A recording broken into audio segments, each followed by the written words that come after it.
I'm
Hey, it's Mike here, and today my response to Elon Musk very recently claiming that livestock or farm animals have no impact on greenhouse gas levels and therefore no impact on climate change, right after talking about how he eats a carnivore diet breakfast. Like, I did switch to like steak and eggs for breakfast, and I found that's like a power-up. Yeah, he confidently states that meat will have no impact on global warming. The animals are not going to make any difference to global warming.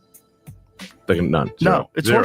Zeros, nothing. And he even goes as far as to say that you won't even be able to measure livestock's impact. And this, to me, as somebody with a bachelor's of science and sustainability, was like alarm bells going off, complete red flag. What is Elon smoking here? Oh, wait, yeah, we actually know. I'm like, has he even seen the research on this? So we're going to go through the research, the argument, and really the common sense of it all, because I can understand why, you know, these cows, which are off in the distance, you don't see very much, might actually have an effect on climate change. There's simply so much research on the measurement of methane that is almost ironic at this point, which we'll get into with him being part of SpaceX. And so let's just go. But really quick, I went ahead and built this $3,700 beast of a MacBook. And what if I said you could get it for $50? Well, sadly, you can't. Apple would never do that. But you can buy something valued at $3,700, which is the plant-based bundle. But to actually do that, we need to get some basic facts right, such as what are major drivers of climate destruction, etc. Anyway, they start off with a conversation about meat, as I think is a precursor to every Joe Rogan show. Like, you have to check the I eat steak for breakfast box to be a guest on the show. Yeah, well, we're all overrun with carbohydrates. Yeah, totally. And you just like carbohydrates make this big crash, the rise and the crash, totally. The rise and the crash. Yeah. You stay flat if you eat like a primarily high protein, high fat diet. So they start off with one of the greatest hits of just hating on carbs. And I understand a bunch of refined carbs can give you unstable energy, but if you have whole unrefined carbs, that's a completely different situation. And really, this is a tangential topic, but a lot of data there. But it's just so obvious that when you have carbs that are tied up in fiber or longer chains like starch, you have a slower release of energy, which is more consistent. But along these lines, Elon wants to make sure that people know he doesn't eat bread for breakfast. So I just have like steak and eggs, no bread or anything. Yeah. And it's great. It's great, actually. But Joe says that really it's the propagandists that have an environmental issue with the carnivore diet. People dismiss this whole carnivore diet thing because in our heads, there's a lot of propagandists that put this thing out there that animal agriculture is the #1 contributor to global warming. Yes. Perhaps the single main origin of this claim goes back to an FAO report called Livestock's Long Shadow that put livestock emissions at 18% of total emissions, which the way they sliced that pie was greater than any other source. No, so it's accurate in that sense, but if you want to throw special interest in here, the FAO later partnered with the International Dairy Federation and International Meat Secretariat, and then just a couple years later came out with a new report dialing it down to about 14.5%, which is still massive. You know, we have suggestive evidence for the dialing down emissions being from some relationship like that, but we don't really know. However, here is Elon's response. It's rubbish. It's not true. It's hot bullshit. Doesn't matter. the animals are not going to make any difference to global warming.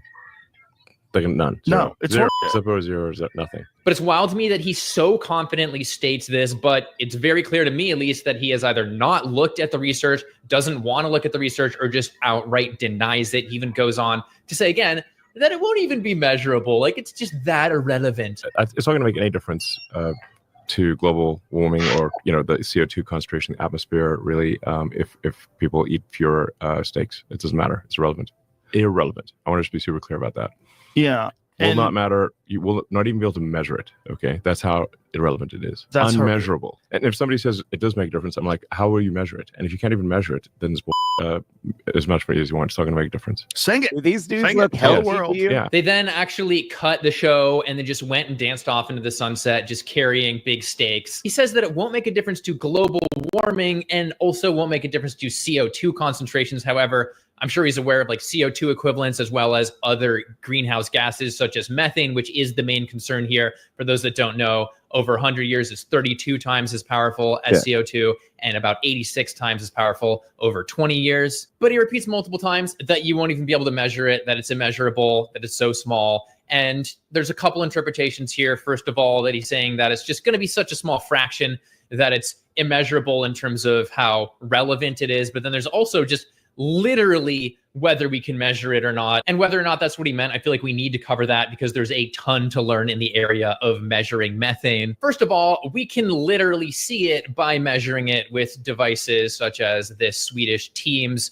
pointing of a device directly at a cattle factory farm. And while it's a bit blurry, that's methane just spewing out. And it's not just fun visuals. We have quantitative ways of measuring this as well. From this study, we're talking about a Fourier transform infrared spectrometer as well as a methane laser. So as this diagram shows, they can essentially triangulate the whole farm and just measure how much methane is being spewed or really burped out. And this is Elon. Elon likes space. He likes satellites. And it just so happens to be that we've used satellite imagery to look directly at cattle feedlots. You can see cow methane emissions from space. And you can see, yes, these are plumes of methane from those feedlots.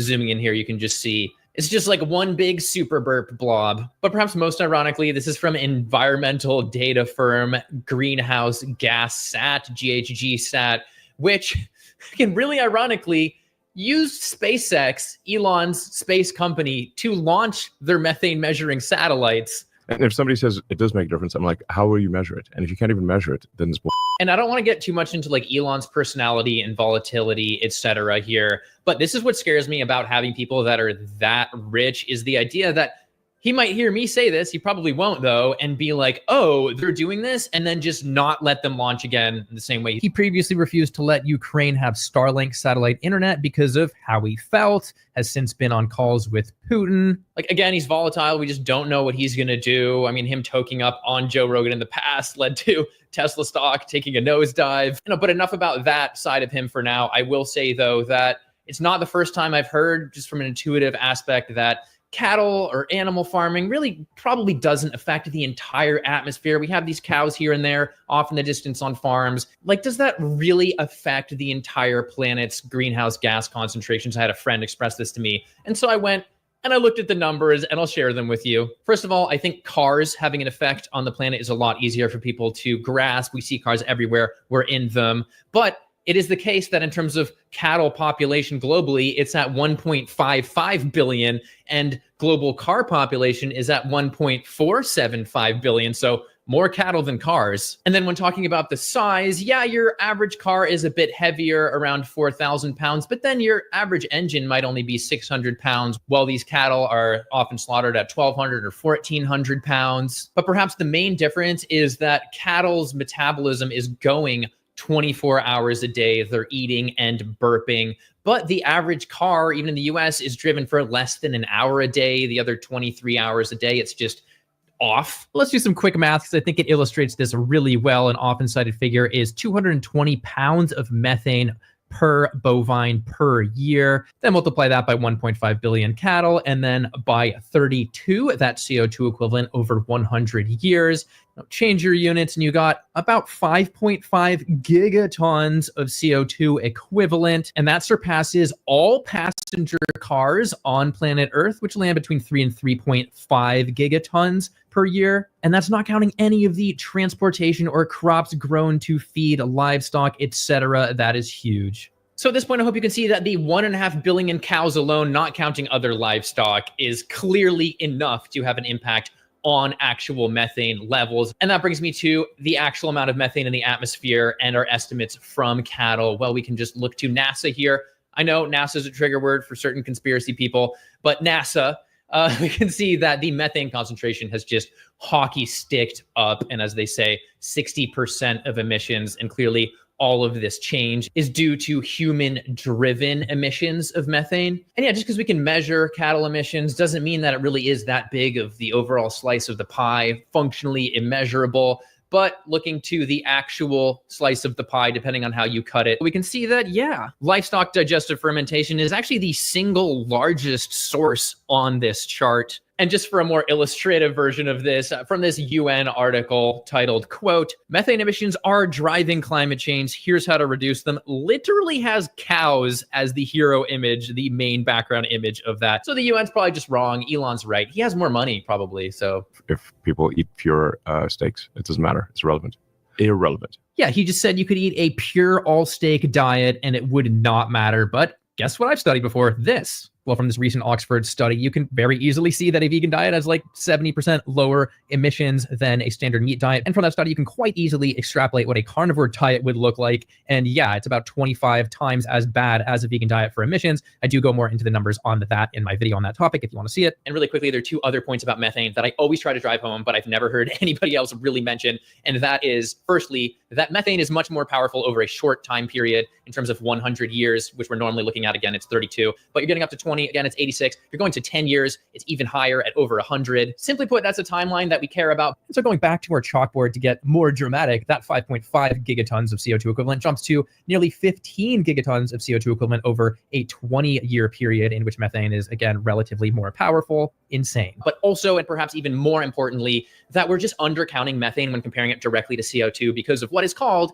the airborne fraction. Just simply put, the amount that is emitted that actually makes it up into the atmosphere. And in the case of CO2, it's less than half at 45% of CO2 making it up in the atmosphere, because things like trees and algae tend to suck some of it up. But plants don't breathe methane, and therefore virtually all of the methane that is emitted makes it up into the atmosphere. So really, any time that we have a pie chart that is comparing methane emissions to CO2 or just overall emissions, we have to be thinking about airborne fraction. I think a good analogy here is like if you were measuring the stats of a war and you were just measuring the amount of bullets that were fired, but you didn't measure the amount of bullets that hit targets or even the amount of deaths. That's what we're doing with greenhouse gas emissions when we're thinking about methane. So really, it's my belief that you need to multiply methane by 2. The global warming potential calculations don't do this, and that would increase the share of not just ruminant methane emissions, but also things like natural gas. And that's where we, again, need to just zoom out at the world as a system and what's actually happening here, because we have a 1-2 punch, and the first punch is the emissions itself, but then the second one is actually land use and the amount that we're using for livestock and what it is doing to our ability to sequester carbon. For example,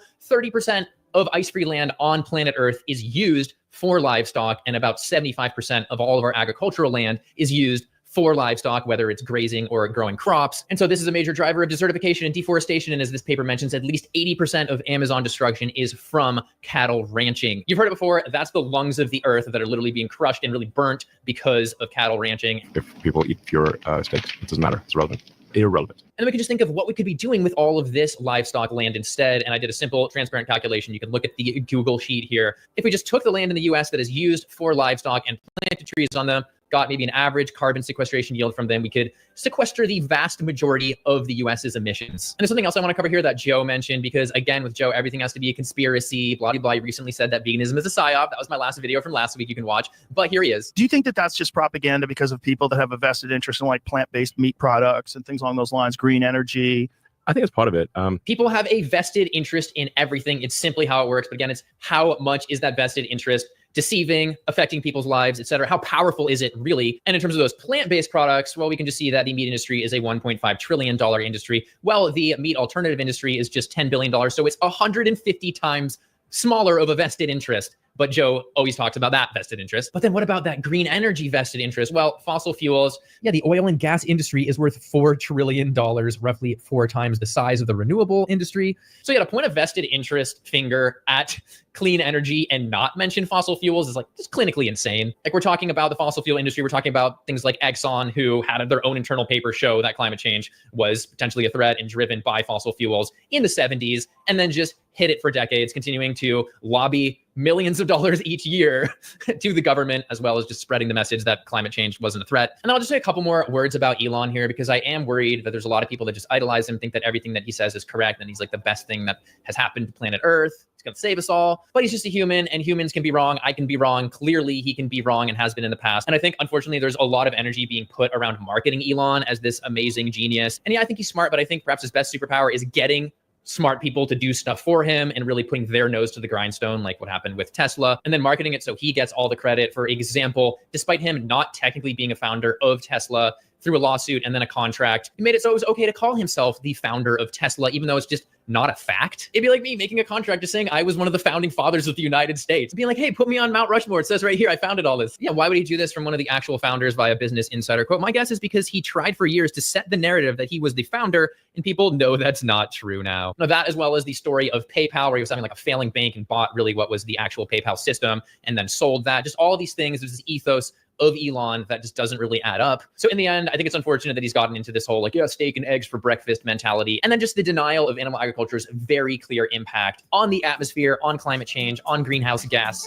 emissions. Like, we have 1.5 billion cows eating and burping all day long and all night long. And methane is hockey stick up there, and cows are a leading, if not the leading source of methane, depending on how you look at it. So that's it for today. Feel free to like, subscribe, check out that plant-based bundle. Let me know what you think about all this, and I'll see you in the next one. Thanks for watching.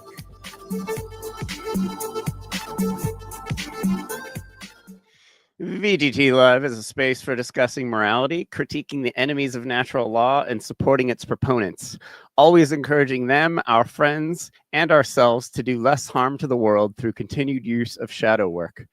Acknowledging that morality exists is like doing the first of the 12 steps in Alcoholics Anonymous. It's an arduous, unending journey of self-reflection and internal work to fix how you think and react to the world around you.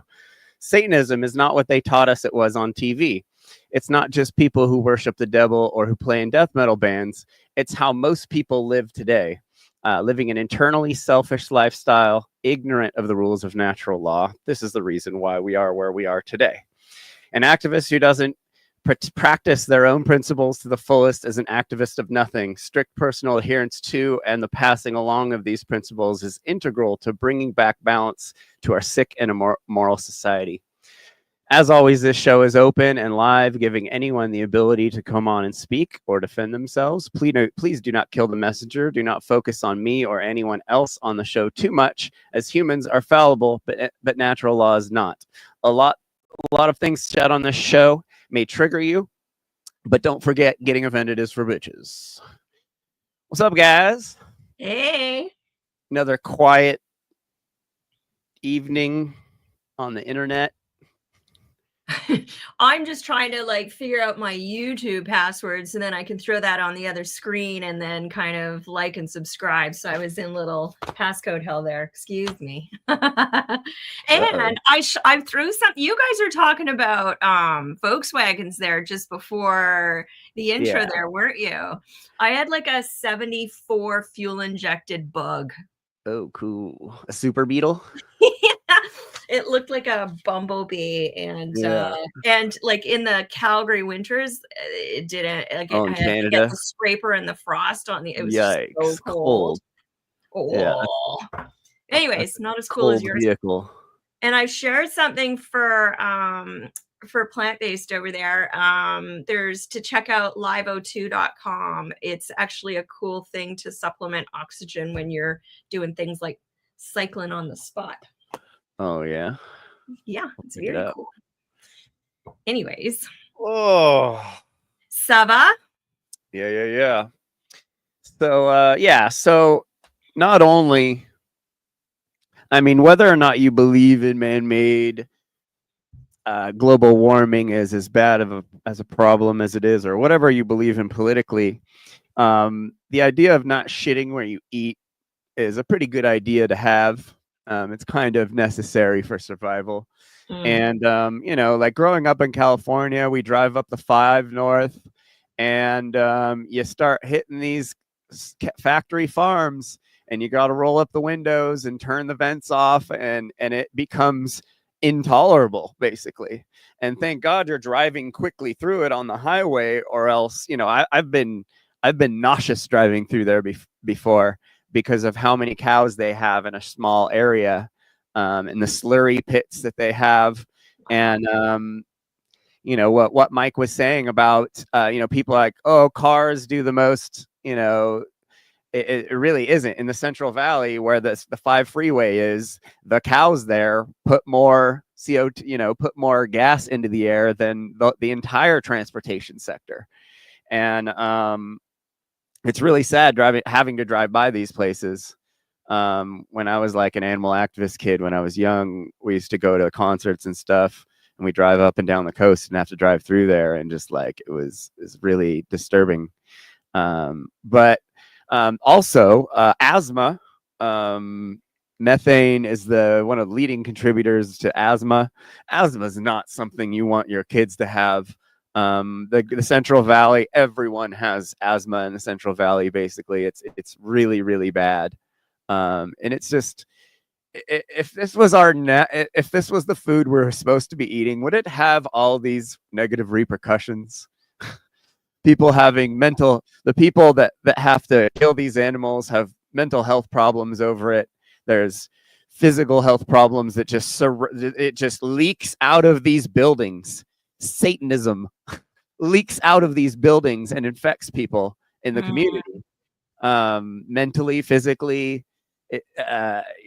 Our tax dollars have to go towards it. It's absolutely insane. So for these 2 unhealthy clowns that look minutes from death, both these guys look minutes from death, and they're the leaders, the thought leaders of the world right now. These 2 guys, 2 propagandists, these 2 disinformation artists. They're both together in the same, psyop to control the minds of billions of people. And they're doing it, and people will believe these things. That's why, we need guys like Mike the Vegan, man, like doing these deep dives on this stuff. Mike always reminds me of Braxton, like an older, an older Braxton with a YouTube channel. But anyway, yeah. So Joe and Elon, these just pillars of the idea, like what it looks like to be in bad health. Like Elon's got, fake hair, like again, like Chris Sky, like they gotta, like these rich guys, they gotta fake themselves up more. Like it's just wild. He has fake hair. I didn't even look close enough to see that, really, but he can do whatever he wants with the money he has, man. He was balding in his 20s, but not that it doesn't matter really that much, but it just shows the insecurity and ridiculousness of money, and right. And like these dudes don't take care of themselves. So it's like Joe looks like Joe's turning into Jabba the Hutt. Like he looks awful from all the steroid use. Like that is going, like his face. It's all like yikes, I've said it before. Joe looked his best in like 2010, 2011, and then he got on that program. And yeah. Woo! And being like 4'9", it doesn't help, Is he short? Oh, he's totally. Yeah, he's short. He is. Like, I don't think he's 4'9", but he is like 5'6", 5'7". He's pretty short. Don't you remember he was on that show, News Radio, and the one broad, that brown-haired woman that was on the show, he used to stand next to her and make rude comments to her, and he was shorter than her. Yeah. But yeah, so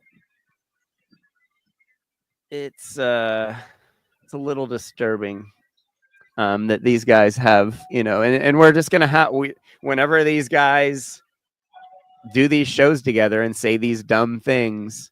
Yeah, Joe's 5'4" max.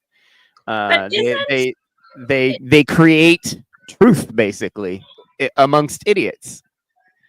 So, and then we have to deal with this shit every day, having people throw these just patently false statements and ideas at us, and it's wild. Oh yeah. I was talking to somebody a couple of days ago who was trying to tell me that he understands that a vegan diet is so unhealthy. He said he's done the studies, and I'm like, well, the thing about people who are on carnivore diets, when you do the studies, your study is so biased. You never even talked to me. You didn't talk to me. You didn't talk to any vegans. You just talked to all of your carnivore friends. So therefore, your concept of a correct answer was so biased because you were asking the same community. Yeah. I was just reading a book. Actually, I just got this. It's Supalina. Actually, I think she's California based. Supalina Soup Cleanse, and it's all plant based. Yeah. Anyway, Soup. Yeah, it's raw and cooked in here. But anyways, and it talked about a word about fiber and protein, and it basically says that the general populace are over consuming what they consider protein because they're getting it from animals and making them sick. So it said, if I scan here real quick, the multiple studies have shown that the average American takes in 120 to 150 grams of protein each day, while the USDA recommends about 46 grams. But experts who study nutrition and its links, such as Joel Furman, suggest consuming only 20 to 35 grams of protein per day, which what this means is that we have overdosing on protein, and the consequences are right in front of us. We get sicker and sicker. A low protein diet is now widely accepted by the healthiest. Yeah. I think there's a huge misconception as far as when they talk about this should be your locked in amount of protein or this should be your locked in amount of carbohydrate, because me as an athlete, I intake 3 to 4 times the average person, and I need to. If I don't, I'll cook myself. Yeah. I mean, I intake about 90. Oh God, I was just doing the math. About 98 to 100 grams of protein a day right now for muscle growth. I'm trying to get muscle growth. You're trying to get bigger, yeah. Yeah, so. And where do you get yours? Do you vary it or? Lots of pasta, lots of beans, lots of lentils, and I also intake a protein powder that's 100% mushroom based. Nice. Uh-huh. Yeah, I can't. Yeah. We've dodged protein and fat for years now, and I get like when I eat anything that's very proteiny or fatty now, it's weird to me. Like going out with Allie's family and like getting like whatever fake burger from some bar and grill we go to. Oh, right. Like they're Impossible Burger, sure. It fucking destroys me. I feel like I'm eating something wrong, and it's like it's just not how I eat anymore. Like I eat so much whole foods that it's just like anything like that's like weird. And then like oily stuff is like, like we don't have oil. We don't cook with oil. Right. We've had a thing of oil for some reason for like 2 years, and it never gets used, like it's like no need to. Don't need to. It's absolutely like it's totally pointless. Like, it'll cook the food in a different way, but like that's it. It's not some like flavor enhancement. Oh God, me and Allie went to for some reason went to Starbucks once. It was like we were just like at some place and we went in, they were giving out samples of this coffee with olive oil in it, and it was fucking rank. It was absolutely disgusting. We were like, oh my God. We were like, oh my God, this is bad. And like we immediately threw it away. It was just like it's so gross. Was it olive or MCT? It was olive oil. That's olive. Ugh. That's so nasty. It was like something you'd think they'd like, some weird European thing that they're like trying in the USA. And it was just like, this is awful. We told the lady, we were like, that's terrible. Like you shouldn't even deceive people by getting them excited about handing them that, because it's like totally disgusting.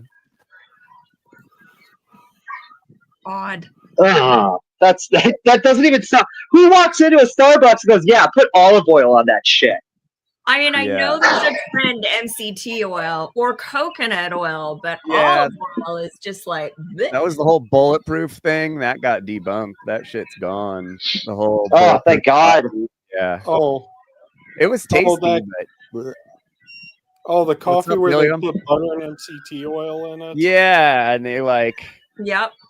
And like when I used to do intermittent fasting, I would drink like MCT in ACV and water, like Yeah. throughout the day. And I just think back at that, and it's just disgusting. Like, Wow. just to try and not break the fast, you know.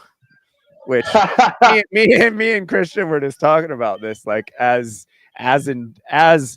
being a person who leans towards endurance athletic sports. You know, fasting is just the last thing we want to be doing or can do. Oh, dude, and don't get me wrong, I fast. I do fast, but I hate it because it's almost fucking pointless for an endurance athlete. And it's just like, not only that, but like it's the whole concept when you're fasting. Yeah. So the whole point of fasting is to get that keto burn off, right? To get, to get your body to get the ketosis, right? As an endurance athlete, we do that all fucking day. Yeah, all day. We drink. So when you're riding, like if you're out doing a race that's 130 miles, you're just drinking sugar water the whole time, and you're in fucking time. Yeah, and high carb, high electrolyte. Yeah, you're just in ketosis the whole time. I mean, that's why when they added ketone IQ to the Peloton, it was such a game changer. It's weird. You guys, my numbers even prove it. Yeah, you guys are amazing, and like even John Bob, you guys are all like super fit. I only got third place, and she got a podium. John Bob race. I'm actually doing a Zwift tour. My next race is tonight. That's what I'm doing my pre-ride for right now. And I'm still in first place. I still got 2 minutes and 31 seconds on the Peloton. I got the polka dot jersey and the gold jersey. So where is this race? It's virtual. It's a Zwift race. It's on a Zwift trainer. Oh, so wow! It's a video game. You could play. You could ride your bike, and you're in a video game basically. And you have a trainer that will add resistance as you like go up a hill to simulate going up a hill in the climbs game. and stuff. Yeah, it's a lot of fun. Yeah, but yesterday was after us, man. It's expensive. It can get expensive. It's very expensive. It's a total rich man sport. Like to get into the kit or to do the races or all of the above? Anything involved in road cycling is very expensive. I'm riding like a 20-year-old bike that's still worth $1,000. Like, like I'm riding stuff I'm riding like I have a Dura 7600. Ooh, that's a good group set. That's a great group set, though. It's got no mileage on it. I got it on this garbage Scatante I bought for like $300. But see, that's literally Gitans are nice though, fucking bikes. No, but the cool thing about like the 7600 is one of the lightest group sets they ever made. It's probably the 7700 is the lightest. Yeah, it feels so good. It was designed. The hoods are amazing, and the brakes are amazing. It's anyway, but we're. Like this group set's still worth probably $600, and it's like 25 years old. It's very expensive stuff. The industry has priced it out of most people's. There are bikes that are $25,000.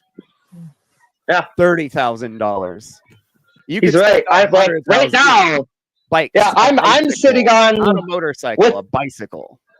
With my trainer and my whole setup, everything what I'm sitting on, I'd say this is about $14,000. The bike is $12,000. Yeah. And it's not my favorite bike. That's the crazy part. This isn't even my favorite bike. I'm right behind, like when you face the other way, like I didn't give a shit since I'm on trainer. I'll pop up. This is my favorite bike. This one right here. This bike right here is a 1981 Raleigh Professional. Fuck, man, they knocked it out of the park when they made that thing. Oh yeah, 531. Yeah. 531 Reynolds, baby. That shit won a Tour de France in '81. Yeah, that's my bike is Reynolds that I have. Hell yeah, dude! It's all about Reynolds. Reynolds is it, man. I should get steel is nice on fucking gravel. That's for goddamn sure. Holy shit. Dude, it's designed to absorb it, man. It's beautiful. I love Reynolds tubing. It's the best.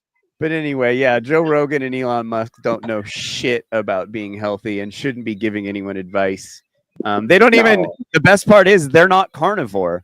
Those dudes on their last show together ate a pizza, a fucking gross ass sardine pizza. Like gross. Did you remember we watched it? They're like chewing into their mics, like just talking shit about people and like they're just scumbags. And I remember when Joe promoted the carnivore diet, and then I remember very slowly as he talked mad shit about veganism and how he was so focused on high red meats, he slowly started changing his tune to more nuts, more fruit, more nuts, more fruit. Straight up McDonald's on his show at least once a week. Oh, I believe it. He's an idiot. Like, McDonald's is paying him to eat McDonald's, and he eats it, and he'll eat like 3 burgers. And he even says in his comedy shit that he hates it. He says, he's like, I don't even like McDonald's. He's like, it's like it's part of it. Such a liar. Such a flip flopper. The dude just he's the worst. Well, that you do what you do to get votes. That's what you do. I mean, you got to learn your lessons from Adolf Hitler. He was the king of propaganda. Yeah, I think Goebbels was the king of propaganda, but. Well, no, I always bring up I always like to walk the story through of Adolf Hitler's, he started out with preaching to the people about animal rights and all these amazing things, and the people believed him. They fell for it. But in the end, we know that fucker slaughtered every animal he got his hands on. He converted them all into oil. Good God, man! The Hitler was vegetarian was absolutely Goebbels' propaganda to make Hitler seem like a nice guy. That's been completely debunked. All the on that. Your mic's really loud. So you totally don't have to yell, Christian. Oh, I'm sorry, dude. No, what I was. What I was getting at. Your lungs are in such good shape. You just have that projection automatically. No, hold on. Part of the problem probably is I got my fan that's helping project my voice into my mic. There we go. I think it was making your mic click too. The fan, I think, was making. My bad. All right, I'm gonna hop off real quick. But no, it sounds fine. He's still doing amazing. He's freaking training before a race and coming on. That's oh my God, that's epic. Oh, I gotta win. All right, we're gonna watch this Dr. Peter Rogers video just to counter some of what Rogan and groupthink, MK Ultra, mind control, Joe Rogan, Elon Musk stuff. This video is called Vegan Sickness and Death versus in Other People. And the reason I'm making this video is I've had some viewers say to me things like, look what happened to Dr. McDougall. He's only 77 years old when he died. Look at, Hans Deal died not that long ago. And there's been some other high profile vegans who've gotten cancer and, at a relatively young age. And maybe this vegan diet doesn't really work so well. Is it really worth all that effort? And what I will tell you is, there's individual isolated examples that may not seem to fit the pattern, but the general pattern is the average American is fat, sick, and stupid by the time they're 60 years old. Ask any doctor who sees a lot of patients. Most Americans, they're quite pathetic by the time they're 60. They're sort of fat. When I say they're stupid, what I mean is, they're still able to find their way home, but they're mentally slow. They can't handle any nuance. You ask them a question, they don't really get it. My dad. And so what I'm saying is, your life is pretty limited once you're mentally slow. You really can't enjoy things with full vigor. Another thing is, the majority of American men are impotent by the time they're 50. Okay, so you don't want to be impotent. Brother. Avoid atherosclerosis by eating a low-fat vegan diet. You'll keep the Johnson working a long time. Another thing is, not all deaths are due to diet. Not all sickness is due to diet.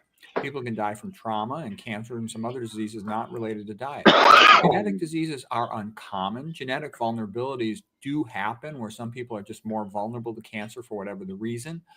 And they can also have toxic exposures, to a lot of things that'll increase their risk of cancer potentially. But one of the things you'll notice is Like, look at Dr. McDougall. He was totally mentally sharp, the same week that he died. And you'll see that in a lot of these other vegans who got. And one thing about Dr. McDougall, which a lot of people don't know, which we need to remind people, is that Dr. McDougall had a stroke when he was like 13 years old or something. And he wasn't supposed to hit 20, yet lived to 70 something before passing away. So he wasn't just a normal, like he had a problem already since, he was a kid, that he wasn't supposed to live.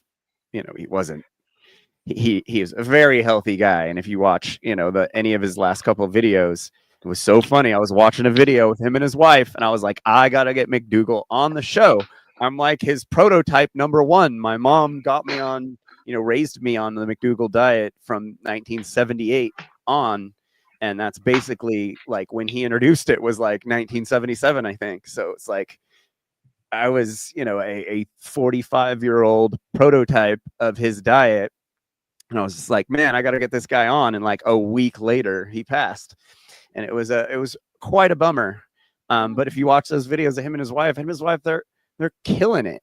They're more sharp and lively than any of these carnivore YouTubers. They just sit like this and they talk, and they got funny looks on their faces, and they all have sunken eyes and dark circles around their eyes from lack of sleep because of this diet that wakes them up in the middle of the night because they have low glucose, because they're hypoglycemic, because they're trying to do this diet that is not the right thing to do as a human. So let me go. Did he have doctors in his family to have the stroke at such a young age? How did he get onto the platform of plant-based health? I would not be the guy to ask about that. I'm sure Ellie, if she was here, she'd be able to answer that question, but I don't know. My mom would be able to answer the question, actually. Aww. Where is she? I got to get her up here one of these days. She sounds very cool. She is a cool lady. She had me on a hippie commune in Northern California with a midwife, and no drugs or no vaccinations. I remember I was in elementary school, and the principal called me in and called my mom and was like, he's not vaccinated. She came down there and was like screaming at these guys that she's going to school district and all this shit. And they're like, okay, never mind. Like, it was pretty crazy. But I was very lucky to have like a cool hippie mom in Southern California. I was like pretty ideal as far as like no vax damage. Wow. Like same.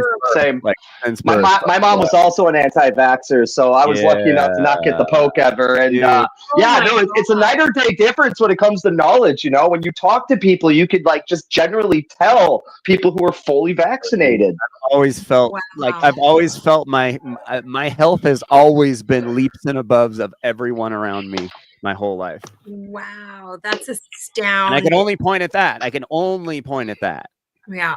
And just like stability, mental stability. Like I don't like, I only know what being depressed feels like because of stupid drugs I experimented with in the past. Like I'm a pretty upbeat, stable guy, and I can only point it at one thing. That I didn't get inundated with heavy metals when I was a kid immediately. And my mom, she was eating right. And she actually cared and still does. She knows all these guys, all these doctors, all these dudes. Oh, later, Willie Nelson. That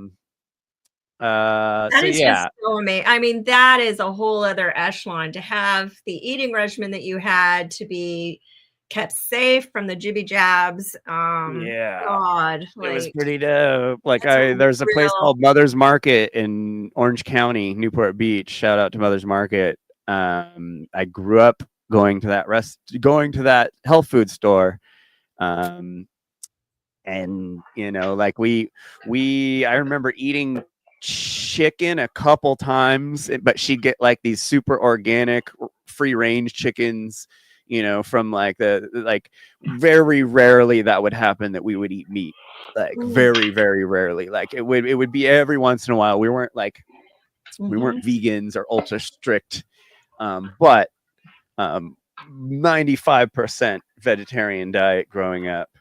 And so that was why it was very easy for me to go vegan when I was a teenager, because it was just a step away really, and kind of made more sense. And I was very conscious, like I was talking about last episode. Like I wasn't really into drugs. I kind of knew better, you know, and I knew about the health stuff because my mom had raised me so healthy. So I'd always biased with doing healthier eating and stuff like that. So it's very, very cool thing my mom instilled me with growing up. So yeah, and you know, just and then having like all the COVID stuff happen, dude. I was never once afraid for my health the whole time, and it was a big deal for me because I was like, dude, look at how insecure all these people are about their health. No one trusts their own health. They're horrified of getting sick, because, you know, like and dying. Yeah. You know, like I'm not horrified of getting sick and dying. Like I don't know. I got. They still are. We see like the diapers on the face still. Yeah. No, it's wild. Even now. Yeah. At our local grocery outlet, they're still wearing masks. And they're still getting you know, oh yeah, like we're on our 9th or 10th and plus the flu and da-da-da-da. Could you imagine? We will. I don't even, like, I'm just waiting. Could you imagine doing that to yourself? But it's free will. I've met a lot of people that are like, that got it and got a couple of them and are really upset now. You know? And I've yet to meet someone who's upset that they didn't get vaccinated. It's wild. But I never once was in fear. Never once was in fear of getting sick. And just people hysterics, destroying their families over it. Oh, you know, like crazy stuff. It was very divisive. I have to say my awakening came mostly during that time, which was the case for many. So I didn't have the same type of upbringing that you had in terms of. Yeah, I got really lucky. Yeah. Was very privileged. I will admit. Yeah. That's the hardest part about my dad is like my dad got really sick a couple of years ago and had a stroke. And from that point on, it's just been one health issue after another. I was on the podcast a couple months ago where I showed some of the medication the guy had in his house. I mean, fuck, he's on the full regiment, man. Like, you know, like he is your walking, talking fucking problem when we discuss this stuff. And it's so heartbreaking because my mom was who she was, you know, she was like your mom, like anti-poker, like, you know, kind of followed a pretty strict diet for the most part. I mean, we ate meat, but it wasn't like, you know, like how everybody does today. It was very rare and it was like mixed in with like, you know, certain things. And I don't know, man. It's like almost like Mediterranean diet style. Yeah, pretty much. Yeah. She'd make a soup and there'd be like a piece of bacon in there or something, you know, like something weird. Even that would, I don't even know if she even did that. Like it was majority, you know, McDougal vegetarian. And she kept me off the sugar because I was already hyper, but she didn't understand that it wasn't the sugar's fault and that I needed the sugar for my fucking brain to work. And so not giving me the sugar, being a hyperactive person, did not help. I would have hypoglycemic episodes in school where I couldn't see. It was all blotchy, couldn't focus on anything. I didn't know. Yes, I didn't know that was what was causing that, actually. That started happening to me in 2019, and that's what caused me to go vegan. 100% was the fact that my eyesight was getting so fucked up. And it started out because my mom was the opposite. My mom was full-blown, sugar is great for you. Wow. And she was right. The problem was that she didn't really understand like the refined sugars and like some of the processings and some of the stuff. Like my mom would buy Tahitian Treat by the case, Cactus Cooler by the case. And these are sodas that have like 60 to 120 grams of sugar per 12-ounce can. Yeah, It's and corn syrup, though, right? So that's different. It wasn't corn syrup at first, but when my mom first buying it when I was a kid, it was cane sugar, and then they converted it to corn syrup. So it's like that's another problem that people have in the Western diet is they eat the things they grew up eating, but they change the recipe along the way. And yeah, they did. And it's funny because they make such a big deal about sugar-free soda, and it's like, dude, there hasn't been sugar in soda in decades. It's been corn syrup forever. You can't find it. You cannot find sugary soda. Absolutely. You go to a regular ass store, you cannot find, maybe in Canada, I'm sure. You got Vanilla Moose there and stuff like that. You got some bomb sugars in Canada. Sodas. So Minnesota is actually the home to a bunch of original sodas and flavors. Like a lot of flavors and sodas that people know today came from developers out of Minnesota. So places like Cold Spring, Minnesota, that are the larger breweries, what they do is called small batch sodas, and they make these sodas for the shelf, which are cane sugared sodas. And I buy the shit out of them. I do. They're so delicious, and they're bad. You know, I'm going to be honest. They're not good for you. I mean, that's so much sugar. Is it in a can or they're in bottles? Glass bottles. Yep. No, there's nothing wrong with that. So good. Nothing wrong with it's sugar cane juice. There's nothing wrong with that. Yep. Especially if you're an active person, which you are. Pigstream was talking about saying they're fully vaccinated. Something about this is cringe. I don't know if this is uncomfortable for them or the knowledge of. I don't know. Do you know who that is? Pig. Yeah, Pig's just a vegan homie. Oh. But you know, we aren't all gonna agree on things.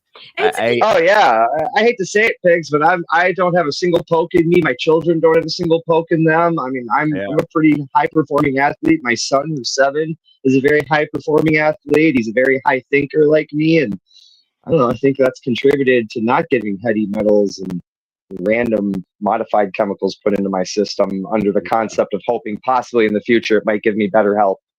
I will always full disclosure, I've said my awakening came, during the COVID's proper, but even before, is back in 2000 when was the tsunami? 2001 to something, whatever. Oh God, was it only 2001?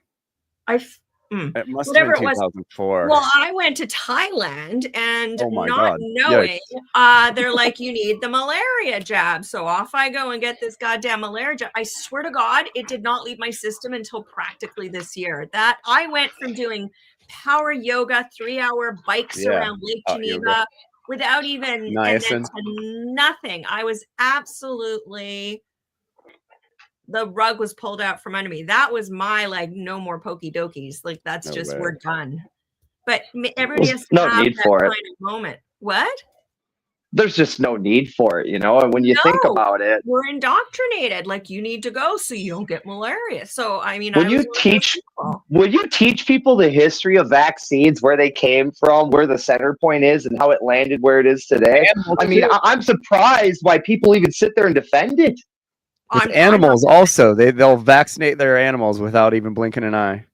That was the big movement of it, I mean, vaccines started out by some random guy basically poking I think it was his stepson, or it was like a second or third son or something, but the kid was sick, and randomly out of the thousands of things he fucking poked him with, one thing kind of worked. And mind you, the kid was dead by the time he was 22. But when he was 14, this happened. So that was kind of the walk into vaccines. And then the mass movement was when they started vaccinating the animals. And then they just, how the fuck do we move it forward? And God, the B12 thing is a mind blower. How do we sell more units of this shit? Exactly. That's the thing that's even for people consuming the meat, the animal supply, unless you get it from Farmer Joe and what they're doing, and they even still have regulatory, they're jibby jabbing the meat. So of course but they're even trying to do it for plants too. So I mean, this is why even trying to have control over your own plant growth is as essential. Yeah. And then all the mammalian hormones on top of that they're eating in the cows. So it's a mammalian hormone. I'm just assuming that's something to alter the hormones, like for No, eating an animal that has hormones, you're consuming their hormones that are bioavailable to you because you're a mammalian also. They try and say that stating it. You're absorbing inferior animal hormones. I think is how John puts it. Would that be especially true? And this is a general query as I ramp up my own knowledge and stuff. Would that be most especially true for dairy products, given that it's a lactating animal? Yeah, the estrogen is through the roof, and that's why it's always funny when they're all, soy boys, soy estrogen. It's like that's with the plant, the guy boobies, estrogen. People like that's not nearly as bioavailable as the dairy that you're eating. The hormones in that. And that's why all these guys get boobies. This is funny because when I lived in Switzerland for like 5 years, I remember one of my boyfriends who was proper Swiss had male boobies. So he must have grown up in the Swiss cows and Swiss chocolate. Yeah. Oh yeah. Probably. Yeah. Swiss cheese. Yeah. All right, we're gonna finish this video. Cancer and other conditions. They're totally talking so sharp. quiet. The average patient is not over 60. They're mentally slow. And I've had internal medicine doctor friends tell me every single one of their patients over 60 is mentally slow. And also then the other question is, do vegans live longer? Yes, they do. If you look at the vegans from one of the Seventh-day Adventist study, they were the best documented, longest lived people in the world. Okay. And Dr. McDougall will work with that population. Plant-based creatures live longer. Vegans because of religious reasons of the Seventh-day Adventist religion, rather than they were not specifically health vegans. Okay. Religion, of course, too, makes people healthier. It encourages community. It helps see meaning in life, give meaning to life. And, religious families are much less likely to get divorced. There's a lot of benefits to it. Okay, other good examples of vegans are, look at Dr. Esselstyn and Campbell. They're both mentally sharp, around 90 years of age, giving lectures and whatnot. The famous Dr. Ellsworth Wareham, the Seventh-day Adventist, he lived to be 104 years old. He's another good example of these mentally sharp old vegans. Okay, so what I'm basically trying to say is, even if you're a low-fat vegan, you're still eventually going to get sick and die, but you're probably going to be mentally sharp up until the end. It's also good to exercise. Ruth Heidrich, the famous vegan who survived metastatic breast cancer over 40 years, she had noticed that amongst her friends that run a lot, she said not a single one of them, she never saw one of these long distance runners ever get Alzheimer's dementia. Let's just say dementia. Dr. McDougall, again, was totally mentally sharp up until he died. Other vegans with cancer and other problems are usually mentally sharp in their elder years. So basically, there's a concept of lifespan. How long do you live? But there's also the concept of health span, meaning how long are you healthy before you die?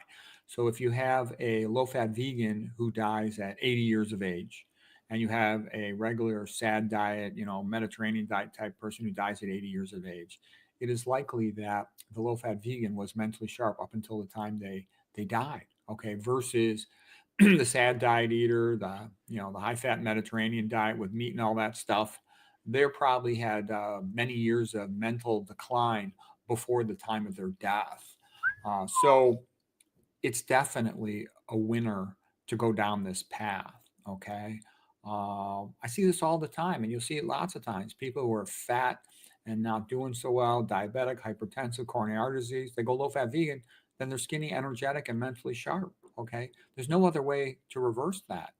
So anyways, just wanted to make it clear that the low-fat vegan diet is definitely the best thing with no oils, but it doesn't mean you're going to live forever, but it does mean you're going to live and be as healthy as you possibly can be.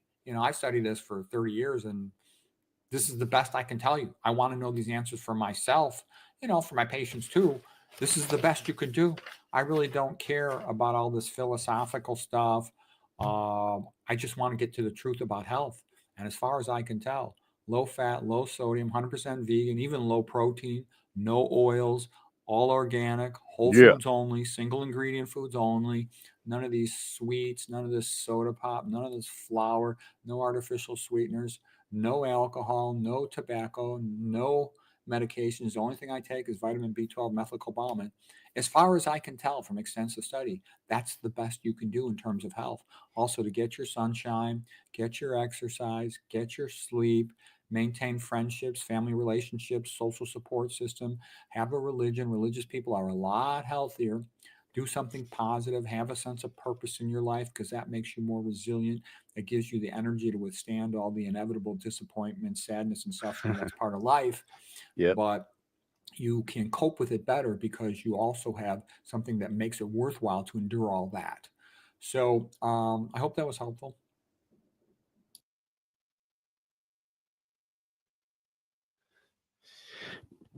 Check out Peter Rogers, MD, on YouTube. Badass vegan doctor. We'll get him on here one of these days. He's moving and stuff right now. Funny dude. Seems pretty straightforward. Yeah. Let's see. Oh, I wanted to watch this real quick.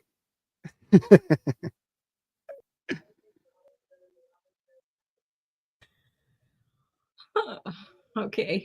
All right, welcome. My name is Jerry Cabazuto of GodIsLoveTruthLife.com or GodIsLoveTruthFreedom.com, because a life without freedom is not a life worth First living. thing And out of today his I have mouth. Guess again what? my wonderful guest, Dr. Dustin Plattner. Welcome. Thank you, Jerry. Thanks for the invitation back. This is great. Yeah. Of course, yeah. And you have Appreciate a lot of course, you have a lot of amazing things happening. A lot of websites that we're going to discuss today. Maybe we'll start with your Sovereign Systems website. What's new there? Oh, And great. what's- Yeah.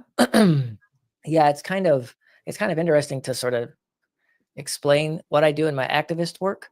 So I have my profession and my career of being a clinical psychologist. So I do that and help families. But then also coming to understand sort of the foundation of how this world works, and really to distill it down. It's the golden rule. This hurts. This hurts, actually. Given what we've just been through.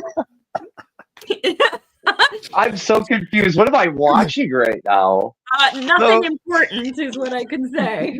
I just turned it on. I was like, "Is that Jerry? Why am I Yes, listening to Jerry? It wasn't he on our show that one day? Like, Yeah.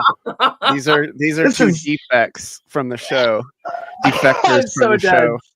And basically, I mean, did you watch the last episode? Me and Alicia me and Alicia went over Will Keller and Dustin Plattner kind of dropping the ball on like doing conflict resolution in a paid group of Mark Passios, and where they're like moderators, kind of, like, and these guys just reacted in the worst way possible, just no reading the room, like just full on rage. And these guys are practitioners. These are the top practitioners of natural law. Like these dudes are just fooling themselves. If this is the example that they give during, like some crisis revolution. So, but they don't like Alicia because she's been on the show, and so they just jumped all over Alicia and Allie, and so we had to like make a video responding, but.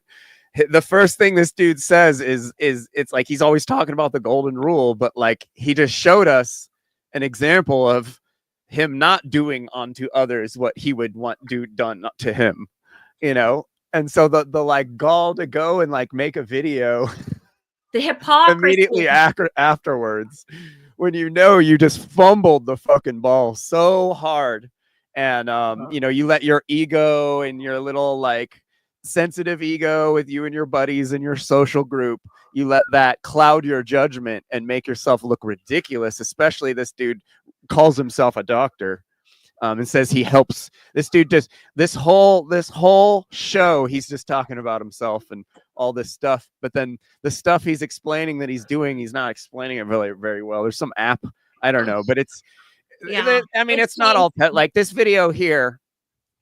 This video up in the corner, vegan panel discussion with Dustin. This is a pretty good video. This is completely watchable, and people interested in veganism and morality and stuff would definitely learn something from this. But then there's just like this other just self-serving like ego stuff of just like, oh, I'm gonna virtue signal about myself for like 20 minutes. You know what it is? It's like, it's when, where's my thing? They're back scratching each other. Yeah, no, they're all what we call in the USA a circle jerk. If only what they said actually was true, it would be awesome, especially with natural law, objective morality, veganism. That would be wonderful. Yeah, I've been completely controlling the Europa Natural Law group for a couple of months now. Because I've been suggesting things, and those things have been happening, and I've been asking questions, and they've been actually responding to them. It's been pretty funny. But those guys are all about socializing over there. Today, I actually brought up, I was like, what are you guys doing? What do you recommend people do for outreach, to like spread natural law to other people? Yeah. And so they all attempted to answer that question. And then someone in the chat got mad at me and was like, what do you do? And I'm like, well, I don't know. I've been on several podcasts in the last month, probably totaling over 2 million followers. I've talked about Mark Passio and natural law and like over a million, millions of people channels. I go on any channel I can and talk about Mark, and I hit up YouTubers on Instagram and ask them, if they want to interview Mark and stuff like that. Oh, the mic is off. Oh, did it go again? Yeah, no, there you again. Go. Okay. So yeah, it's just we were talking about outreach today. But you do a lot, and you teach foreshadow work, and like I even learned from you. This group changes people's lives. There's this kid Oscar on that show. It's really good. Yeah, Oscar's in Mark's Schlurbeck. Yeah, he's in my class. He's fucking awesome. Yeah, he has some really good questions too. Yeah. Like I could listen like in the least gay way possible. I could totally listen to that kid all day. Like he's he's an interesting dude. Is he from? That's cool. He's from Scandinavia, right? I'm not sure. I didn't really take that course, so I'm not really like I'm kind of learning from far away, like who everyone is. But he's really cool. He always, whenever he's on that show, he comes with slides. He does a presentation. Does he? And it's like totally awesome. And it's funny because like if I was on that panel and I was showing up with nothing, I'd be like, oh, dude, this guy's, I'd at least try and follow his lead, but it doesn't seem like, I don't know. I shouldn't pick on them that much. They're trying. I'm surprised. The kid Derek is kind of a clown, and so I have fun messing with him. He was the one who kicked me out of, or kicked Allie and Braxton out of that European Natural Law Telegram group. Because he was like he's vegetarian, but like does like anti-vegan content basically, and like always brings up veganism with like people that aren't into veganism, so they talk shit about it. And like, so I had explained I was in that group and posted one of the episodes, and he like jumped all over my throat because it was vegan and blah blah blah blah blah, and then like totally was triggered because I've criticized their little cult leader, Will Keller, the dark occultist. Yeah. So none of these dudes have enough control of their egos to even like try and do anything or say anything productive. They all just lose their minds. It's absolutely hilarious. Will had that, don't call me daddy, or I don't want to be your daddy sexist shit. The farthest thing from natural law that you can possibly get. And this is the beacon from which I call the one world. What did I call it earlier? The one word lurk network or something. The one great lurk network. One great lurk network. Hilarious. That's funny. That's good. Yeah. It's absolutely good. I brought it, but anyway. That was Race Lever. Race Lever came up with that one. Yes, thank you. Because you can steal with pride on some good ones, and that was just mint. So I repurposed it. Who's suspiciously not here right now after last week I pointed out the fact that he's been on every show basically. And he's we asked a suspiciously human not question, here. a human Yeah. consciousness And he question. didn't answer the question. No, to challenge No. if it was a bot or not. And it was like, doot doot. Yeah, he pieced out. So we don't really know. Yeah. How long is this race going to be? Like time wise? Are you ready for the yeah, no, it's in about 3.5 hours. So Oh wow. Yeah. I'll be all right. I'll be good. Early. Oh, yeah. That's usually when I warm up, right because I've literally just woke up. Yeah. Very impressive. And then woke up, kind of made my protein shake and had that and had a ketone and drank some water and then a ketone. Have you looked at the studies on ketones in cycling? A little bit. Yeah, a little bit. I wasn't too impressed with the numbers. It's a combination of things, like when I kind of looked into a few different programs that are offered through teams, I kind of noticed that it's like a combo, they use the ketone like as an additive to how the diet operates. Yeah. Just to throw some fat in there or whatever. Yeah. Ketone. Oh, okay. Dude, shit's not cheap though. I can tell you that much. It is not fucking cheap at all. Right now I'm doing a study and documenting every inch of it to show all you need. What did you say? For the most part. Oh, I'm doing a study right now to see what the difference is. I mean, 90% of the argument they have in the racing world with cyclists is, I'm not as good as a professional cyclist because I can't afford their program, or I can't eat like them, or I can't do that. Like I cannot train like them or do what they do. So what I've been doing is every day physically training like a professional cyclist. I mean, I'm already ride like in pro cat and everything, but I'm training like an elite cyclist. I'm on their nutritional plan. I'm just seeing what the outcome of the whole thing is. And I can tell you my numbers they're jumping like really quickly. I guarantee by it's all said and done, guessing it's going to be about a 33% gain from before I even started this. And I was already an avid cyclist. That's big. You crazy. Yeah, but in the end, you said you're trying to bulk up. Those guys don't bulk up. They don't need I'm trying to protein. I just had a few rides this year that were a little longer than needed. I'm going to be honest. I cooked off some muscle. I shouldn't have done it the way I did, and I did it anyways. I just pumped past it. And I hurt myself. Oh, dude. Don't get me started on deadlifts. Well, don't burn out. No, I'm not trying to burn out. I'm trying to do it the right way.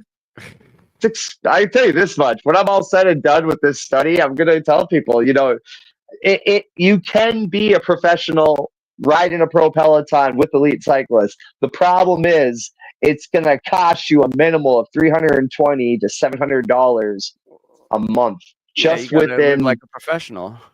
You got to live like a professional, and to them, they get that shit for free. Me, and us, we have to pay for it. The only thing I get for free are my kits and my wheels. Yeah.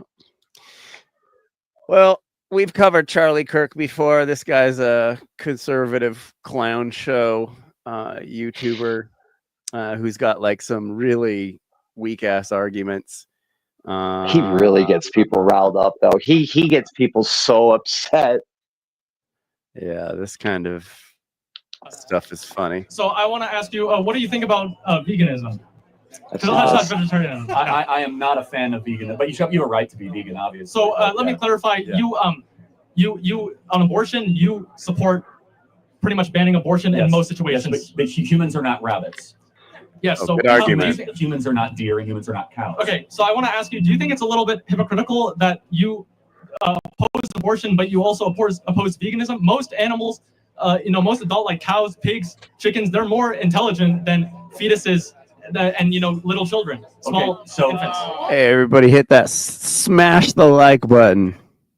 Smash it hard. I can't believe So I have how to, come? I So can't I'm believe I have asking. to answer this. Can I answer? Yeah. So Can't how believe you come have you're to answer saying that this. Can I children? answer? Okay. Yes. Yeah. Go on. Okay. If you leave a cow for 5 years, will the cow ever be able to talk? Irrelevant. Not an excuse to kill it. No. If you leave a fetus for 5 years, will the fetus? He's walking into name the trait. He's like setting himself up for it. These guys, it's funny. It just cracks me up. These big guys haven't done a little bit of research to at least like, you know, have some more intelligent arguments.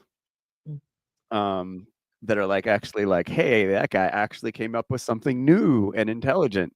Compared to the normal, just like, because I think we did a video on him before, and he's just had some bad crop deaths. More crop deaths. Be able to talk? Yeah. Okay. Sure, So maybe. then which one has reason and a soul and can make sense of the natural world, aka an elevated being worthy of protection? But that's a cow not- or a human being? That's not a Worthy of protection. Where do you get that from?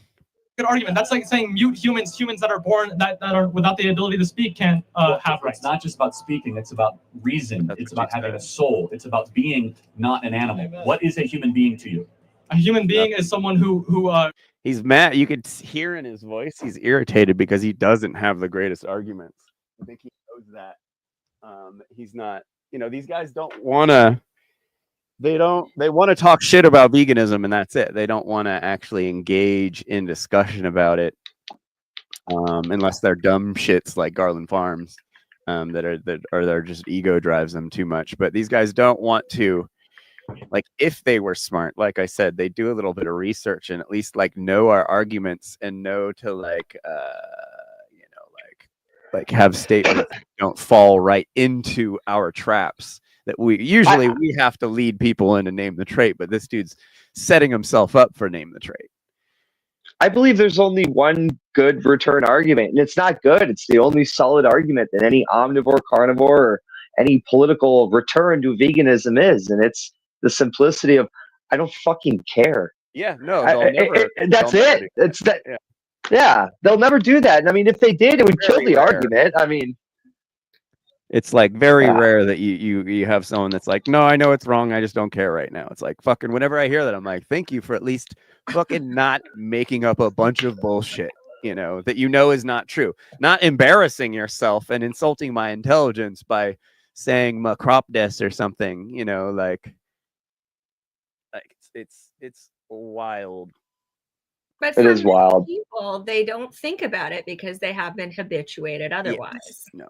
And this guy, and he's upset because he doesn't have an argument, but he knows he should because he knows he's immorally not in the right place. So he's just irritated because he has to argue this position that he'd rather not, that he knows is kind of a slippery slope, that if someone's smart, they should be able to stump him. This dude doesn't want to get stumped in front of all of his MAGA bros.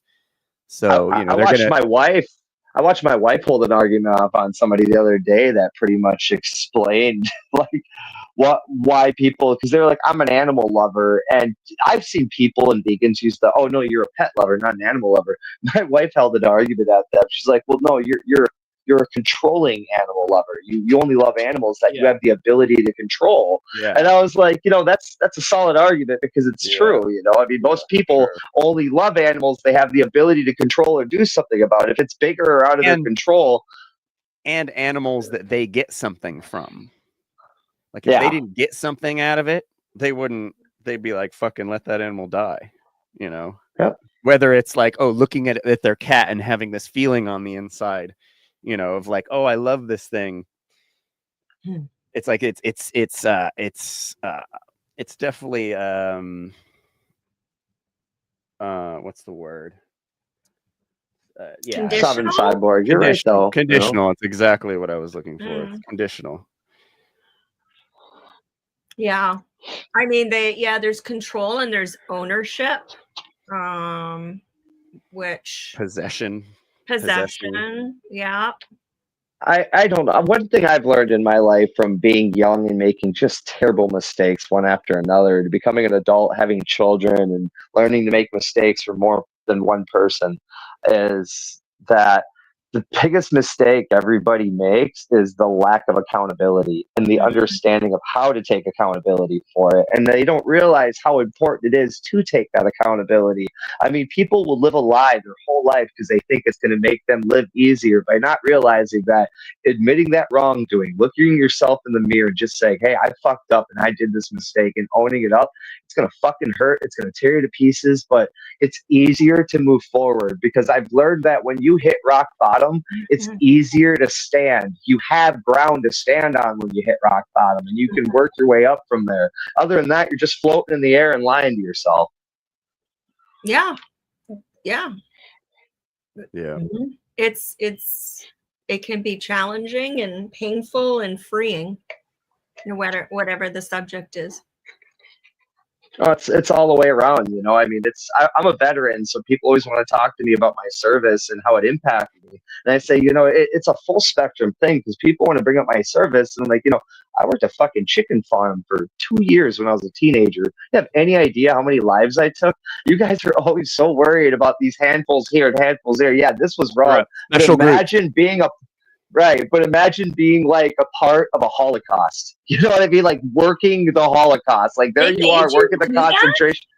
Oh yeah, at age 15, 16 years old, we had to grab, you know, it's a system. What you do is like, so they're organic free range chickens, which doesn't mean shit.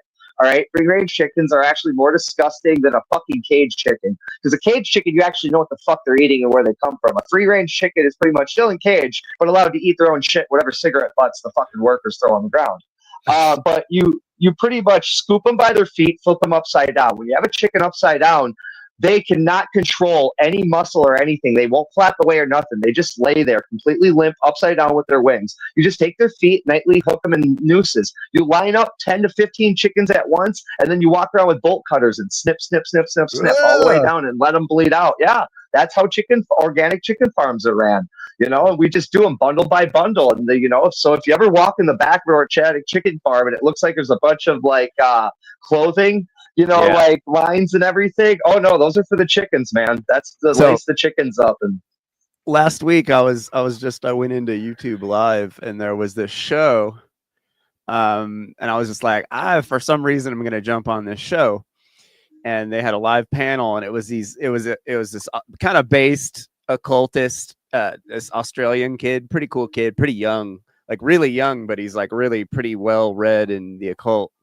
But he's like a total normie, and he was talking about like, and he works at a chicken farm, and I kept like mentioning the, you know, like the ethics around it. He's like, oh no, we ethically kill them. It's just like, it totally went over his head, and how, you know, there's psychological trauma when killing animals and stuff. And he's just like, no, I don't have any problem with it. And it was kind of funny.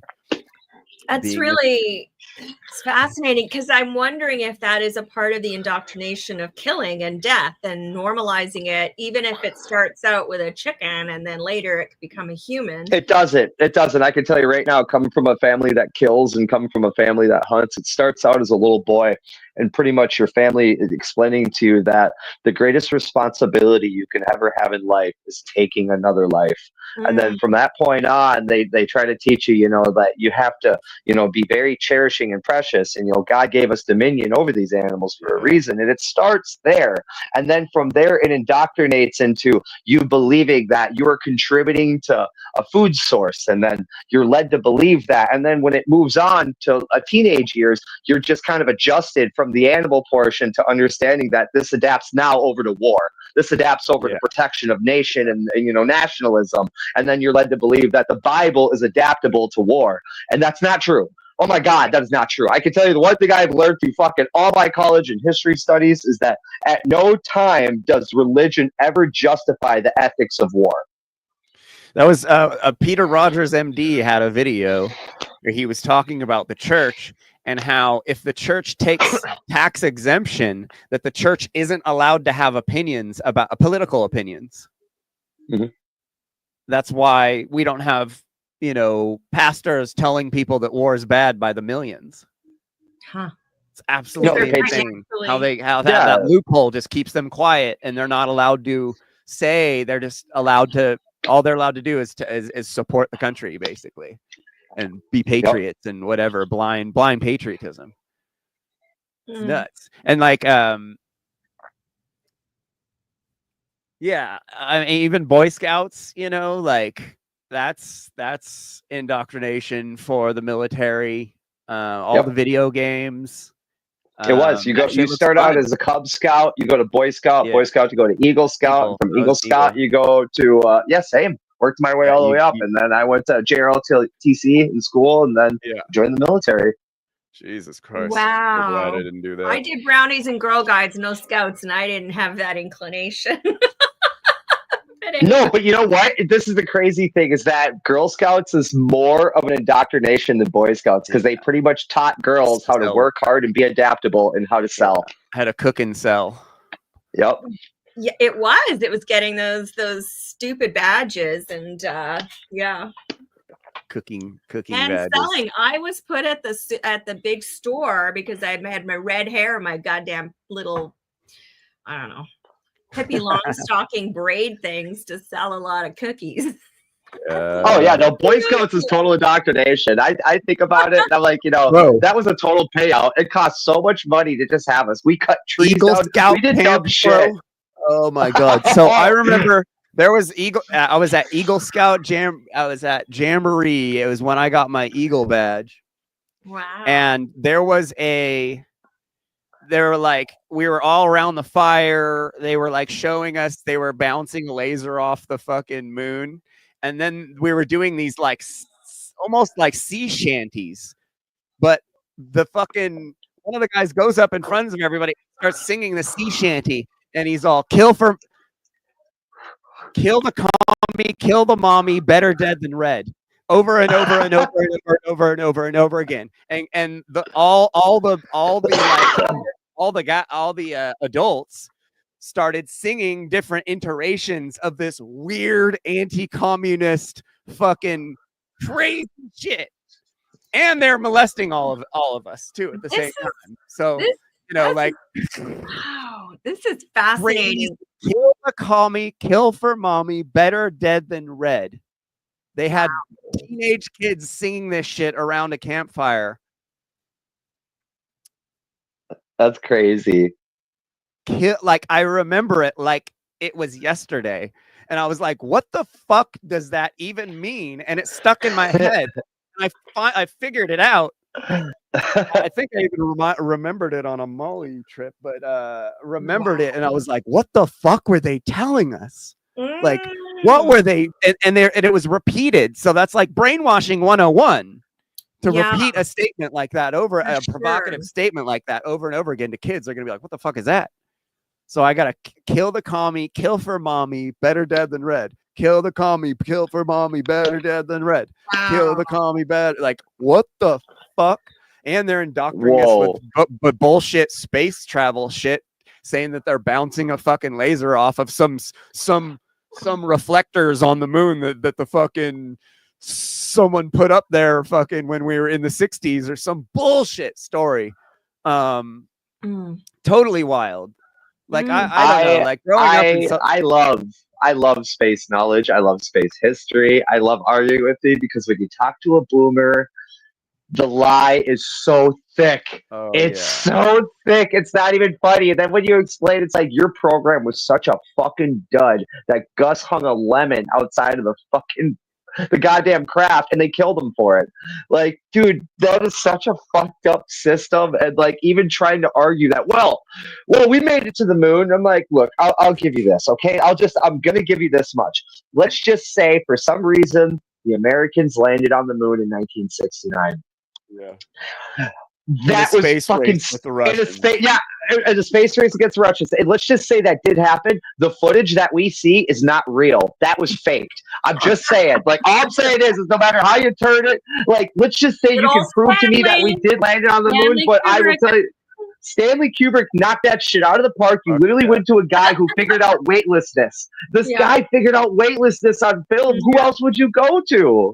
I went to school for film, so like that was like one of my number one like sorting out. So I was like, did this happen? And then once you like dig into your like teachers and stuff in history, you're like, oh yeah. Even if you like convinced me that the Americans landed on the moon, there's no time you convince me the footage is real. Because it's like, okay, first off, why is there a camera outside of the fucking spacecraft staring at a jet?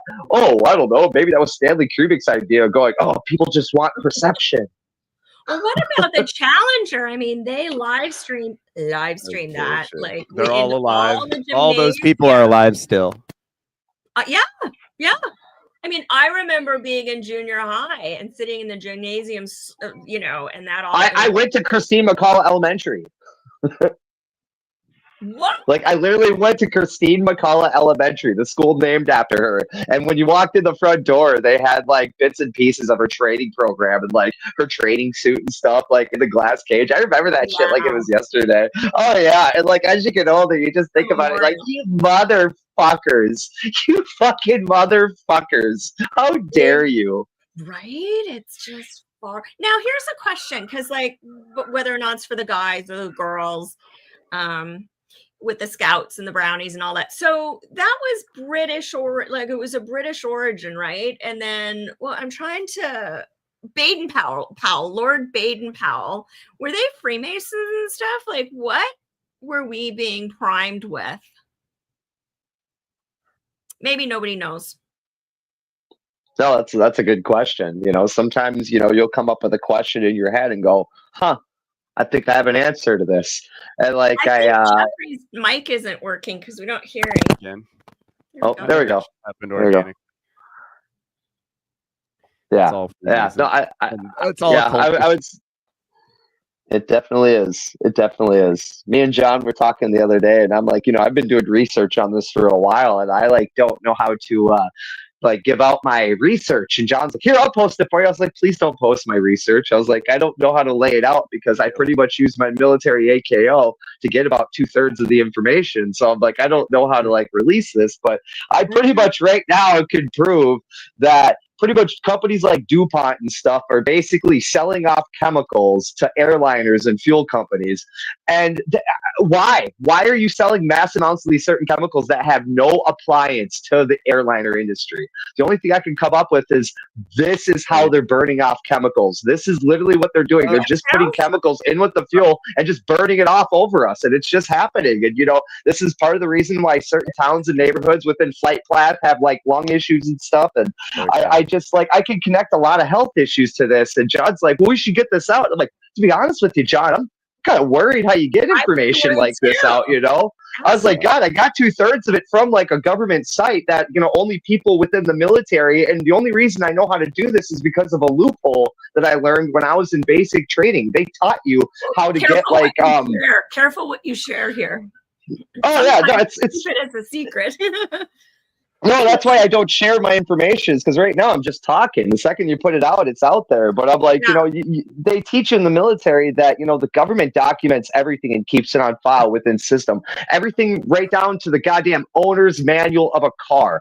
I can go on a website right now owned by the United States government, and I can throw up you a brochure and an owner's manual for like a 1954 Ford 100 pickup. And I can tell you how the thing's built all the way down, because the government basically created a law where all these people have to turn this information in to the government. I mean, that's actually it had been during World War II. Sure. Yeah, during World War II, when they were basically, hey, you have to share your resources. And actually, that's why the company Pepperidge Farms stopped making bread during World War II, because that lady who owned that company was smart enough to go, nah, fuck you. You're not getting my secret. I'll quit. I have enough money to back up for a while. And she's the only person today that the government does not have her recipes. Oh my God. I used to love Pepperidge Farm cakes when it was frozen and you'd slice it and eat it frozen. Anyways, the chocolate and the vanilla. Well, interesting. Yeah, no, she, that lady, the reason she even got famous was her kid was dying, you know, her kid was dying off, and there was no nutritionist or anything that could teach her, you know, hey, we don't know why your kid's not intaking food. So she pretty much, bread was like bottomless at that time. So she pretty much invented a whole multi-grain bread, and it helped her kid come back to life a little bit. You know, God forbid you have a bread 2/3 full of plants and it's helping the kid come back to life. But yeah, so she started selling that bread off because she was the only person on the market. And yeah, like I said, the only time she stopped selling it was during World War II, when they came to her door and said, hey, we need your secrets. We're the United States government. The soldiers need it. And she said, no, you guys are dumb enough to take secrets from fucking Hershey and sell chocolate off like it's a goddamn health bar. I don't want nothing to do with this. So she backed off and told her, everything. And that was a smart thing for her. Smart business move. Does the bread get sold today? I didn't know they did bread, or it doesn't matter. I couldn't tell you. They sell stuff. I don't even know anymore what their main stuff is. Yeah, I'm sorry. I don't eat processed shit like that anymore. My process is pretty much down to sugar. So yeah, I mean, listen, as growing up, they had their like little rectangular little cakes, and you could slice them. Anyway, the things we've had some comments come up. I think it's Darren talking, but it's going back a bit to. Oh, is this Darren? On YouTube, Sovereign. Yeah, I'm pretty sure that's Darren. Okay, that makes sense.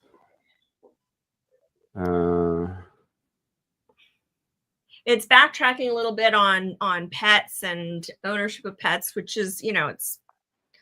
I don't think that's what's up. Ownership of pets is unethical across the board. Oh my God, I got so weird about that. Like to the point that I literally tried to throw my animals out the door multiple times, and I've kind of learned the system here. No, I swear to God, it was a weird thing, dude. I just get out of here. I don't want to be your slave owner. I realized that there's a way to. Too late. Yeah, exactly. It's like you learn to coexist. You go from being like a slave owner, pet owner, to going. You know what? If you need to go outside, go do your thing, live your life. You come back. That's how we are with our animals, and that's kind of helped us cope with what we have now. As far as us ever going and purchasing or like intaking animals again, we're so good. If find one on the road, it's a different story. Different story. If they need the help, we'll do it. But never again will we go and get a family pet. Like that was, we just, you don't know until you know. But that's just it. And so for those that do have, like Darren's got 2 dogs and stuff, and for all intents purposes, his is his alarm for his neighborhood, right? Yeah. Oh yeah, Jeff. I think Jeff's got a cat. I got a cat. I got 2 cats. Actually, I got one cat who lives right down the road in the woods, and he refuses to come home. The little fucker doesn't want to come home, and that's fine. He thinks he's just living the wilderness life. He thinks he's like running the Akawaka tribe. Who knows, dude? But he's content. It's whatever. Peace. Yeah. Let's get back to this video. Girls who has personality and someone who can speak, and if you mean like biologically, like someone of just give me a definition of, you have a dog and a human being. How do you know which is which? Human being can walk and talk and a dog can walk. Yeah, but I can't walk and talk. Sure. Here's the difference: a human being can tell you the difference between right and wrong. An animal can only tell you the difference between pleasure and pain. Thus, us knowing the difference between right and wrong and having the consciousness to understand the situation of an animal, his argument, this isn't a vegan argument. This isn't an argument for being able to kill an animal unnecessarily for food. These guys have such terrible arguments that they make arguments for us. Like he's just walking into it. That's not even an argument, to be honest with you. I mean, you could stand there and say, oh, yeah, well, they know the difference between right and wrong. Well, no, hold on. It took us years and years as humans and children to understand the difference between right and wrong. Just like a dog. I mean, good God, a dog understands the difference between right and wrong when you teach it to him under your own concept of what right and wrong is, because let's be honest, that's a social construct to a point. Oh, Darren, if you legit rescued those animals and you're taking care of them, that's totally cool. Yeah. But that's not usually the case. Most animals are, bought at Petco and things like that, which is inherently unethical. If you found your dogs on the road, that's a totally different story. Like we have a cat. Allie found the cat with a broken leg in a tree getting chased by a Rottweiler. Wow. And has taken care of it. And this cat has stomach problems. He throws up. He's crazy. He's a crazy pain in the ass. I love the cat, though. I love the cat, but it is inherently not ethical to have animals. And especially when I live in Hollywood, like it's so disgusting down there because it's so popular to own dogs in West Hollywood. and Hollywood and shit. And there's no place for these dogs to go. There's no place for these dogs to go. And there is like gelatinized piss everywhere in West Hollywood. The smell is horrid. And it's not just to live in the world. Beverly Hills, basically. Like LA's got a animal piss and shit problem. San Francisco has a human shit problem.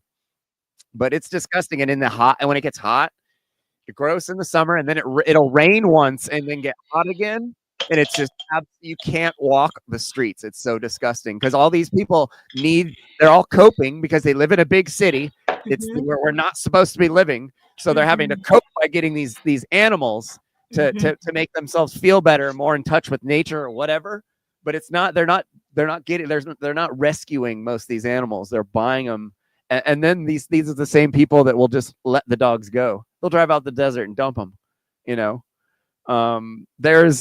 It's an insanity. There's this park near where I live, and there's like 700 cats living in this park. And there's people that go down there and feed them all. And like, you know, I'm like on the message board for our local community, and people are like, oh, I'm breeding my fucking cats. And I'm just like, you fucking idiots. Like, go to fucking Hart Park and go grab one of the cats from there. There's 700 of them down there. Babies, all ages. Like it's pure satanism. Well, I just want to clarify really quick. There's no such thing as cat ownership. When you decide that you want to own a cat, it's the dumbest fucking concept in your head because you're lying to yourself. That is you pretty much bringing another animal into your home and saying, here's everything I own. It is yours now. I will pay your rent. I will buy your food. I will pick your shit up and put it in a bag and throw it away. I am now your slave. That is what cat ownership actually is.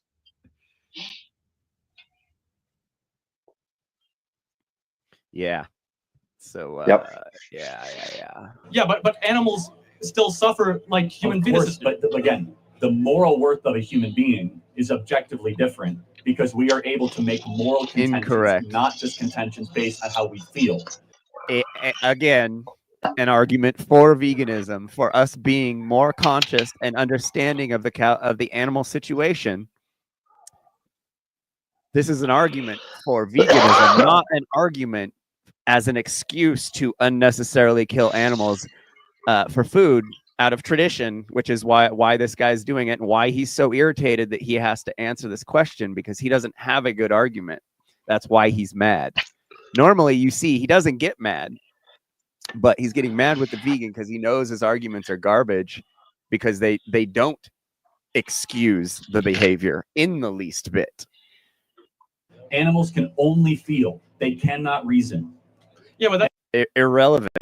That doesn't mean we can kill them unnecessarily. And that definitely doesn't mean that there's no karmic inventory attached to that too. If he's talking about morals and karma. And therefore we should be treated different morally. Now, from a typical Western religious view, we have souls as human beings and animals do not. Appealing to superstition. And as a soul, I mean, not just in the religious sense, but I also mean that there is a part of you. All these guys, it's so funny how much carnism is wrapped up in religion and the Bible, and how much these guys are wrong about this stuff. It's quite funny because it's like, and I'm talking about like non-Christians too. Like non-Christians will use this stuff against us all the time. Like pure full-on Satanists will be all, oh, but God allows me. It's like, dude, you don't fucking believe in God. You've just been brainwashed to just accept that and like ride on the coattails of it. You don't even believe that. It's such a hilarious fallacy that 9 out of 10 of these guys falls for. And this guy, he's irritated because he doesn't have good arguments because there is no moral argument for killing animals for food. He's going to say there is, and he's going to say there's moral grounds for it. But like, you're going to say it's more moral or equally moral to not killing the animal for food? Like, that's absurd. Absolutely absurd to claim that it's as moral or more moral than not killing the animal. Like that's like, does this guy have brain damage? Like that's basic common sense. There's no way you're more moral. That is not just your 5 senses, right? Okay, sure. Well, so for example, if you think you're only your 5 senses, he's probably on test. Which one of your 5 senses is telling you that? Well, I don't know what you mean by 5 senses. You mean my brain? Well, your 5 senses: sight, Dumbass. taste, feel, hear. 5 senses. So an animal only has 5 senses. It Yes. does That's not funny. have the ability to withdraw itself from its 5th sense, right? Yeah, but how do you believe that it's okay? Not an excuse to kill them by the trillions for your own for a taste, for a specific taste. Kill an animal when it's not okay to kill a child. You defend a child more. Some children die. Some children never make it out of the womb. Well, because human beings are human. Yeah. A is A, and human beings are worthy of Terrible, protection, and argument. animals are not humans. Terrible argument. And they're not the moral equivalency. Human is just a word. The concept is just it's a man-made idea. Right? No, but I don't believe that. Look at how condescending he is. He's got nothing, so he's got to appeal to what's it called? Ridicule. Appeal to ridicule. And he's close to ad hom, I think, at this point. I'm trying to argue that a human is worth more than an animal. I'm saying that even if a human is worth more than an animal, you should give animals respect. I do give animals respect. We should treat them humanely. Yeah. When we killed it.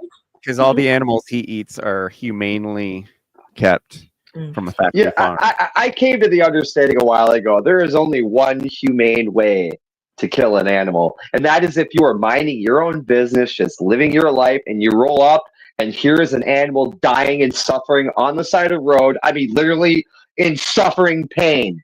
The most humane thing in that situation is putting that animal out of his misery. I can't think of anything else other than that. Not that I'm not saying to just put around him. I mean, dude, that's an animal who probably lived a life, and something happened here. I mean, God, at least take the time to bury the guy or something. The part about this video is that, like, I don't know.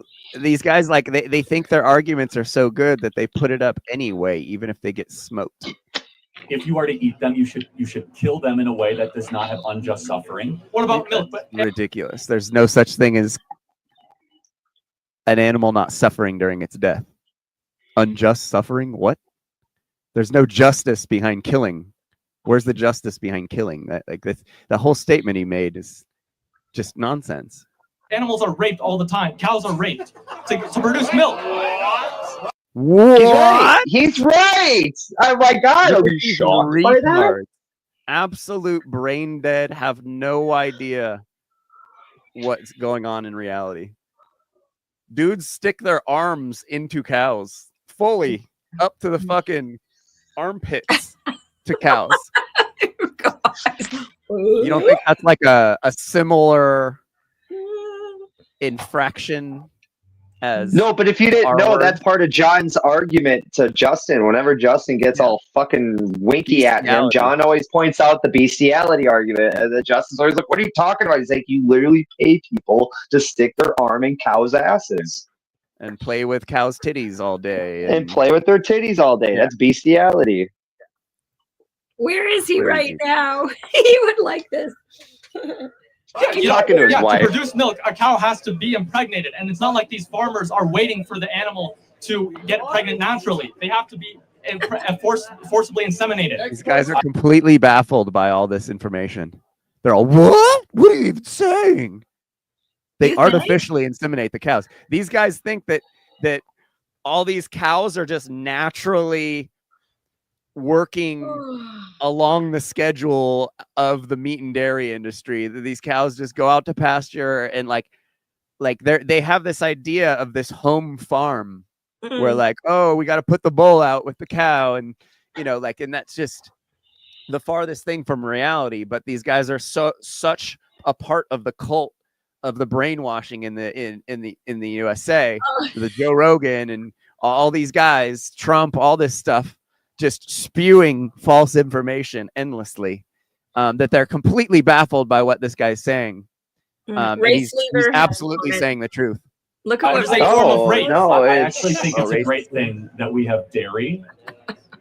Okay, but I don't think that that drinking milk in and of itself is bad.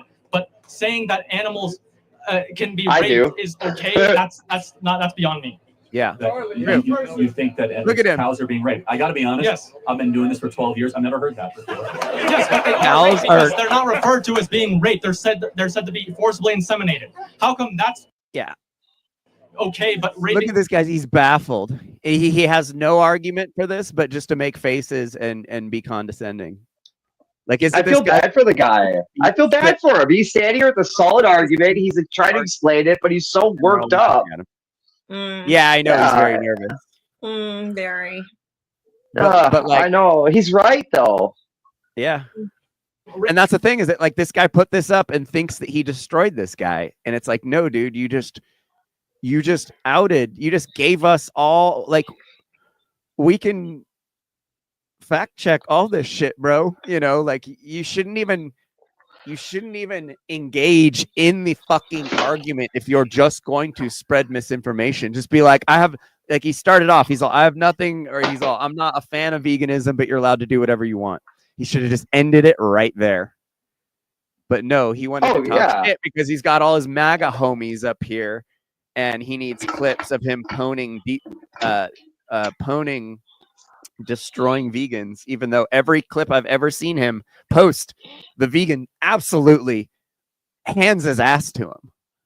And he just thinks because he's got MAGA bros around everyone backing him up that he actually like intellectually destroyed this guy, when nothing he said so far is an excuse to kill trillions of animals every year unnecessarily for food. This is how this cult enablement system works. Death cult. What? Oh man, I was on somebody's podcast about 2 weeks ago where they were sitting there ranting and raving about BRICS, and they're saying, "Oh, America's, they're on their way down. BRICS is, the new up and coming." And I pretty much explained, I was like, dude, I hate to point this out to you, but as a historian, let me explain to you what happened after World War II when we got all the, excuse me for my terminology, but when we took all the Jew gold and we stuck it in our reserves in any way, and our Federal Reserve went to it win. When people talk about MAGA, when America was great and when all these great things happened, well, when was it? Well, it was when America actually had the money to just throw away and give it to everybody and do whatever they wanted. And everybody thought it was great. Yeah, like the roaring 20s, and then after the war, everything for the sick, because everybody talks about the boom after, the war. And it's like, well, dude, they had the money to boom. And everybody's right now talking about BRICS. But you guys, it's so different. You're literally talking about another separation and connection to another federalized banking system. BRICS isn't some amazing thing. It's somebody that just repackaged something and is trying to sell you the same product because they know you're willing to buy it. Not in your fucking meat industry, propaganda cult. You're in a fucking cult. I'm not in your cult. I'm telling you. Boom. Raping a small child is not. I would not. Yeah. What? Welcome to bull. I don't support raping anyone. I don't support raping. I wouldn't call extracting milk from a cow the same as what happens if a woman is raped by some savage. I'm not talking about extracting milk. I'm talking about when you inseminate a cow to get it pregnant so it can produce milk. Yes. Yeah, not that worried about that. Why not? Yeah. Do you not think their suffering is worth anything? No argument. Their suffering's fine. Again, they're not human beings, and whatever allows the human being to flourish is what we should be concerned about. And I think it's a good thing that human beings are able to have meat, beef, and dairy. And so, okay, but I appreciate your in a Russia mob. Exactly. Yeah. How many did the cows build the railroads? Like, I mean, no, but you still have to treat them with respect. Kids don't build railroads, do they? Yeah, but they grow up. But they're adults. Yes, cows hit a plateau. I can't believe I have to explain this. Cows eventually plateau in their ability to reason. I'm not talking about a plateau in ability. I'm talking about suffering at that moment. Right. Is it okay to? He really has a kid is never going to grow. No argument whatsoever. This is so stupid. I have to explain this to you. It's just he's just saying things to span time, so it's long enough for him to get rid of him. He has nothing. So he's just gonna, like, this guy is supposed to be some debate master. How is this debate tactics? and letting all his fans scream at this guy for several, for 10 seconds, and just not being like, "Hey, quiet guys, like I'm talking to this guy." He's like, "No, I'll let these idiots fucking waste this guy's time and make fun of him." Unbelievably bad presentation. If you think you're like a smart guy. Well, no, like, we call that port democracy. That's all it is. Port democracy. You're basically, I don't know. I always try to preach to people that democracy isn't when people think what it is. On a bad day, you could be dead. Yeah. 2 wolves and a sheep voting on what's for dinner.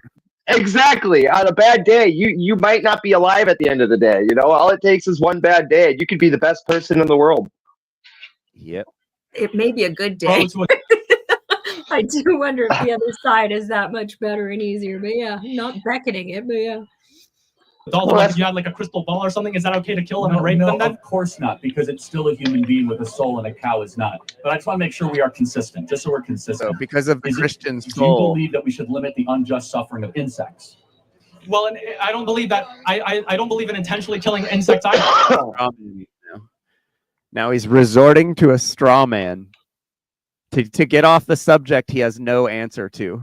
The questions he has no answers to. No intellectual, logical, concise answers. Well, it's not even an accurate response. It doesn't even check out. You bringing that up, go, well, the cow doesn't have a soul. Excuse me, what? I'm sorry, but every Hindu in the world right now wants to slap you in the face. What are you talking about? Seriously. Well said.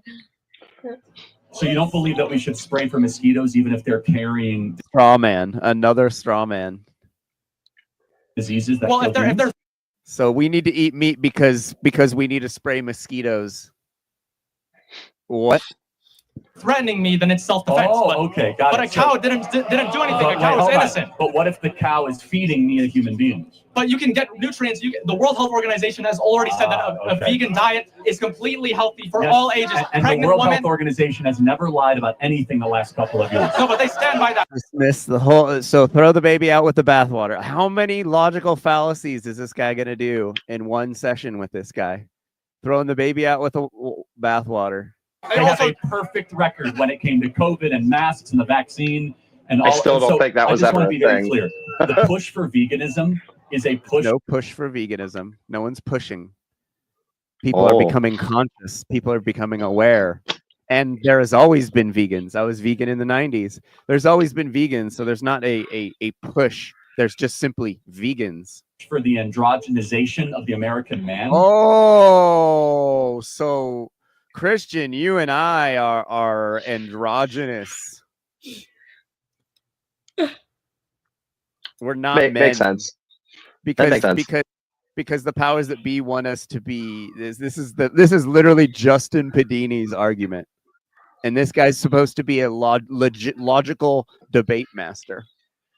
He's done. Yeah, but when you try to point out to them logical fallacy over logical fallacy. Yeah, when you try to point out to those very people, though, like I tried to tell Justin, because he thinks that his size, like me and him have had this back and forth multiple times.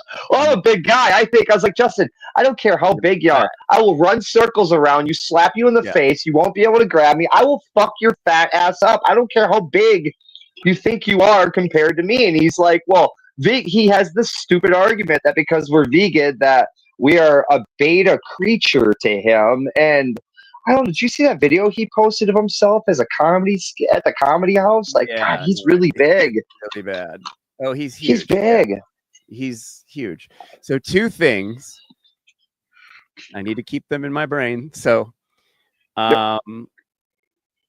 Chris Sky. I'll fight Chris Sky in Mexico. What?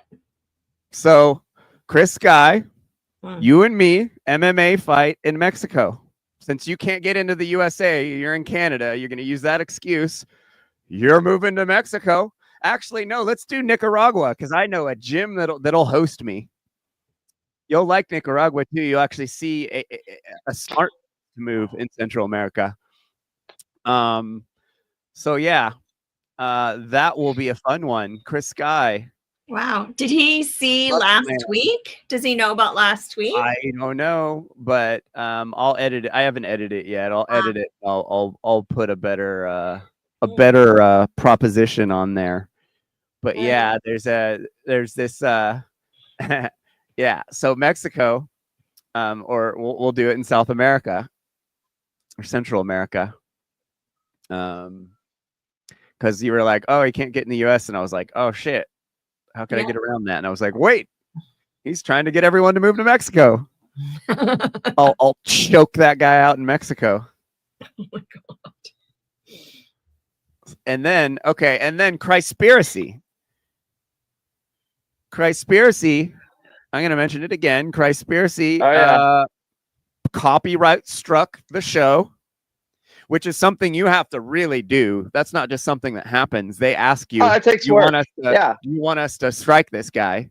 So Christspiracy, copyright struck another vegan show for showing their movie, which they allowed people to watch for free. So, and I emailed them 3 weeks ago, and they haven't responded. And I was on Chris David Ram's podcast the other day, and he shouted out the show. Also, hit the like button.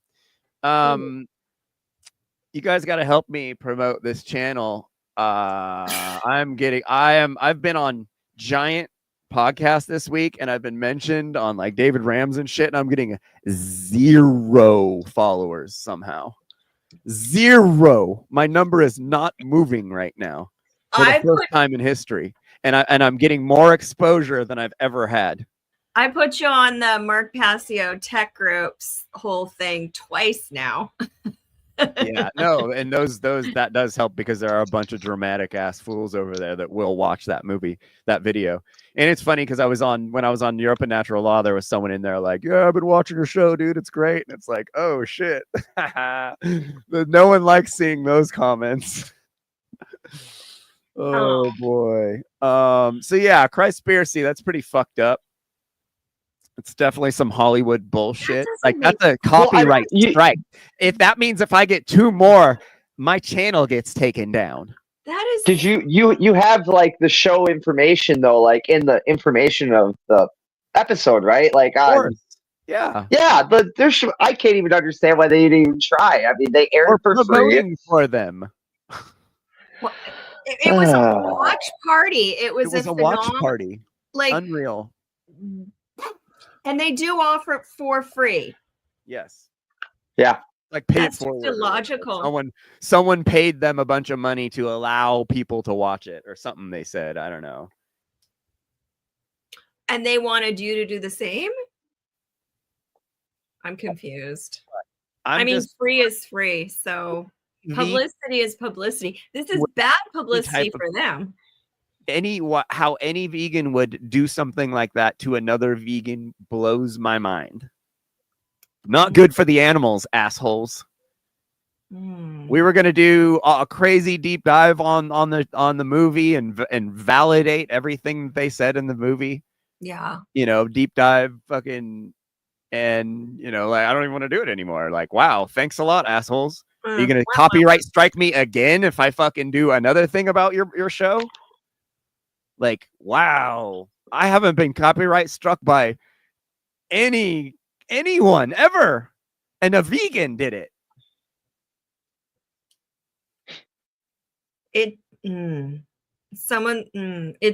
almost seems like it's targeted for, and they did it to another vegan group. Sorry, so you weren't the only one? No, they did it to me. I don't know if they did it to anyone else, but they did. I just know they did it to me. What's up, Braxy? Braxy's in the house. They're doing a pay it forward thing. I think. Oh, they changed their minds about the watch structure of Oh, so now you have to pay for it, huh? Working and chilling. So maybe that's what it was, because they want to make money on it. Oh, well, I mean, there could be a link with a donation thing, but so did you have to call that entire episode? Is that what that means? It's gone. They took it down.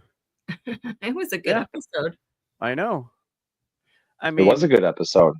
Yeah. it's unfortunate. It was. Oh well. I didn't see anyone else putting it out for free on YouTube. I saw people like sharing the link. They pulled. Oh wow, yeah, they pulled yours too. Did they copyright strike you though, Brax? Probably didn't want. Oh wow. Completely shared all of their socials, everything. Okay, well. Oh, they struck you too? What bricks? Yeah, that's pretty fucked up. But changing course midway is kind of something where I mean, maybe you can appeal that, because if the train left the station under one platform, which is free to view, and then they changed it midway.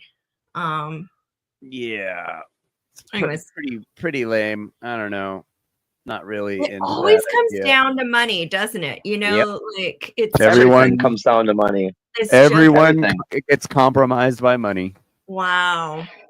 No, not even in the military. I mean, I can tell you, like, the most powerful weapon, like when they send out like small, because I was a forward observer, the most like powerful weapon they sent us out with was the fact that we had a rucksack full of money. That was the most powerful weapon that we had, because we could buy information, we could buy our way out of things. And I mean, that's no different than just modern society. You know, if there's a price tag on it, just like when it comes down to businessmen doing deals that are illegal, if there's a price tag on that deal, then that law only applies to me and you. It doesn't apply to them because they have the money to pay for it. Yeah. So Braxton, I was on David Rams and I left in the comments, I was like, hey, fucking, it was like during a pretty popular big show. I was like, hey, Christspiracy copyright struck my channel for doing a watch party promoting their show. And like, everybody's all, oh, just hit them up, they'll take care of it. And but I was like, no, I did hit them up and they haven't responded. They didn't even email me back. Like, I literally got the dude's emails and sent them a message being like, hey, what the fuck? You know, like, maybe give all of what us kind of the email. vegan activism is this? Give us the email, and then we can email them and go, what the hell, man? Because this was meant to be an educational piece mixed with the origins of obviously religion and its influence. That's too bad. Yeah. And if they don't respond and do what they need to do in the right thing, then we'll make a documentary about them called Docuspiracy, and we'll just hunt them down the same way that they hunted everybody else down, and we'll just make it about them. But don't let them view it. They have to pay to view. Well, yeah, we're trying to. It's all about money. We need to make money. All about money. And like the cover will have for the meat eaters or something. Yeah, something to just get the carnivore group in. It'll get them mad. They'll love it.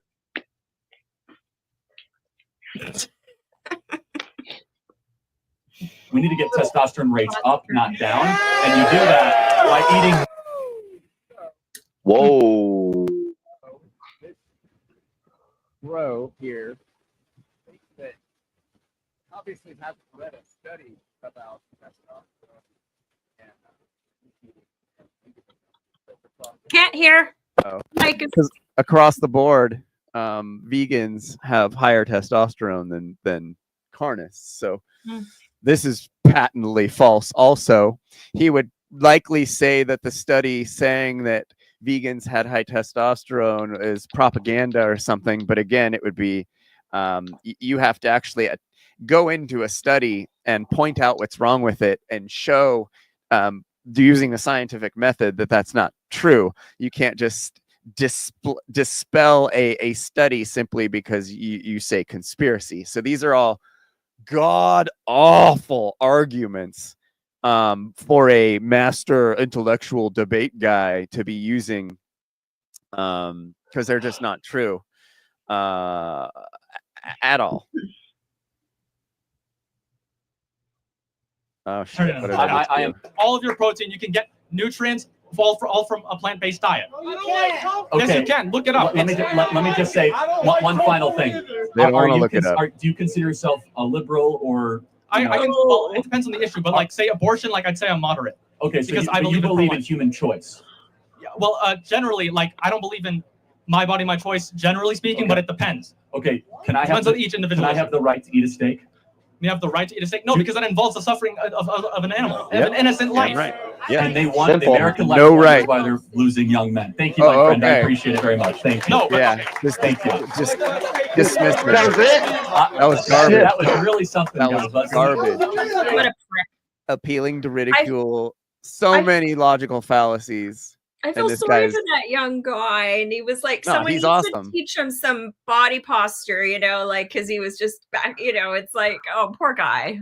Give him a few years, he'll knock it out of the park. More. Yeah. It's pretty lame. Oh, this is pretty funny. So I've been looking through the One Great Work network, and like, you know, like this guy Benny Wills, I know him from LA. He's in the network, and I was just like, why could this guy possibly be on the network, right? And I'm like, okay, so let's watch some of his content, right? Okay. Oh boy.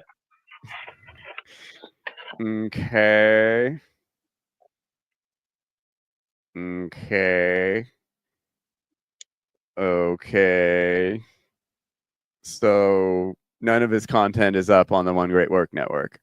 This is how serious these guys take being on this network. He's just got a bunch of nothing, video unavailable. So who critiques this content on the network? Dare I ask the question? Anyone who is on the network is able to upload whatever they want. Allegedly, it's vetted at some point, but I doubt it. Justin Padini puts up stupid jokes all up on there that have nothing to do with anything, and they stay up. He's actually, it's funny because I didn't even realize Justin's got every one of his debates with me up on the One Great Work, which is hilarious because I'm just handing his ass to him in every single one of them. But he's so clueless that he thinks he's actually destroying me, and it's quite funny to know that all that shit's up on the network. Yeah, So anyone on the network can put stuff up. But they have to be allowed to be on there by somebody first, and then it's a free for all. Well, yeah, if you get on the network, you get a link, you get like a login code or something to whatever platform they have where you would put your content up, I'd imagine. And who controls that? There's no control. I'd imagine Mark, but like I doubt he spends the time. He seems like a busy guy. Oh yeah, the B12 lady might come up. The lady that did that B12 video. So yeah, Benny, like I mean, like how do you, like, what is this? Right. It's like, okay, so and this guy's cool. He's on the I think he's on the Europa Law show. He actually has decent, can put sentences together and stuff like that. He's German, kind of cool.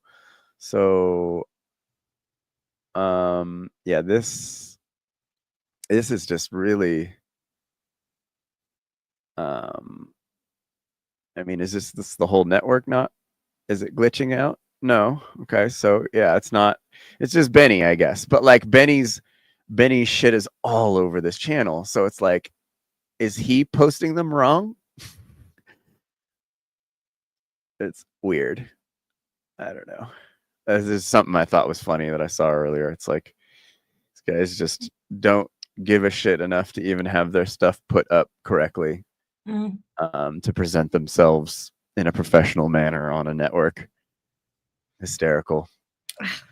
I'm confused by it, but Yeah. I've already expressed that. So I'm like, I've been a crypto guy for a while. I don't talk about crypto on the show much because it's pretty boring. It's interesting in context, with the future and anarchist societies and spreading natural law and stuff like that. But I don't talk about it that much because I don't think it's going to save the world or anything like that. It's just kind of a good step in the right direction. Anyway, so now that we're in a bull run right now, which is when crypto gets very exciting every 4 years. There's a 4-year cycle that is built into the software that runs the software, the ledger, and all this stuff. And so whenever there's a bull run, the scammers come out of the woodwork, right? And they take advantage of celebrities with platforms, and they do these things called rug pulls, where they'll be like, oh, we're gonna have in this circumstance, we have the Tuah girl. Oh. She made a coin, or she was taken advantage of by a scumbag piece of shit Satanist, really, who knows the technology enough to he knows the technology enough to put to basically get the people together to do the programming to make this coin, and he convinced her to back it. Oh no. And she told all of her billions of fans about it because she's famous now for some reason because she said something pervy to someone doing an interview. Yeah. And she was used as a distraction for something huge going on in the world that we were being distracted of. So as they released the coin, they did a rug pull basically where everyone who had the coin sold them for Bitcoin and just pieced out. So it's technical. Crypto's technical enough that you can bear, it's kind of Wild West right now. I know last bull run, Logan Paul, who's another psycho scumbag Satanist that has the captivation of billions of people. He pulled a scam like this, but he didn't get in trouble. He got trouble publicly.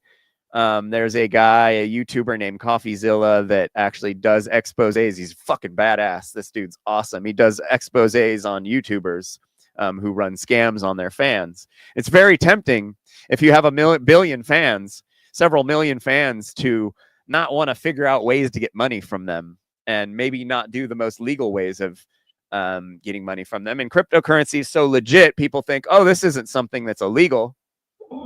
Or in this girl's case, she doesn't understand what a rug pull is. She doesn't understand that there's a million ninjas out there in different countries that are or that have bots, or like there's so much involved. You never know how a coin opening is going to go.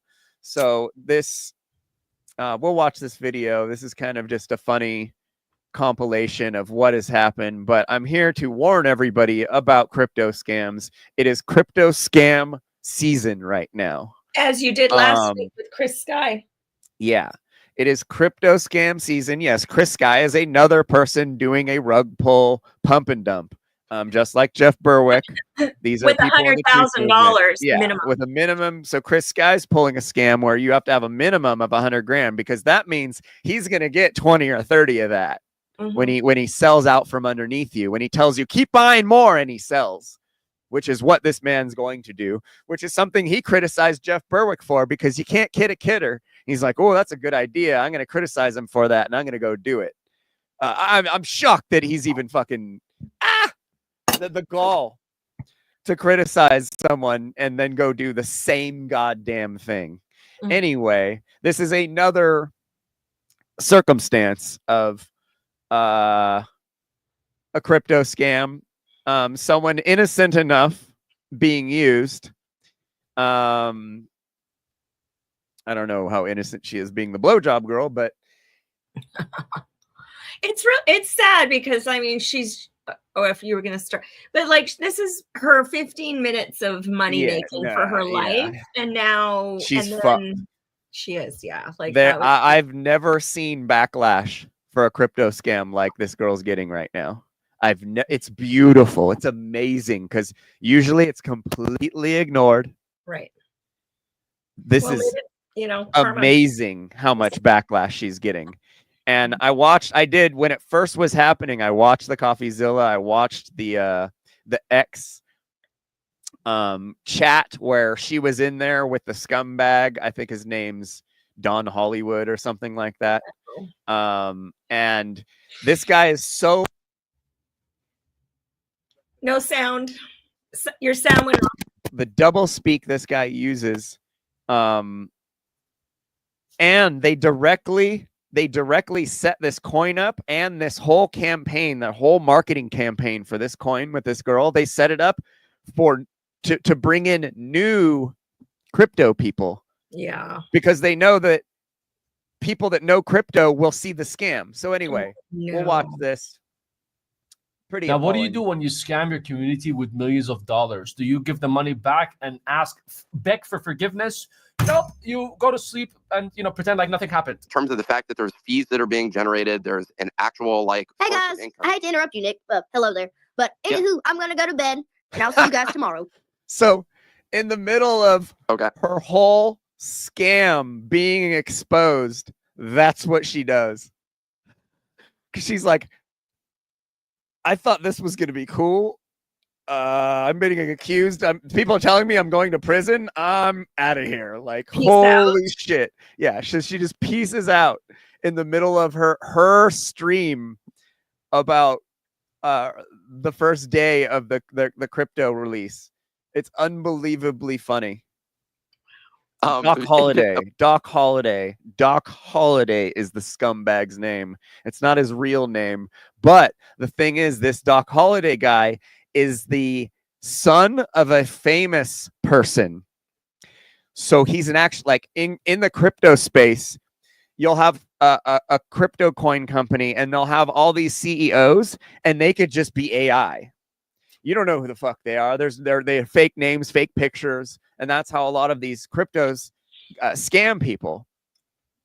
I've left exchanges because I was sus about the CEOs because it just looked like deep fake. It just looked like nothing they put out looked real, and I couldn't find them online on social media. They didn't exist. Very deep.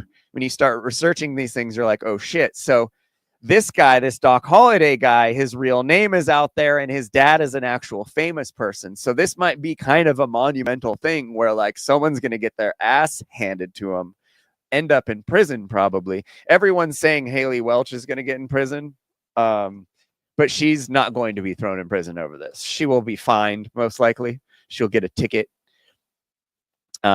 She'll have to pay something, but she's not going to go to jail because she's the useful idiot that was manipulated by this other guy. I guess we're talking over here. Now, 100% I agree with her in this situation because your beauty sleep is way more important than other people's life savings. Just like that Justin Bieber song. Oh, and it was something like 13 million or something. A lot of money that got scammed from her fans, basically, by the guys organizing her coin. You learn how to love for copyright reasons. And these guys are doing it like in the open because the crypto cycle is every 4 years. We get a lot of new people that just don't know shit. And so these guys are so stupid to think that they're doing something that's legit, but they aren't, because people like me who've been in crypto for fucking 14 years or something, we've seen this stuff over and over and over again, and the scams have been getting, different, and they change and they get better. And, some come from India, some come from the USA. Justin Padini got scammed for a shitload of crypto under my care. Your mic got moved again. Like, unbelievable. Yeah. How easy the thing is that like it was the most obvious Indian scam, and Justin still fell for it. Like, this guy was getting mad at him because he didn't didn't buy more crypto and send him more. And Justin's like, all right, man, I'll go to the bank. I'll go to the bank. Like, unfucking believable how stupid people are. And so I feel the need to start including a little bit of crypto safety stuff in the show. Because you never give your keys to anyone ever. Your crypto passwords, never give them to another human being unless it's your children on your deathbed. You know? And these people will just, oh, can you just do it for me? You just handed your bank account to someone. I'm sure actually if you did do, you set out to say, look, let me educate you a bit on this, then that would be good to kind of have a heads up and people can tune in for that. Your mic is off again. I did several videos. Still not. It's Ray Sleever's like, Jeff desperately needs an impact resistant mic. No, I need a new cable. I've been using this cable a long time. Can you hear me? Yeah. Okay. So Padini, who's in the One Great Work Network, one of the third smartest guy in the world, fell for this like peer pressure scam and lost all his crypto. And he had to come to me with his tail between his legs and be like, yeah, bro, this guy started talking to me, and I made several videos about it. I've made several videos about Justin getting scammed several times when he got taken advantage of by Larkin Rose to buy Larkin Rose's own piece of land. Yeah. Halfway across the fucking country from Justin Padini. In Arizona. And not in the place Justin Padini originally wanted to buy the piece of land. And it's a piece of land that Justin Padini can't do what he wanted to do in buying that land. Yeah. Unbelievable. And these two things happened within months of each other. Oh God. My mind was boggled. Well, I was like, I guess dude, he's got tons to give away then. I mean, that's just wow. That's just, to me, that's heartbreaking. But especially, there's always somebody ready to take advantage of another human being. Yeah. And it's not, like, and it's funny because like these dudes, like the white dude, the dudes in the USA that are doing it, they're like using VPNs from India. They're like blaming it on India. Like it's crazy. Yeah. It's like a reverse psychology. Yeah. Oh, did you see Ray Sleever put something funny about our, but since like referring to the bot comment. Oh. Saying I'm not human being, I'm artificial intelligence. Yeah. That's all. Race has just been here hacking my crypto passwords from me. I don't own crypto though. I don't know anything about crypto. Did you were you dropping that so someone can come on? Oh, I always I put it up every once in a while just in case anyone wants to come on, but yeah. Let me get back to this. You learn how to love yourself and other people who lives are at risk and their whole life savings at risk and their whole life is at risk. They need to wait because I am loving myself by sleeping and treating myself with loving. Now, Coffeezilla, all of us at the age of our seas, we were waiting for the Coffeezilla video after the Hawk Tuah got exposed by him on the space call, but we're waiting for the full video to come out from Coffeezilla himself so he can give us more deep information about the whole thing. He had us all about the edge of our seats waiting for the episode to drop, just like the Penguin series. And he did last night. Literally, the second I dropped my video, he dropped his video as well. And this is what he had to say. Which said, team hasn't sold one token and not one key opinion leader was given one free token. We tried to stop snipers as best we could through high fees at the start of the launch. And so you see their awful tokenomics here. Along with this response, the team hasn't sold one token. And then so tokenomics is like what the coin does. And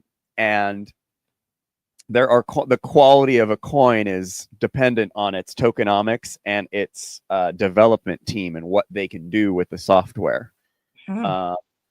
So to have a coin with terrible tokenomics, it just means that the coin is set up to make someone specific money. not the general, like if it's set up deflationary where like, you can make 1 billion of the coins, you don't want it with a currency. You don't want something that they could just make endless, finite, infinite amount of coins because it's going to devalue the coin. That's what happened with our dollar. You want something that's inflationary, or deflationary. So if a coin is deflationary, that's like a good tokenomic that it would have. That there's only 1 million of them that they're going to mine, and so if you have one,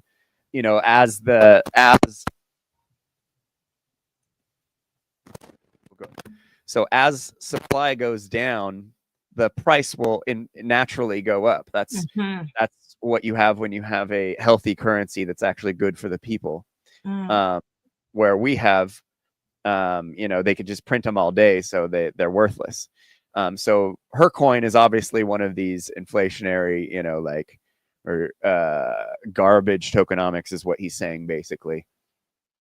So how long did it take? When they released it, they made a bunch of excuses for the price tanking. They're all, oh shit, my bad.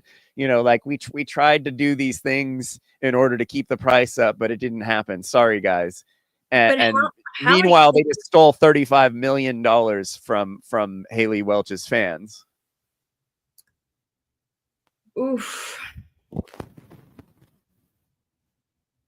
And they post obviously a screenshot of a lot of sells from insiders who did not have to pay. You can see on the bot side, there's nothing. And then on the sold side, they're making a lot of money. So how did you get free tokens? Well, you were an insider, right? And the people who had early access to this whole thing, these are the insiders. 89 wallets sold 100%. They sold everything. 47 wallets sold 50%. 19 wallets, 130 wallets. And total sold just in 24 hours was $3.3 million. So $3.3 million of people's life savings. Take care, bye. And who does scammers usually aim for? They aim for grab. 3.5, not 35. My bad. So in this scam, they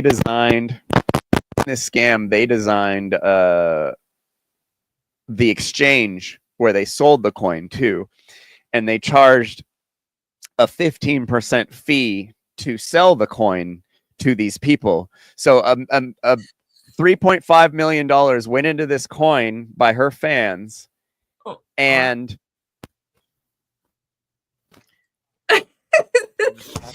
Ray Sleeper said alternative 2 words don't move. That's what I'm laughing at. Am I here? As soon as you take your hands off, It's just a cheap cable, I guess. Can you hear me? Yes. Okay. So they made money. They made money by selling the coins out from underneath the buyers. God. And they made money selling them to the buyers. So they double fucked these people by charging them a crazy amount to buy the coin and then immediately devaluing the coin. Within seconds of this coin going live, it plummeted. Do you wonder, could this have been extremely targeted to the Tuah girl for maybe getting back on the whole situation, and then they just screwed her over? Or no, they just took advantage of her having a platform and having a bunch of followers. That's and do they simply all it know is. who's originated this scam? Yeah, I think they'll get into it here. Scammers who do not know how to use their devices, use their bank accounts, because they're easy targets, and that is exactly what they did, according to Copzilla in this part. Who falls for this? Well, unfortunately, with situations like this, they're not targeting crypto bros. They're mostly targeting actual fans who've never been involved in the crypto space before. They don't know any better, and you're going to hear the guy behind a lot of this say that explicitly. These are people that are outside crypto that we're going to be onboarding, and they don't give a shit. They don't even know what a market cap is. They just go, "Oh, cool." And the guy's gloating about it. Now I get to join the community. This is cool. the scammer Done. who's talking. Not only did they say it, they sold it in a pitch deck. You can see the Hawk deck here. Massive onboarding event. Hawk will onboard normies. So that's why I just don't buy this thought of, oh, well, if you bought this, you deserve to get scammed. Now, I'm not going to shit on the people who lost their life savings or lost a huge chunk of money in the Tuah coin. I think this can be an experience for them. Next time a creator comes and says, buy my meme coin, they'll be like, astaghfirullah, stay away from me, you shaitan, you devil. I will not trust you. Tuah on that screen and absolutely delete and absolutely report their channel. Yeah. But it can't be more obvious that this whole thing is a scam. Yeah. we're aiming for people who are normies who do not know anything for crypto. Now, if, you know, one of the reasons I never joined, this is the major reason I never joined the whole crypto world, is because I don't understand it. And I believe the people who are already at the top of the top, those are the people who are going to be benefiting like 99% of the time. And this is what I think happened in this situation, because there's multiple people involved in this. There are 4 groups to look out for here. 1, you have Hawk Tuah Girl, who is promoting this thing. 2, you have this guy, Doc Hollywood, who is like Howie Mandel's like son-in-law or something like that. Like he's this guy who has some connections in Hollywood, and he seems to be the guy connecting Hawk Tuah Girl with crypto. And he said he was teaching her a meme coin class, okay? And he goes unhinged on her call. 3, you have the guys running the crypto token. And 4, you have the insiders who paid money to get early access to this coin and then are rug pulling a lot of Haley Welch's fans. What you want to make of that, who you exactly want to assign blame to, is up to you. I blame Optimus Prime for this. He's the biggest scammer I know in my life, and I have no doubt he had some part in this whole thing. Because not only he scams Megatron's food, he also knows how to scam me by being cute and spend shit ton of money so he can feed his belly. Oh my fucking God. Personal opinion, all donkeys, all deserve to be punished. Some might be more guilty than others. But people don't understand exactly is the fee scam, okay? When this launched, they had 15% fees on trading. They said that this was to stop snipers. But basically what this means, and because the team now blames snipers, I almost want to rewatch that. But what it means is they benefited the entire way. You can see in 24 hours, they made almost 2 now blames. They don't understand it. All donkeys, all deserve to be punished. Some might be more guilty than others, but everyone was involved in this whole thing. People don't understand it exactly is the fee scam, okay? When this launched, they had... No doubt he had some part in this whole thing. Because not only he scams Megatron's food, he also knows how to scam me by being cute and spend shit ton of money so he can feed his belly. Oh my fucking God. Personal opinion, all donkeys, all deserve to be punished. Some might be more guilty than others, but everyone was involved in this whole thing. People don't understand it exactly is the fee scam, okay? When this launched, they had 15% fees on trading. They said that this was to stop snipers. But basically what this means, and because the team now blames snipers for a lot of this rug pull, but what it means is they benefited the entire way. You can see in 24 hours, they made almost $2 million from this fee. Meanwhile, on Dex Screener, you can see the sniper, which is the #1 trader on this coin. They made about $1.3 million in their total profits and loss. So they actually made less in total profits, this sniper that ruined the project, than the team made on fees. I, of course, asked who benefited. Did Hawk Tuah Girl make the money? Who made the money in this whole thing? And they essentially dodged the question. Obviously, 18 people working on this and a couple of lawyers. It's not even confirmed that this many people working on the project. They need the first day, they need $1.8, $1.9 million to keep going long term. Second day, if we can add another, 2 million on top of it, then we have 4 million. This way we can all be comfortable and come to our work with our Lamborghini Uruses, and we can continue this project for the next 3 years. But we're still going to take fees from you. And like you said, the snipers who ruined the whole project at the beginning, they said there were no snipers, and now they're blaming the snipers for this whole thing. They made more profit than the snipers who ruined the project. They kept on dodging who made that $1.8, $1.9 million, and there was no answer whatsoever. Haley is a creator. Haley is the project, but she owns 0% of it. But it is her project, but she is 0%. But it was a full roundabout situation. They were going round and round. But at the end of CoffeeZilla's video, this is why I made this video. Haley Welch's transactional entertainment lawyer, he's a non-crypto guy. He reached out to CoffeeZilla and wanted to have a conversation with them offline. But CoffeeZilla was like, shut up, you donkey. This is a live story. I will never do anything offline. They say she was paid in advance from a company to handle the token marketing dev launch of $125,000. That's the only money she's seen to date. If you have any specific questions, happy to answer. I said, what company was she paid by? What's the agreement? Did she see a cut of the pre-sale or fees from the liquidity pool? The best thing for my story is to get a copy of the agreement, of course. Christian replies, she was supposed to get 50% of net proceeds after payments of costs to third parties. Is that the 18 employees or whatever they have? I don't know. I don't know what costs they have, but 50% is a lot.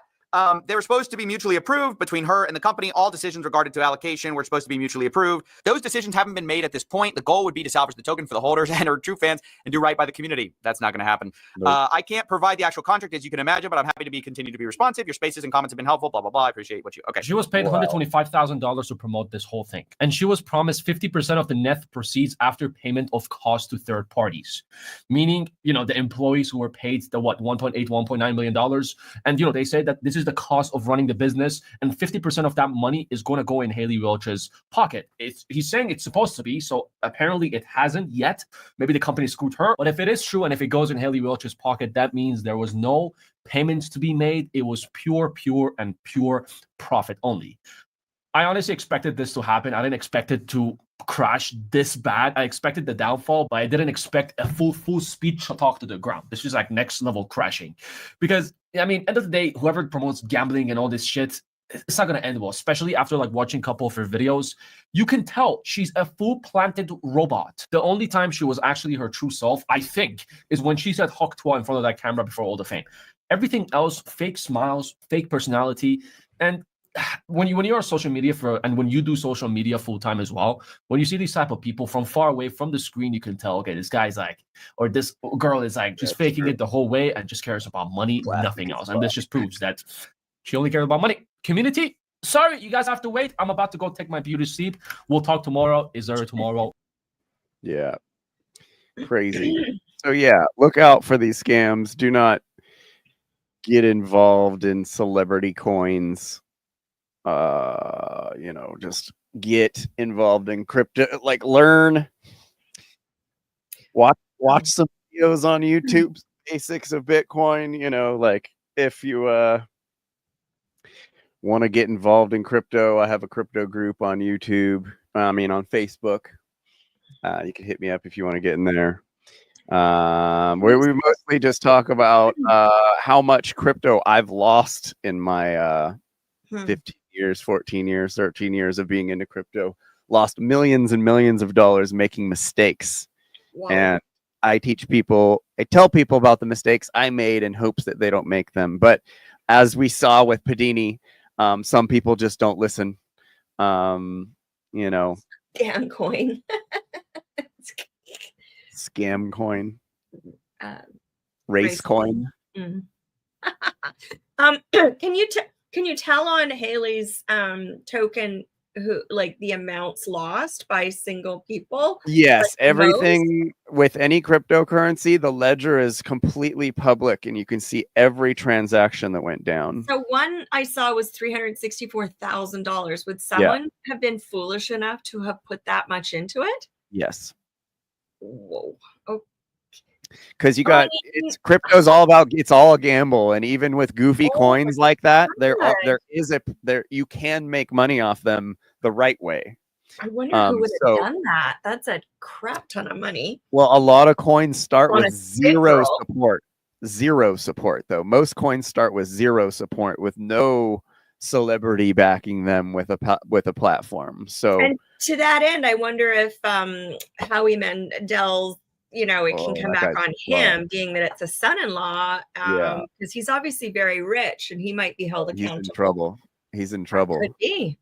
And Howie's like old Hollywood freaking royalty. So, well, he's actually Canadian. I think he started out it might have been in possibly Calgary, which is way back in the day. I'm trying to remember. I like Harlan Williams a lot.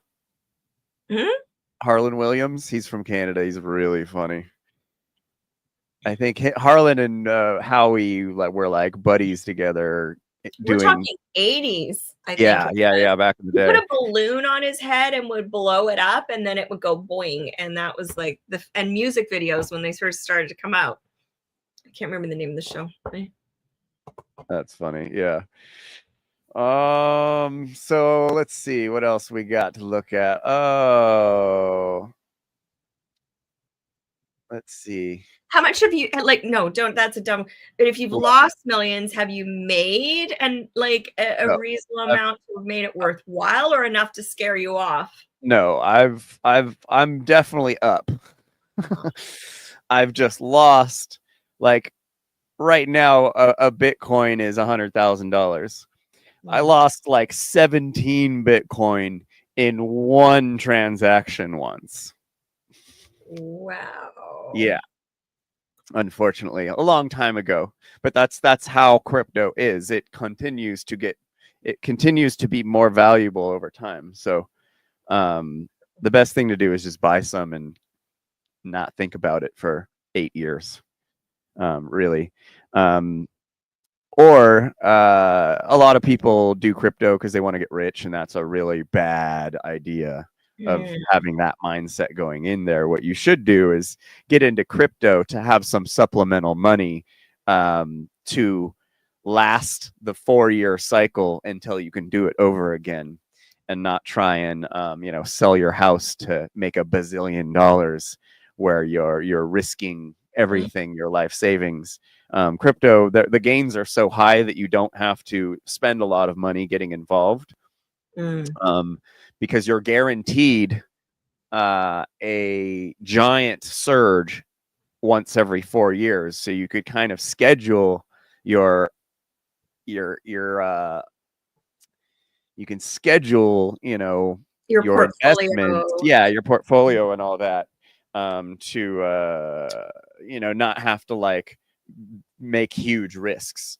So it's a long-term game, really, not a short term. Bitcoin is the most safe, but moves the least amount, but it still moves leaps and bounds higher than any traditional investments, and it doesn't it actually goes against the central banking system instead of for it. There's a coin called XRP that a lot of people talk about that is the central banking coin, which is the antithesis of what cryptocurrency is about. Cryptocurrency is about taking the currency away from the government, who manipulates it and devalues our labor with it. Cryptocurrency is money of the people, and it's a very good idea, and it works very good. So it is the future, basically. And if you like my first bull run, I had $80 worth of Bitcoin, and it turned into 10 grand. So those are the types of gains.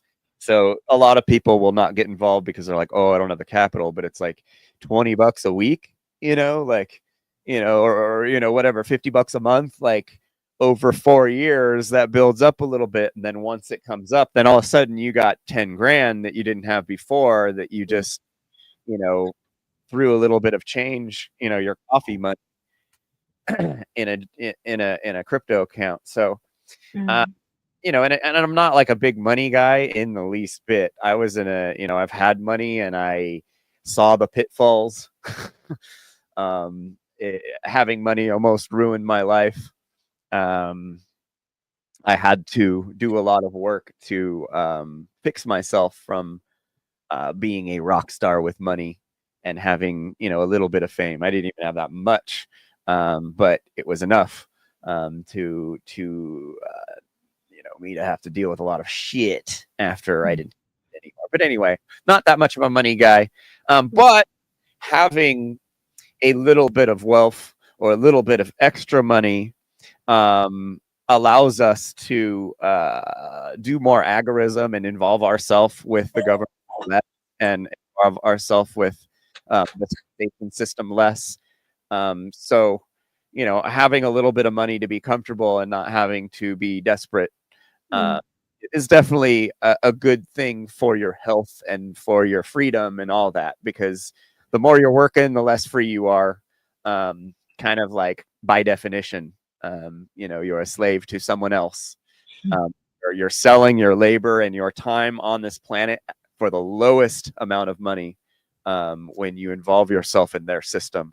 So agorism is the fine art of uninvolving yourself with the government as much as humanly possible. Just like veganism, we are trying to do the least amount of harm to sentient beings within, as much as we can within reason, within the system we're in now. All these guys love to be like, oh, well, you drive and you bump into mosquitoes and stuff like that, but that's not what it's about. So yeah, where was I going with that? The crypto money. Yeah. So investing in crypto is a very good idea. It can be done very safely. You don't have to involve yourself with sketchy coins and stuff. Like, you can just buy Bitcoin, and it will, without a doubt,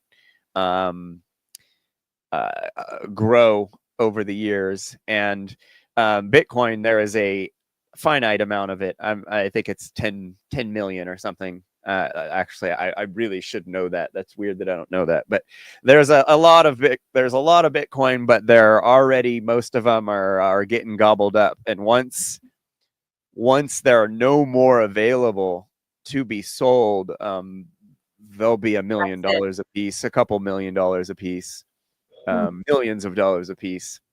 It might be the basis of our entire economy in 20 years. Everything could be about Bitcoin, because the entire crypto space, all cryptos depend on Bitcoin and are based in Bitcoin. So it is the safest investment you could make in cryptocurrency. And you could buy it on your Cash App or your PayPal right now. No time. It has never been this easy to buy Bitcoin.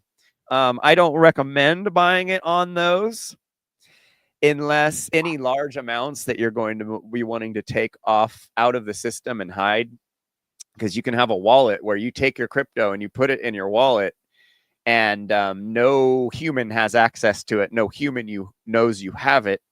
And so where was I going with it? So, okay. But if like right now would be a great time to buy a little bit of Bitcoin on one of those, on Cash App or something, just because you're going to be guaranteed a quick return. You'll double your money probably in the next 6 months. Don't quote me on that. But that's not something you could do in traditional investments, and you can do it right now from your phone.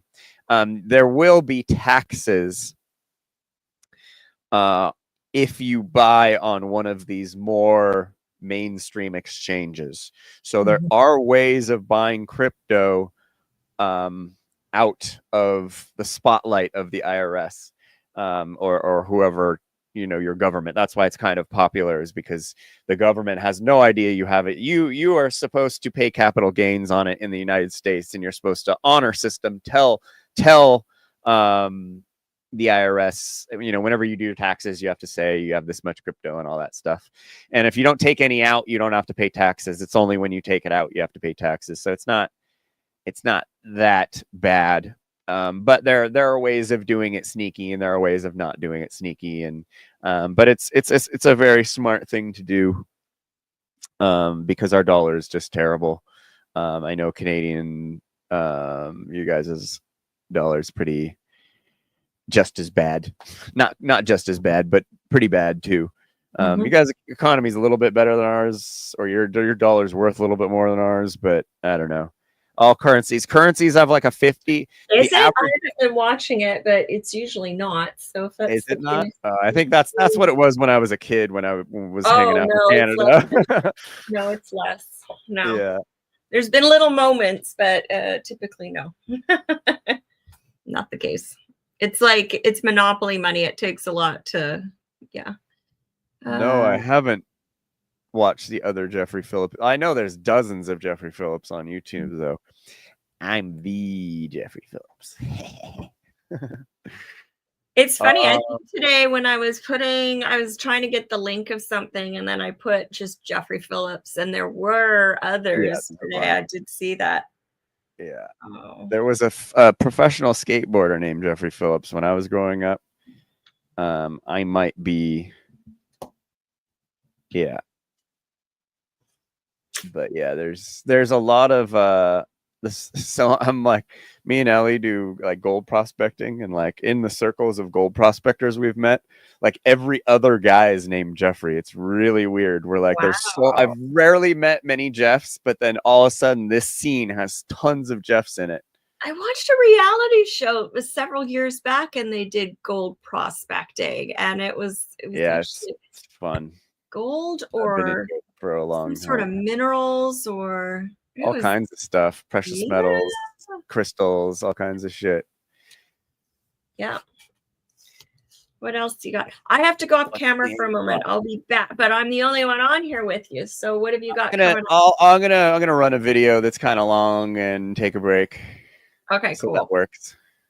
It's a good video though. You should listen to it. I'll be right back. Okay. video, we're diving deep into one of the most important aspects that you have, your shadow. It's the most dramatic shadow effect I can get. Maybe that. Most people think that there's 3 parts of you: the mind, the body, and the spirit. But if you really think about it, why don't most people get the changes that they want? People focus on their mindset. You watch videos like this, you read books, you meditate. People focus on their body, you follow health and wellness, you go to the gym maybe, you eat clean. I don't think it's 3 things. I actually think it's 4 things: mind, body, spirit, shadow. Once I started working on some shadow work and some inside stuff that I didn't really want to look at, I noticed that my life started to change. And here's why. Let me turn you around for this. Nice, we still have it from the other video. I explained this in our recent video and we'll cover it briefly, and then I'll give you at the end of this how to actually start doing shadow work so you can see the benefits for yourself, okay? We don't always become our highest goals, the highest vision we can envision of ourselves. We kind of get sucked down to baseline right here of our lowest standards and the lowest version that we can accept. This is what we're talking about today, because a lot of you are like, all right, I'm pretty good on this. I know what to do. But how do I remove some of the blocks down here? If you don't do this, if you don't do what we're talking about in this video, what's going to happen is you're going to set some goals, you're going to make some money, and then your shadow side is going to kick on. It's going to suck you down. And so that's why most people have pretty much the same income their whole life for the same savings. You know, I read that 75% of Americans are like 2 paychecks away from bankruptcy, probably even more now since the pandemic. What is the shadow? Let me actually take you over to the library for this.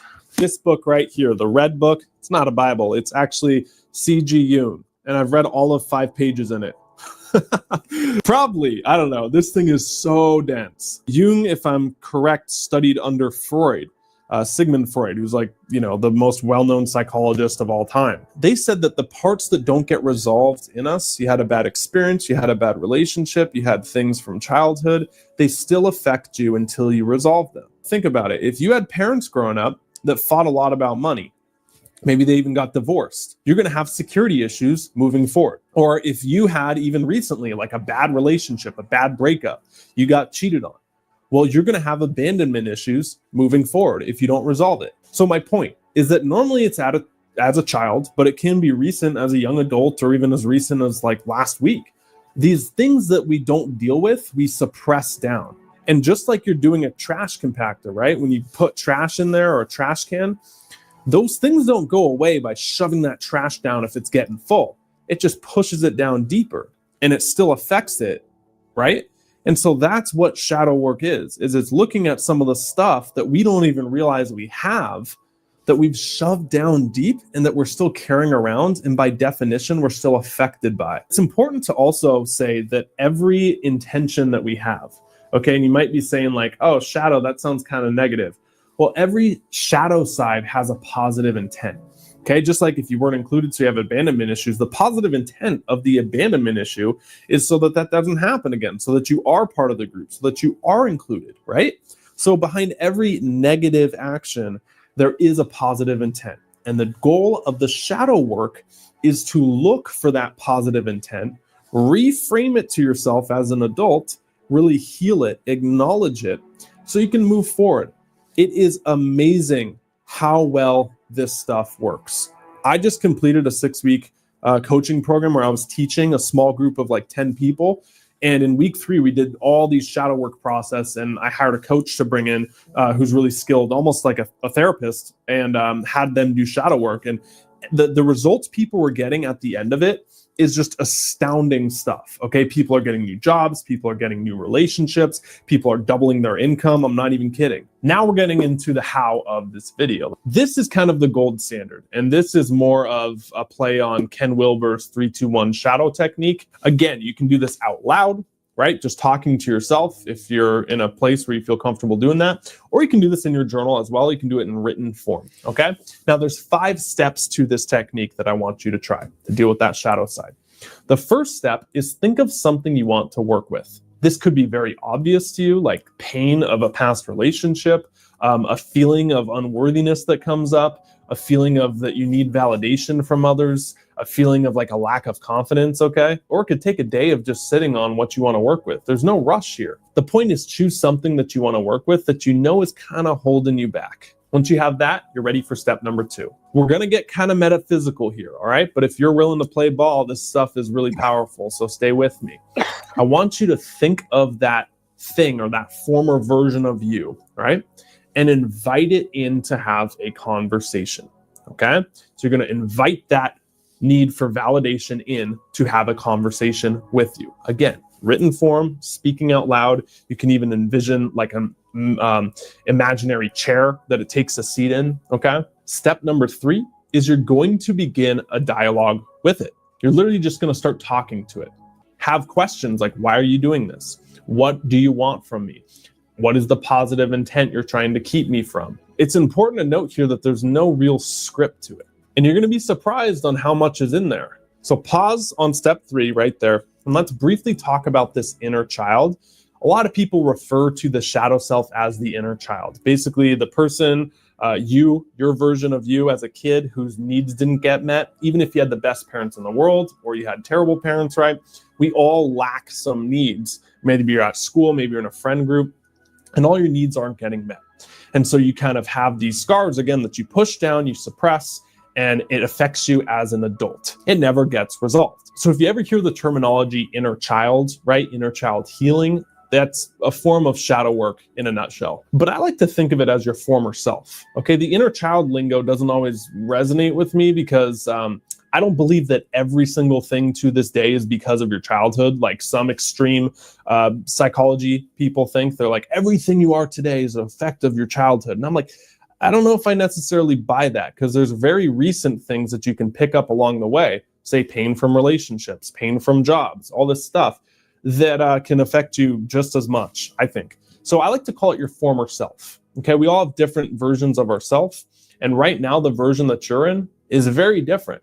And that's the point here of what we're doing, is recognizing that you're not even the same person you were 7 years ago, right? Pretty much every organ in your body, every cell in your body, if you look at it from a molecular level, regenerates in about 7 years. But my point there is that we're always transforming into different versions, okay?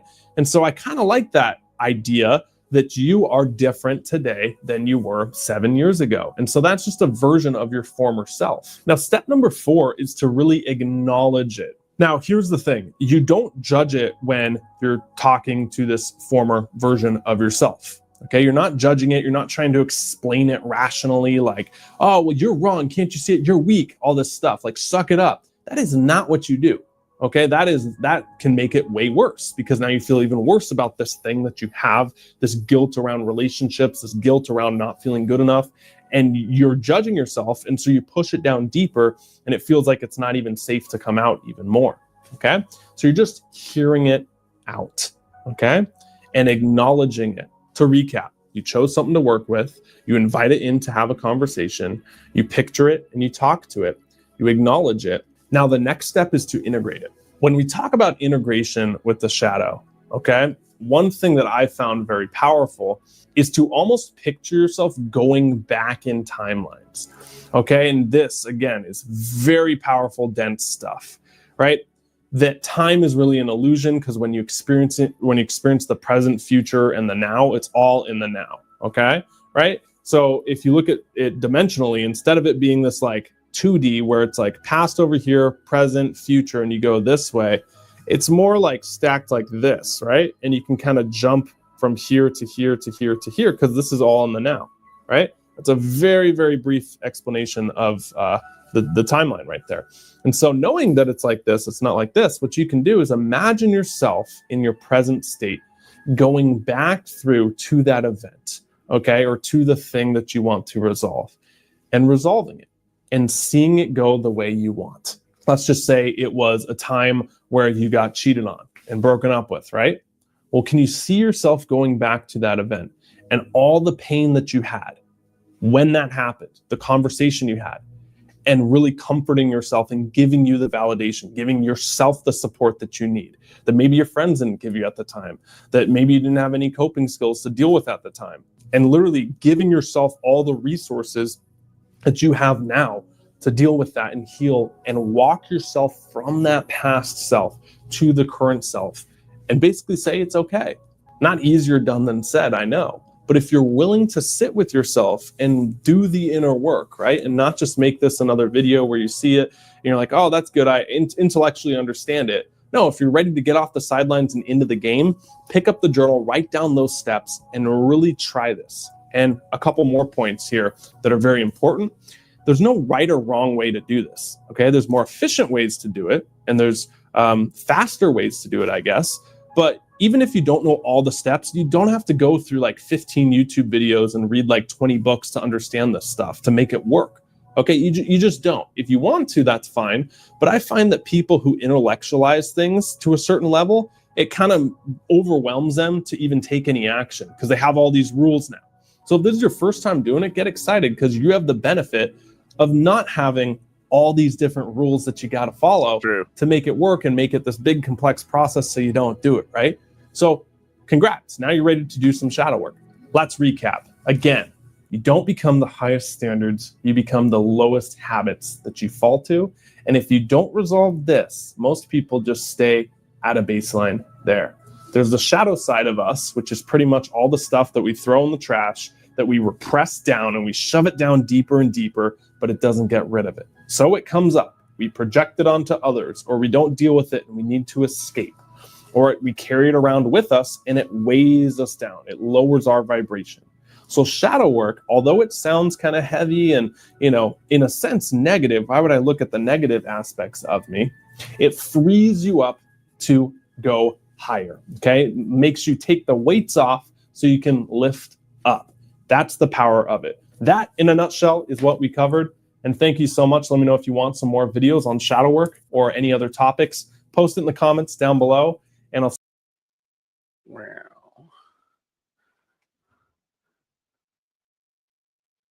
Become a monster and then I can learn eat how to that control stuff it. up. I love Yeah, that stuff. that's a good one. Oh. I mean, I'm not into his like Lambo bro shit, just talking about money nonstop, but it's cool, you know. Yeah, I mean, how many ways can you slice and dice it? And it makes it like it just makes sense. And whether or not it's childhood and subconscious, which ironically is a 7-year cycle. What's with this 7-year cycle? The first 7 years is your subconscious imprint that eludes us into our adulthood, and we think we're living in the consciousness with the subconscious. Whether or not it could be family who had money issues or parents who lost a job, like those are imprinted, right? Yeah. Relationship, I don't know, whatever, it could be anything. I have my other screen here, so I've been looking today because I see it on YouTube, and then I'm very theatrical with my hands tonight. Anyways, but you know, it's fascinating because then he's talking about these 7-year cycles. I feel like I need to really investigate this 7-year thing. Yeah. And they do say in your life, I'm digressing a bit, but you know, where are you? So it's a 7-year pattern change. And if you go back in your multiples of 7, either at the beginning or the end, often you're in the midst of either seeding for a change, you're priming yourself for a change. And usually in that, you know, year 1 or year 7, there's going to be a major event that changes. Just go back in your multiples. I moved to Europe. I came back from Europe, you know, in the 2 times 7 circuit there. There's something to it. Yeah. Really Weird. It's the cool, first circuit right? imprinting. What? The first circuit imprinting that happens when you're a baby. Yeah. I mean, there might be something to that where oh, there is something to that. You should check out that book, that Prometheus Rising book. Prometheus Rising. Really interesting. Robert Anton Wilson. I was remember Ali asked Mark about. Yes. Yeah, he's kind of a clown, but like the book, it's very easy to understand. It's very and it makes a lot of sense. The imprinting stuff, the bad imprinting, you know, how that turns into a certain personality type. And it's funny because he gets into what kind of music these people listen to. It's crazy. Like it's pretty interesting. At the 7-year like subconscious. Yeah. It's like wow. Ali, you know, if Ali was here, she'd be talking up a storm about this stuff. This is stuff just like I've seen over her shoulder, you know, or she's shown me.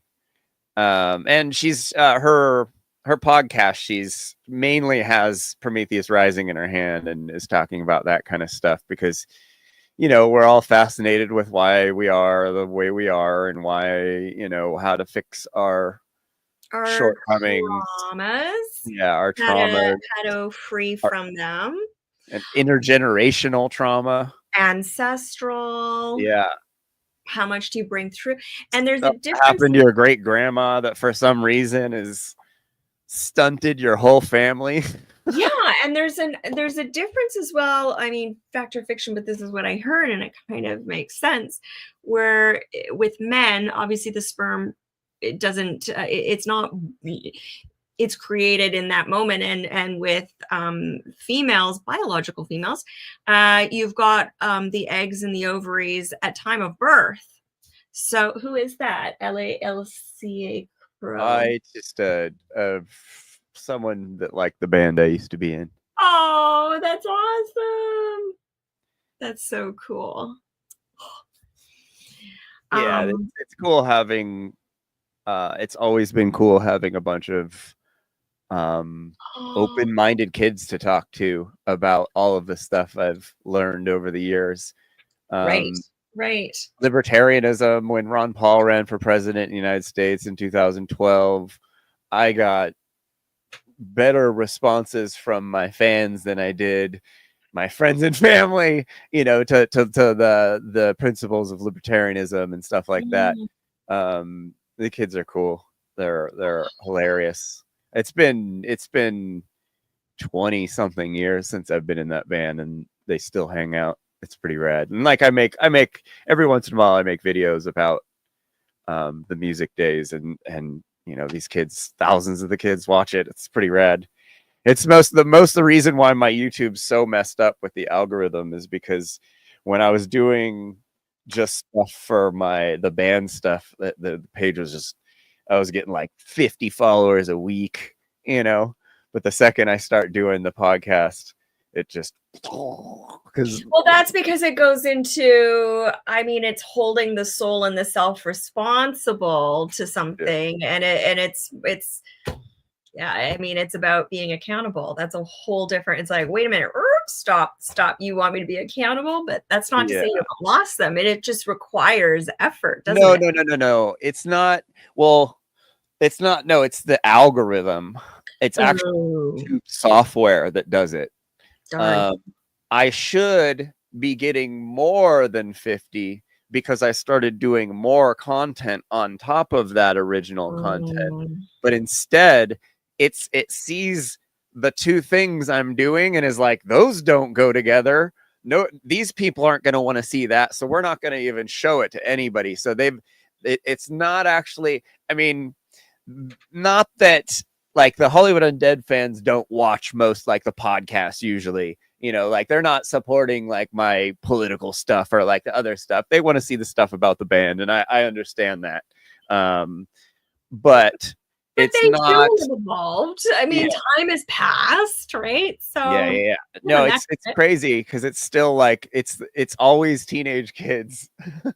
No, and it's been 20 years and it's still teenage kids. It's pretty rad.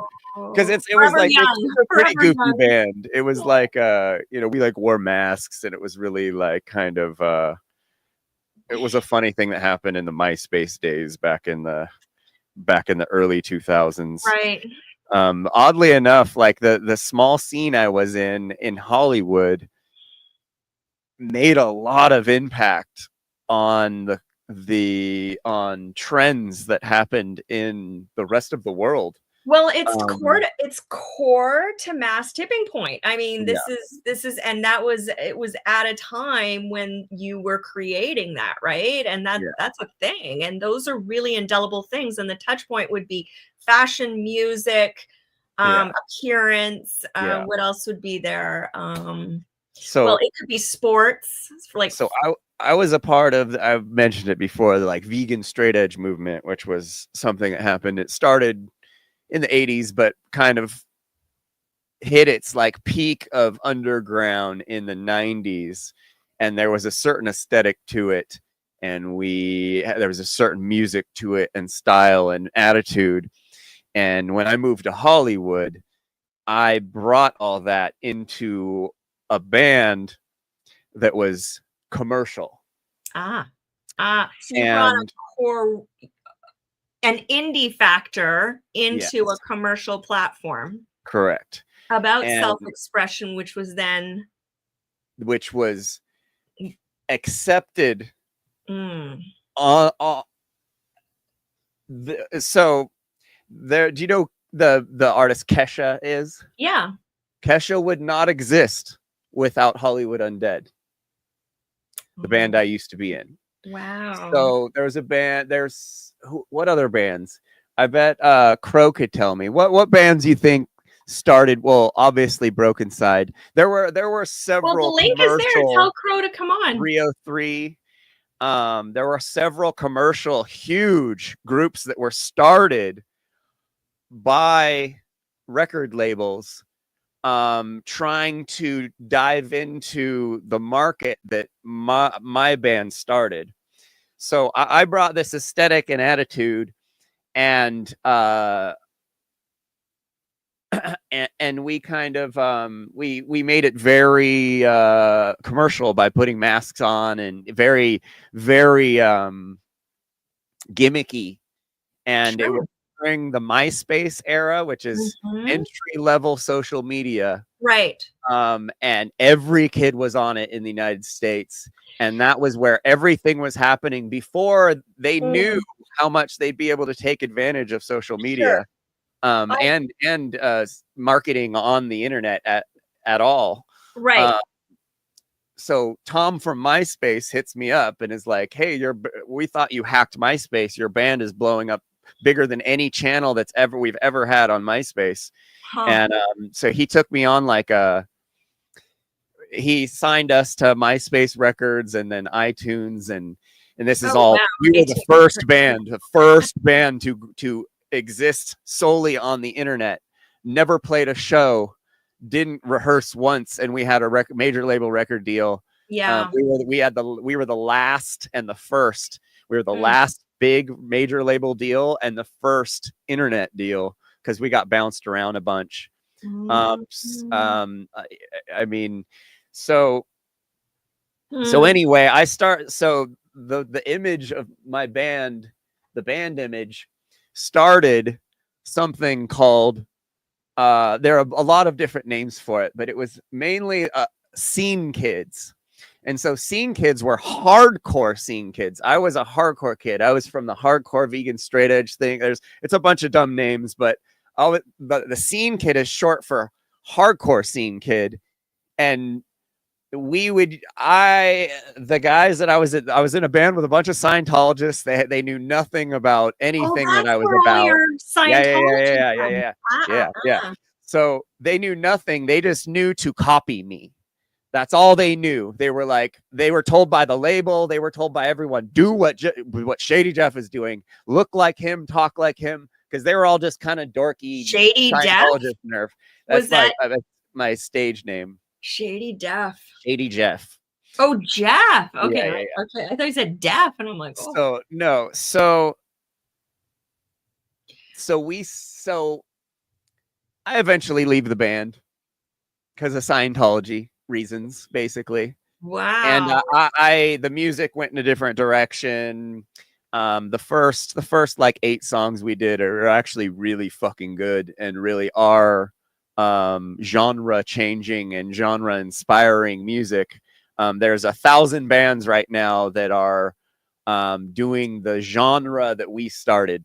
Some of the biggest groups, some of the biggest rappers are doing this genre, this emo rap genre that I started. Now I'm not even going to say I started. That was my formula that I had going in with talking to those dudes doing the band. And so hopefully you get residuals. Yeah, inadvertently I started this whole fashion trend that is still around to this day.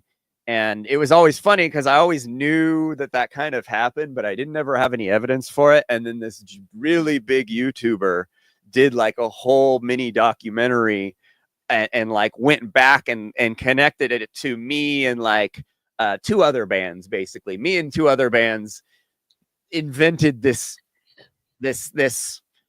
genre of punk rock aesthetic that is just ravenous right now.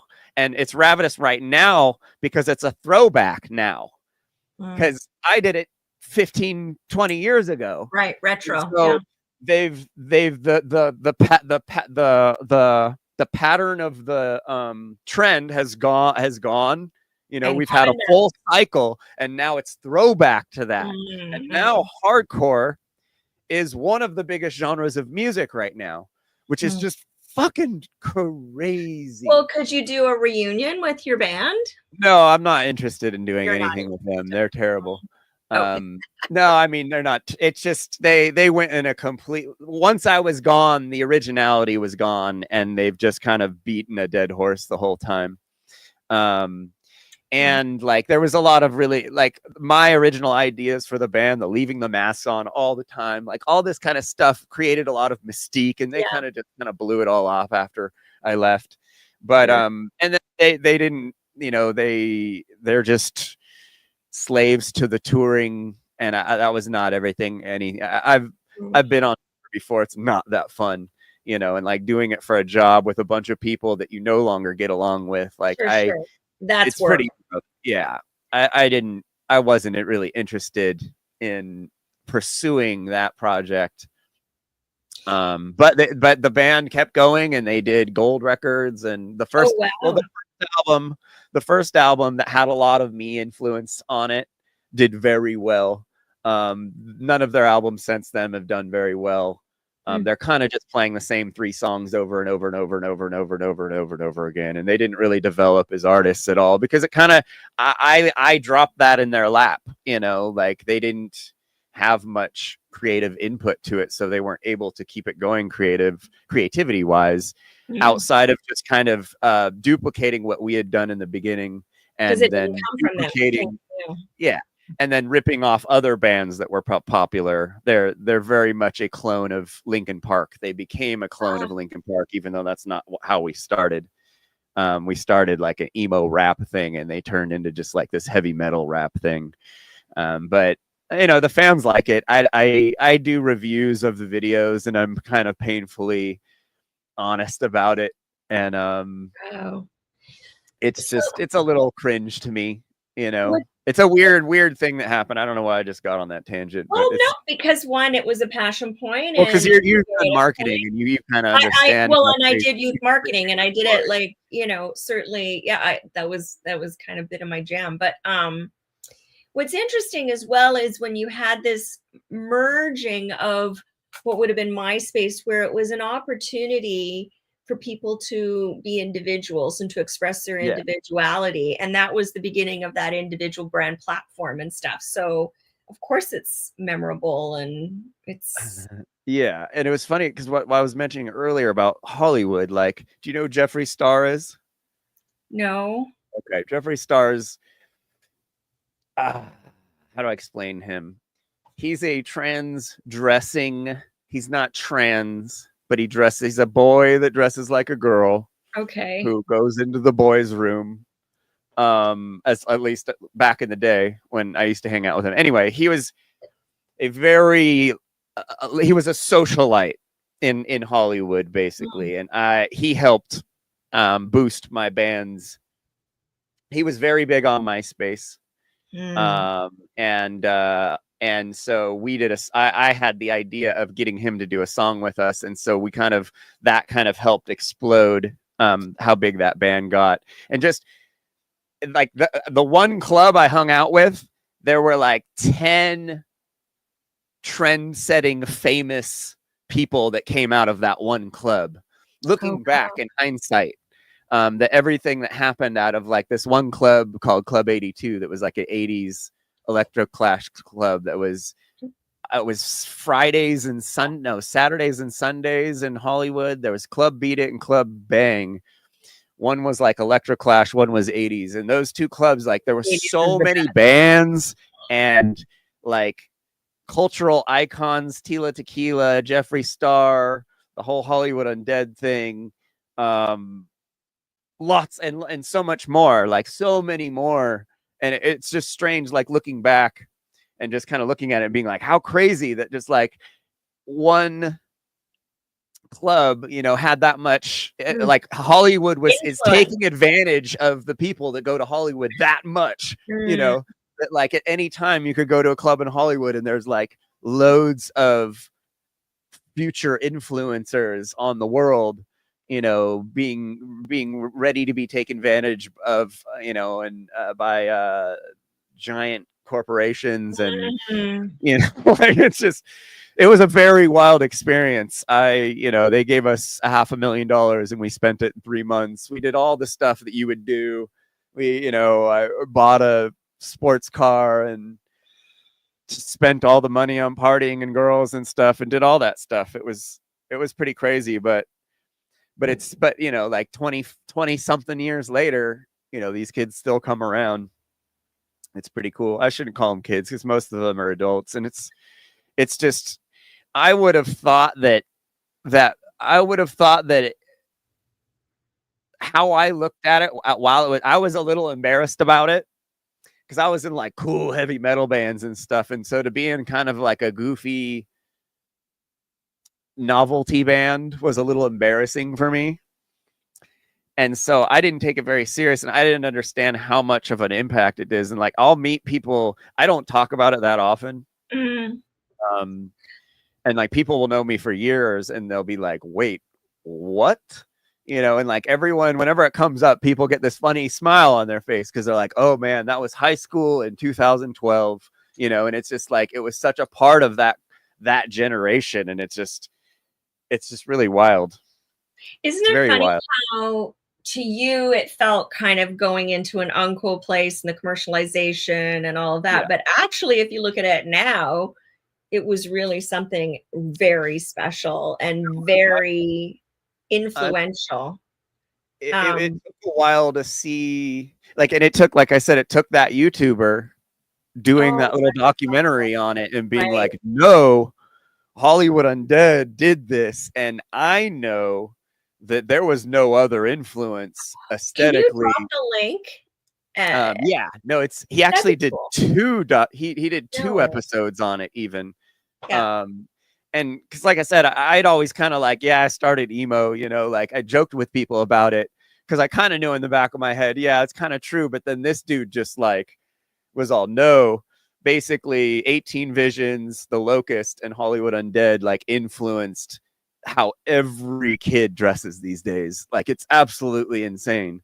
And then now it's been one cycle, and like all the goofy crunk rock, emo metal, you know, whatever that you want to call whatever this genre was, emo rap, like that's coming back. This really goofy 80s style that the kids really liked back then. This like goofy punk rock 80s style with the big emo hair. Like it's pretty funny.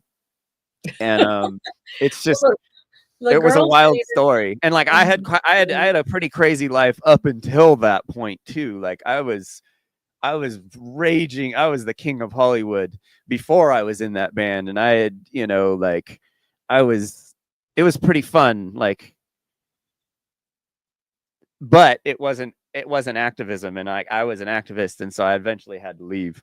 And, you know, like I took the money from that band and I started a alternative fuel car company, converting cars to run off vegetable oil. And it was during the whole when green stuff went crazy, 2008, I think.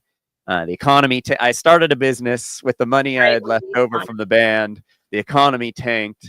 And no one had money to do. Everyone was so interested in the green technology and the green cars, and gas prices were insane back then too, when the economy tanked. But no one had money to do it. I got on CNN. I helped convert Arnold Schwarzenegger's Hummer to run on vegetable oil. Oh no! And then CNN did a 5-minute live show on my shop. And then within 3 months, I was shut down by the state. Oh shit! Yeah, because I was helping people. I low key was helping people avoid the road tax. That was like kind of the background intention of that business was, you know, in California, we pay $2 to the state and the feds for every gallon of gas we have. I know in Canada is even worse, though. I think that Canadian gas is insanely expensive. So that's a $2 per gallon that the state thinks that they can just take out of our pockets. Absolutely insane. And so this conversion can happen, and so any diesel vehicle that's somewhat mechanical, any older diesel vehicle, not the ultra modern ones, can run off of vegetable oil or refined vegetable oil, which is called biodiesel. You can make a diesel run off of mineral oil, olive oil, hydraulic fluid, old engine oil, as long as you filter it and the vehicle is converted to accept it, which is basically adding heaters to the fuel lines to heat, because all those oils are kind of thick. So you gotta thin them out and get them to the right temperature to they will mimic diesel fuel basically. So what I did with my business, I was converting Volkswagens, Mercedes, all light duty trucks, medium duty trucks, any diesel we had available, I was converting to run off waste fuels, waste oil that you can get from a restaurant. And so at that time, gas went to $5 for the first time in history. And so diesel went up to some crazy prices too. And I had all these guys calling me with businesses, with fleets of vehicles saying, I'm going to lose my business unless I lower my fuel charges. And I was just one guy in a little shop in Pasadena with no one helping me, just kind of doing like fun. Like I was trying to do more like cool cars, like lowriders and stuff to try and make it more popular in Hollywood, to have like an alternative fuel car.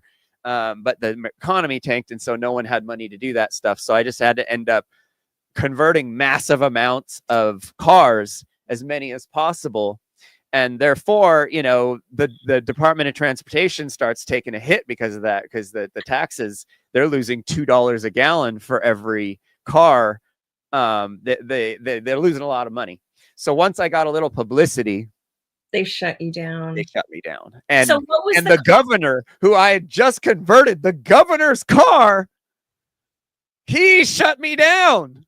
Bugger. After you did how much? After I converted his car. So, and how long, once you convert them, what's the maintenance and stuff on that? Is it like it's no different than any other car? You just have to deal with more filter changes, because depending on how the quality of the fuel you are getting and how much you could either, people will sell it already like filtered and dewatered, or you could do it all yourself.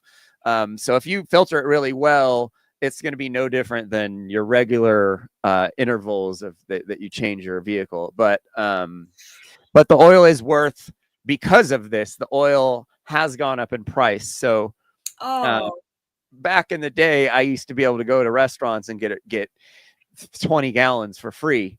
Now there's more people, there's a little bit more competitive. It depends on your area. There might be no one doing it in your area. And if you know someone with a restaurant, you can save yourself a couple $100 a month by supplementing your fuel with, you know, the waste oil that you get from your friend's restaurant. Wow. So it's kind of cool. You know, you can do it. You can drive for free if you do all the footwork. Or you can drive for a couple bucks a gallon if you buy it from someone who has a lot of it.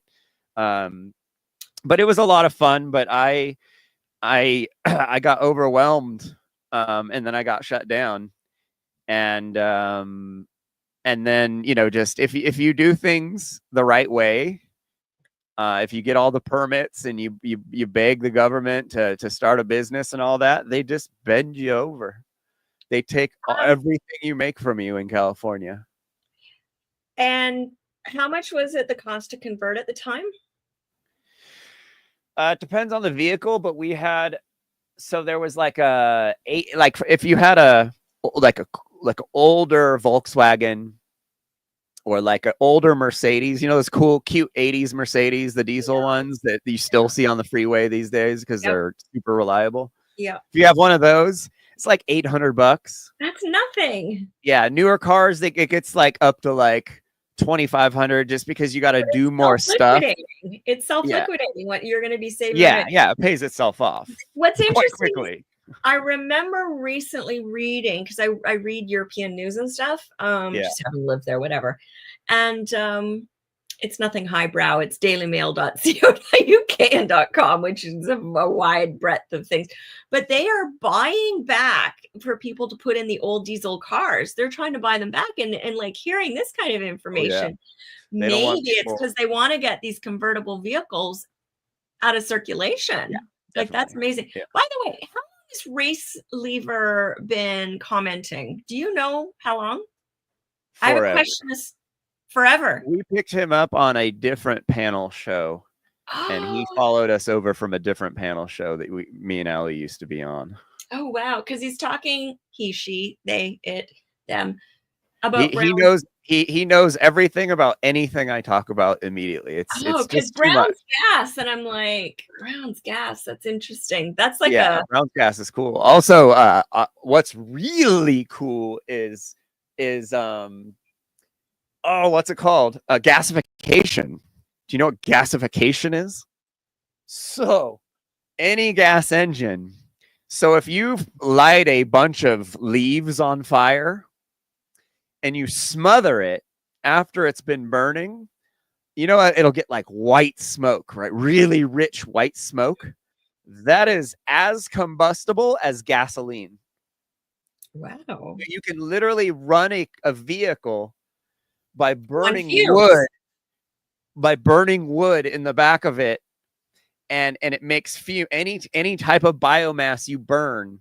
They did so. If you look at like gasification in World War II, gas in the USA disappeared. So like farmers and shit and everyone had to like figure out other ways to get their engines working, and gasification got huge because you can just burn anything and drive your vehicle, no problem. Run generators, anything. This is interesting because there's one of those, oh God, I'm trying to remember the name of the program. It was a reality series.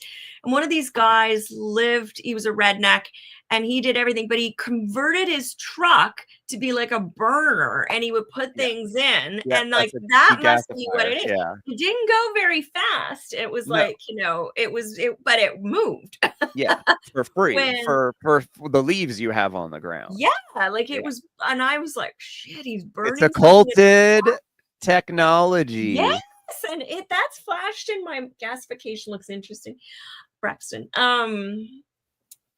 And it's just, I just thought, wow, like they don't want us to know about this stuff because they make $2 a gallon for every gallon sold. So that's a lot of money that they lose if people are driving around not paying those taxes. And they can do that with gasification. They can do that with those vehicles illegal, and it's very illegal. Yeah.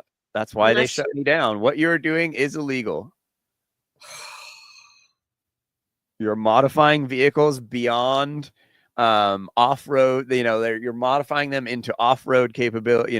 Off-road, off-highway use only.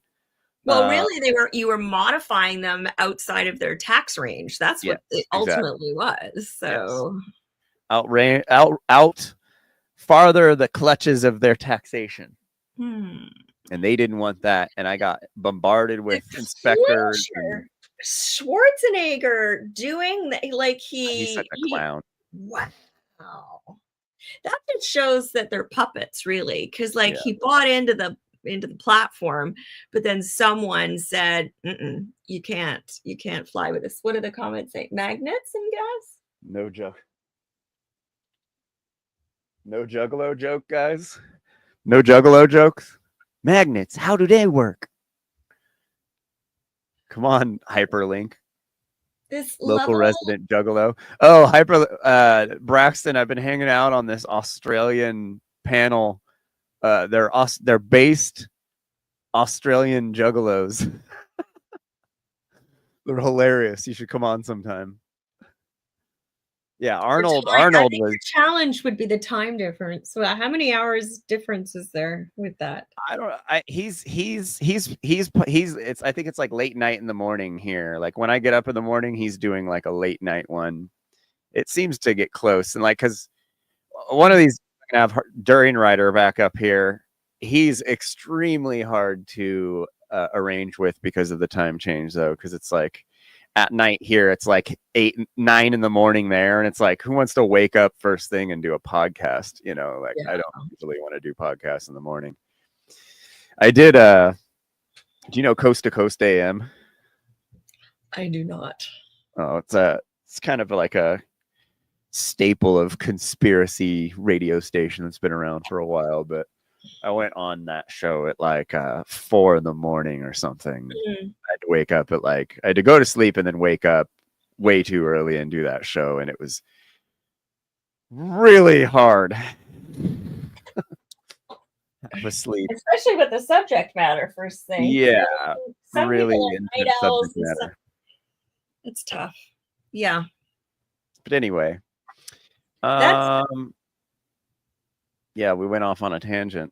Well, it was a good tangent. I mean, we went from shadow work to trauma to subconscious to divisible sevens to somehow we got into How much Hollywood can influence the world, or how much anyone can influence the world. It's pretty wild. Hollywood. Can you hear my fan when that goes off? Is that loud? Is that No? Oh, great. It's under my desk. It's a little, it's Toronto. It's cold. It's feeling cold. Yeah. Aussie Juggalos. Yeah. Where's Allie tonight? Is she's been on a bit and then off? Yeah, she's driving home from LA. Oh, shout out to Allie. Yep. Everybody follow Light Occult Revival at Light Occult Revival here on YouTube. Yeah. Watch all of her videos. They're very good. They are good.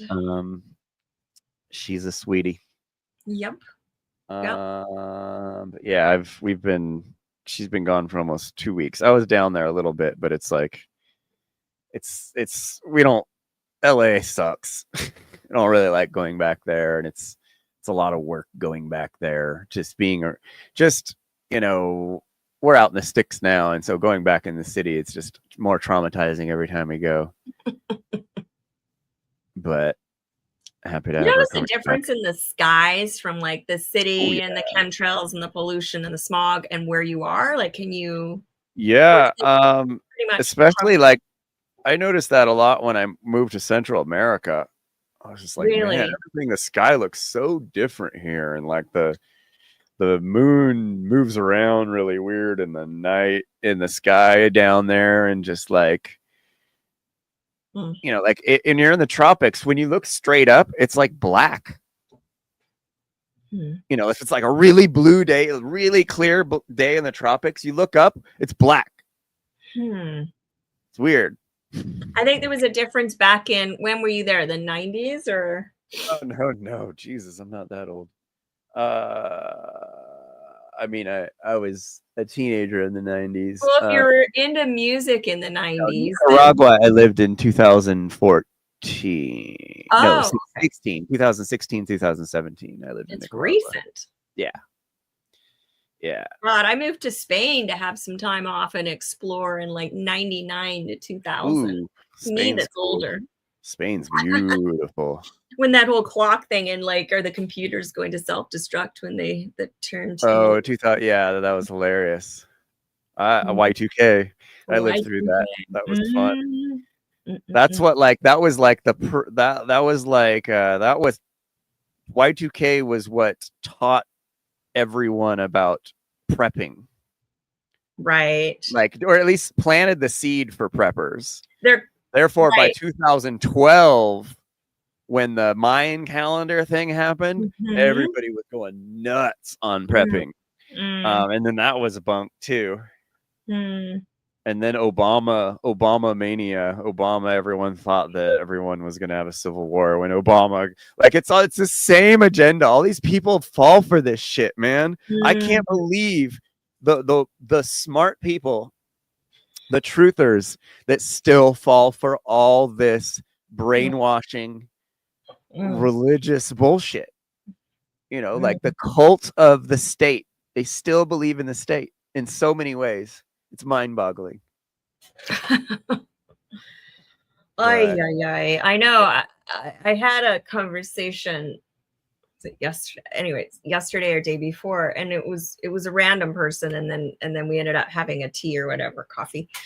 and he immediately went into politics and how it was the Trump and I'm just like, they're all the same marionette. No. He's like, no, but you don't understand. And it's just like this priming and this programming, they just can't eat. They can't see it. Yeah. Yep. Oh, Obama's and the anyways, like, so I mean, if they're falling for all of that, then they're falling for every little turn in the road and every The little American political system is a reality TV show to distract us from the fact that we have no choice about this stuff. And yeah, it's just it's so embarrassing that it's 2024 and we're still dealing. I mean, how few people are I would have thought anarchism would have been farther along. But look at the divide even within it. When you look at, and you've covered this, even, when you come into the freedom movement, and then when you come into the truth movement, and then even what we've just been unearthing, where even within the truth movement, it's all shades of messed up. That's why there's no point in socializing in these circles. Like, sure, having a community would help the cause, but we don't need community to push the cause. It would help, but it often does not help. It often hinders the cause. You get weird culty things going on. You sure do. And if only everybody towed their own like towed the line themselves, then you would have change. But yeah. And it's just like every year it's like, oh, I'm like, but why are you still paying attention to this politics stuff, you guys? Like, like I do, you've covered it even tonight, where even during your time, and it was iconic in what it started to, it was a cultural shift and cultural change. And now it's coming back in the retro, in probably a different shade of it. But the kids today, like they're fed and they take, and I don't know how much they originate really things. They're taking, maybe it's a broad paintbrush and that's unfair because it shouldn't be, but by and large, my kids are pretty fucking awesome. I'm blown away. I mean, like my son and his best friend, they're like 13. I'm constantly blown away by, I mean, there is a lot of goofiness, but they're so much smarter, so much more self-aware, so much more aware of the world, and so much more accepting of just the people in general, than we were when I was growing up, at least, or where I've seen. And I know this is just my kids, and like my son's pretty, as far as like my kids are pretty, as I don't want to say privileged, but like where everyone's good, everyone's going to school, everyone's smart, everyone's, growing up in good neighborhoods and stuff. Look at what Braxton just posted, because I would agree with that. And I think it comes down to the influence of parenting and how, and just as you had like a head start with your mother, it's a similar vein there. And if you have others that are maybe latchkey, or they're just coming home with their iPads and their phones, and then they're just glued to the technology, and they're programmed. I think the technology is part of the reason they're so open, though. Like they are, a little, even like my son, he went through a like glued to his phone stage, but then he came out of it for the most part, and it's just I can't help but think that having that much stimulation is kind of helping that, like it might be like a good byproduct of to have arrived at that at 13, you say? That's quite impressive, because it's just quite impressive. It's pretty interesting.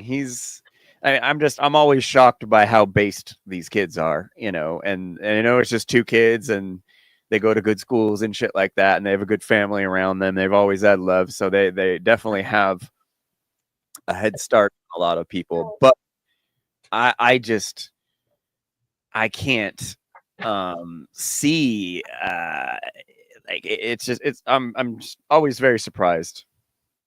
Very open to everyone, just the like I what was it? It was like I explained something to my son once. It was like I explained that there were homophobes that existed, and he was like blown away. He's like, "What?" It's like, "What's wrong with that?" Like, just like baffled, like somehow,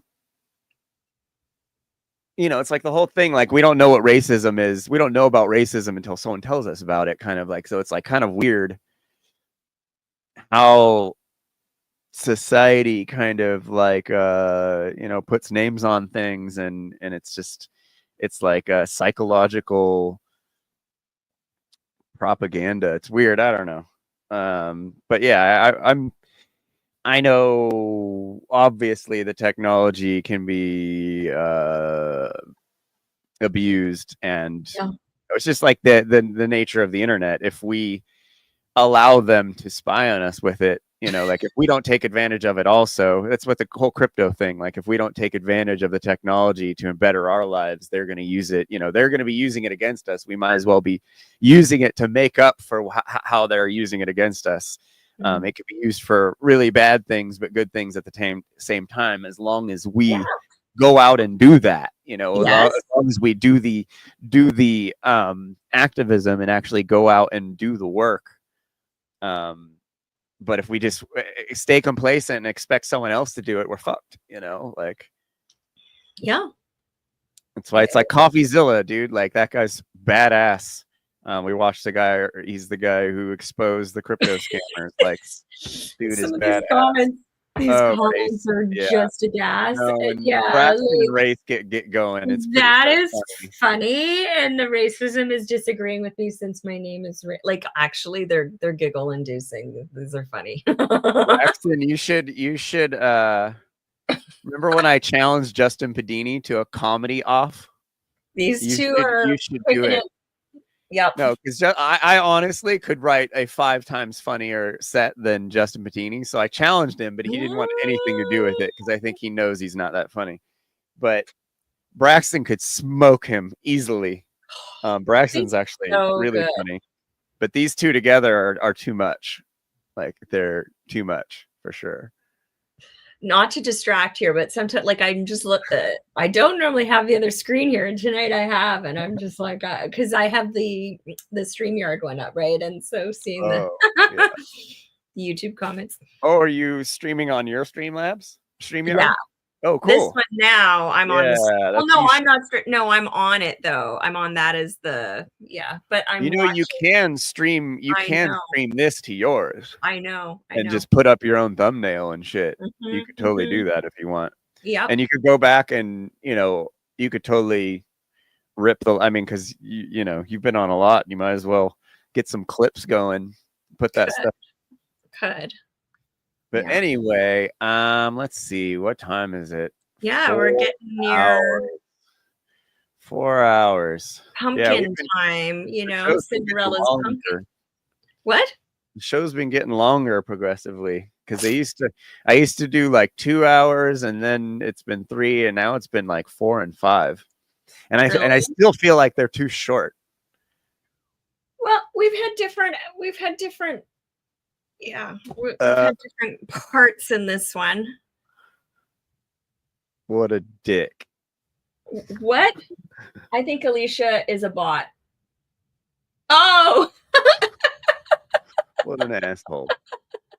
That's funny. Yes, I am a bot. Very funny. I got a couple more videos. I don't know if I feel like doing them. One's about a cop shooting a dog. And I still wanted to do the Bear Cooper thing, but I just kind of do that next week. Yeah. But yeah. Did I stop you on that other video when you were trying to do, or did you make the point that one where I was like, did you make the point you wanted to on that one? Yeah. No, there was just. I didn't interrupt. I just want to make a response to one of his videos because because he just made a video and he lied about all the reasons why he got arrested, basically. Are we talking about Dustin? Oh, Dustin. Oh, no. Yeah, no. The Dustin Plattner video was mostly funny just because the first thing out of his mouth was the golden rule. It's beyond that, it's unwatchable. Okay. It's so basically the point was made. him going out of his way. I mean, not that I didn't just spend 40 minutes talking about myself, but you know, like it was just it's just not watchable.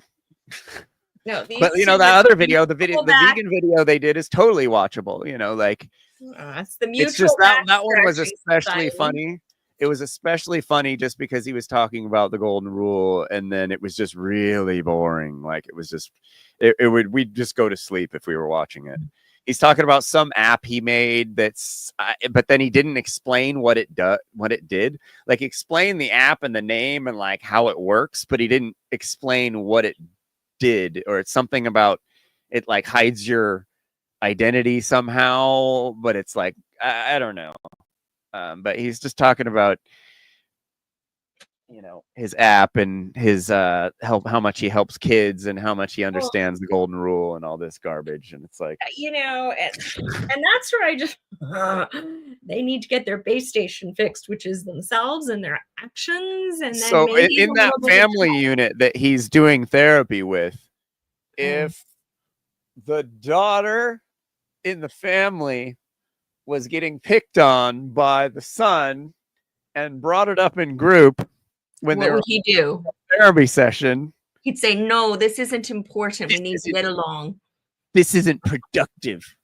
Isn't productive. Shut up." Yeah. Wow, and then he would say, "Do I know you? Do I even know you?"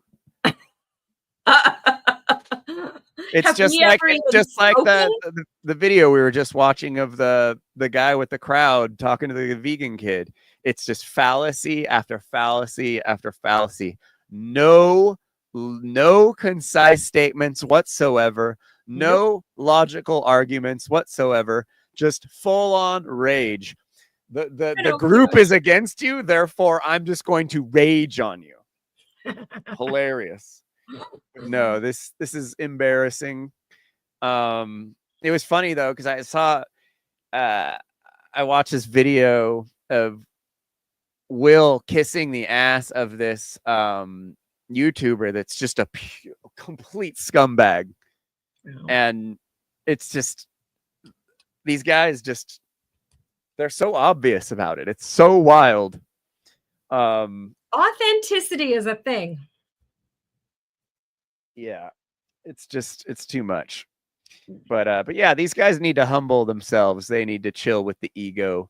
They need to fucking understand, because they paid to be in one Mark Passio class, that they aren't fucking yogi fucking gurus floating in the air with farts that don't fucking smell. Like, you guys still eat sentient beings. Give me a fucking break. I mean, allegedly Dustin's vegan, but you know, I just you know, these guys, it's fine to do content and be confident, but like, maybe you ought to look at creating your own network, and then you I've been thinking about it. I was thinking about it a lot today. And then you don't need permission. You don't need anything. You just do it. And people can kind of find that as and then anyways, you know it. Well, you can assess it. You can keep it vetted. You can I would rather put the time that I put into, I mean, I'll probably still do the podcast, but I would rather put this time into promoting you know, like other people's work. Right. Well, you can know, be like and I want to do more work myself, but like I know some G's right now. As well as I live with a G right now. Like, Allie understands this stuff more than anyone I see. Like, completely has complete like explanations of natural law that don't sound anything like Mark, don't, you know, like just complete like original ideas and ways of explaining these things. To explain it to me to get me interested when I was not into spirituality or fucking psychology in the least bit. So that means she's delivering it in a way that is relatable, and it's not some. Is somebody saying, "Oh, Ali G"? Yeah. You know, there can be this. Sometimes it becomes very cranial, but if it's interpreted and shared in a way that it just there's an ease with it, and it sounds like in the way that Ali speaks and shares it with you, it's an easier digest. I mean, yeah, I mean, Bracky right here, Bracky. I don't know anyone who spits fire or natural law fire like Bracky does. Like, so this cool. dude, you know, like, and those are just the people immediately around me. There's this guy Richard Rausch who's fucking amazing. There's this guy named Arth Harper who's actually pretty big YouTuber. But that's what I'm trying to figure out, network names. So you guys got to help me with that. I was thinking of stealing Light Occult Revival back from Allie, but I don't think she's going to give it up, because that would be a really good one for a network. Light Occult Revival Collective, Light Occult Collective, something like that. But that's already. Well, I mean, ultimately, what it's like, Oprah. You know, Oprah converts from the show to the network, her own OWN network, and just yeah. But I, you know, like I'd rather spend time promoting these guys as well as my stuff than just doing this show to you know, the same 5 people every week. It's more of a, you know, this is a long form. It's, you know, you got to really want to sit through this shit. It's not the best. Shadow Network. That's funny. Race leaders. Shadow Network. What? He got it right there. It is. It's perfect. Fucking race lever. I'm telling you, he's a bot. Well, it was well done, because its network is in there. Shadow Network. It's actually brilliant. Yeah. Yeah. Unless it's been taken and it's big. How would that you would know be the only thing holding it back? I'm just looking on YouTube, basically. Just looking that up on YouTube and seeing if someone has some giant channel already. Because if not, then yeah, that's really good. Shadow Law Network. Vegan Shadow. Nope. That would lose people right away. Yeah, no. The V word. That's just, I mean, obviously, like I've set this YouTube channel up horrendously bad. Using the V word. That's just hidden. It's gonna get smashed. Yeah, it's mostly hidden. But then the vegans don't see it. That's the problem. You know, like this is a vegan podcast, majority, you know, for the all intents and purposes, but half the thumbnails you wouldn't even know it's a vegan, you know, because we're like not talking about veganism, we're talking about morality, you know. So it's kind of hidden in there. But that's, you know, that's what's cool about natural law, because you can teach people to be morally vegan before they want to be, you know, you could teach people the morals to veganism and let them find it on their own, versus just bashing them, you know, being on the street and just screaming at people about veganism. Obviously, you know, that's where I get Mark's position. Herbivorous shadow people network. That's getting creative. Herbivorous. Like, that's funny. It's not it, but it's funny. No, I think that's like first too one, hard to say. First one is pretty good. It was, yeah, brilliant. Very Jungian. And you could like cap the Shadow Network, like not yeah, exactly. There, yeah, versus, like if there's something, the one great lurk. That's so, see, like he's machine gun with that shit. Well, steal with pride. No, they're getting worse though. It's always the good one's the first one that comes out. Each one that comes out is getting not as good. Oh. Well, it just struck midnight. Okay, let's get out of here. Yeah, end on a good gonna- one. You've got the name of your network. You just need to go see I if think it's so. Google. Yeah, I think we're gonna leave everyone with a little Mark Passio video. How long is it? 10 minutes. Okay. You don't have to watch it or anything. You've probably seen it before anyway, but I'm just leaving everyone with it. Cool. And thanks for hanging out, everyone. Thanks for hanging out, Alicia. Thanks for hanging out, Christian, even though you left without saying goodbye, but that's fine because I Irish exit too. One Great Lurk Network. Though, should I just call it the One Great Lurk? The One Great Circle Lurk? Oh my God, Race Lever. No, One that was Great Circle Braxton. Lurk? That was Braxton. Oh, that's Braxton. Okay. That's really good. That's definitely up there with the best of Race Lever. The one great circle lurk. That almost sounds like circle Holy jerk. shit. No, that's what he's saying. That's the intent, because that's what they're doing. But it's saying that they lurk too at the same time. Like, it's genius. There's so much being said in that state, in those 4 words right there. Well, amazing. So you've got 2 good options because there's so much comedic value in that. Oh my goodness. Should I make it a? Oh yeah. Yeah. I should almost at the same time make a satire network too. I'll start a real network and then start a satire network at the same time. Which can review non-real networks. Yeah, like it could be really fucking funny. That could be like the structure of the show, honestly. Kind of like that one could be like Saturday Night Live. Well, but for Shadow Work Saturday Night Live, like hilarious. The Troll Network. What's his name? Lifting Vegan Logic.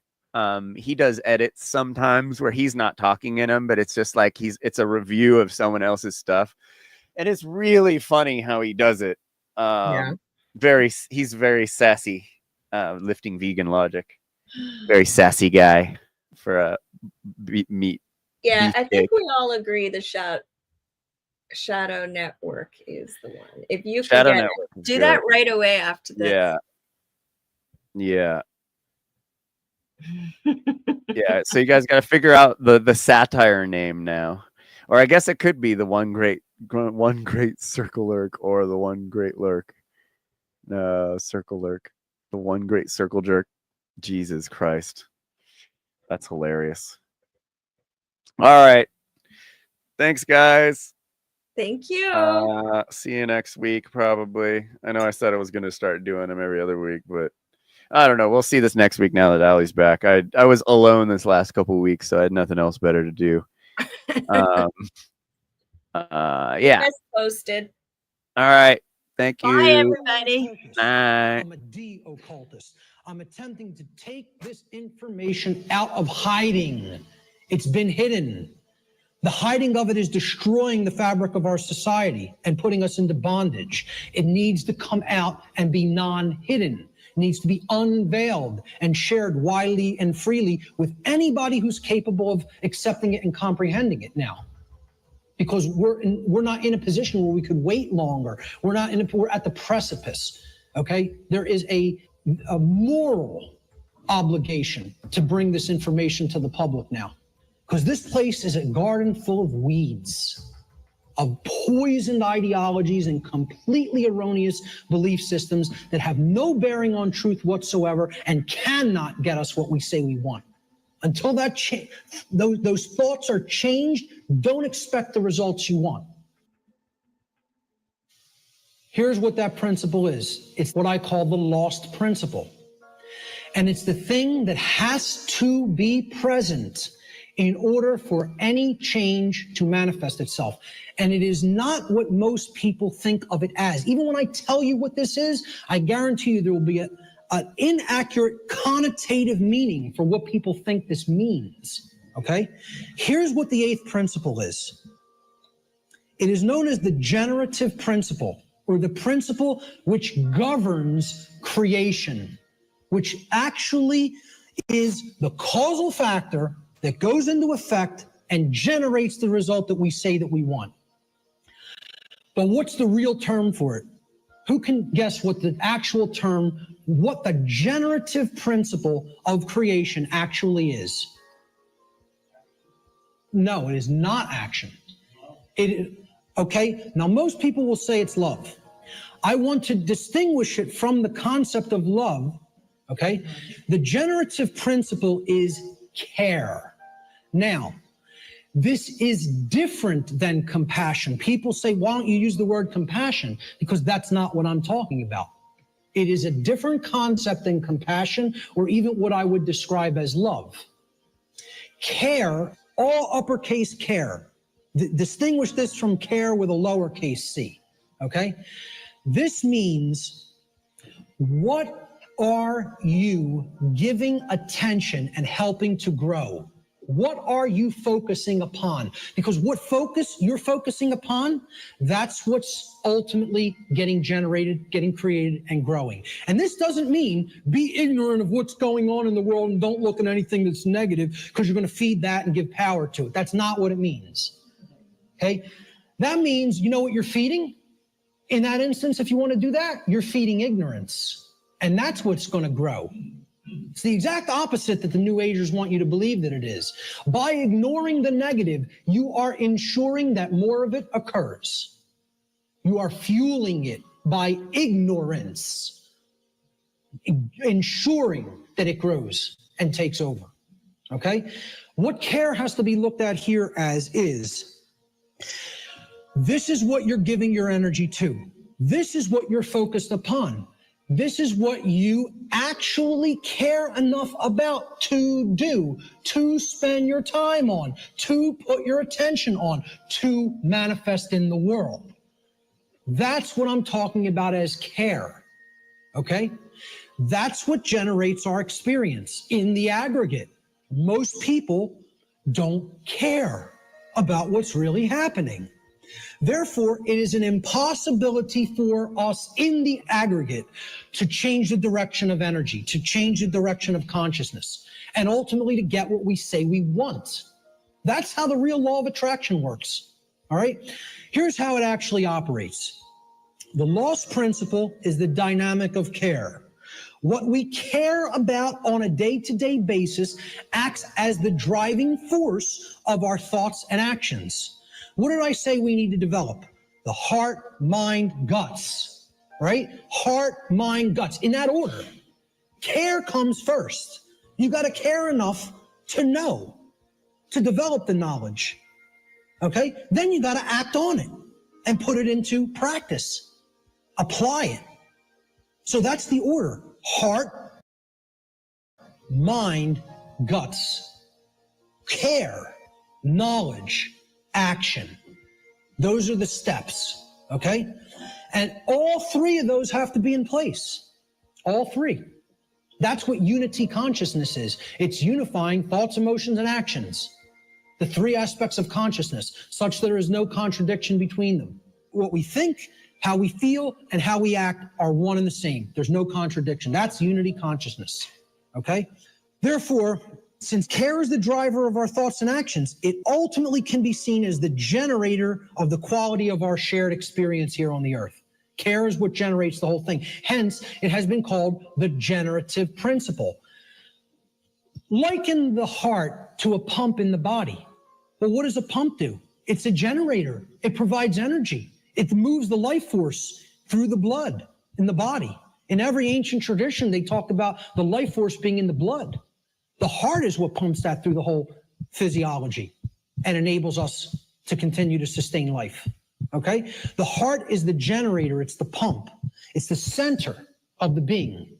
As important as the brain is, the heart is ultimately what's generating the experience, because what we care about determines what we think about on a daily basis most of the time, and therefore how we behave, all right?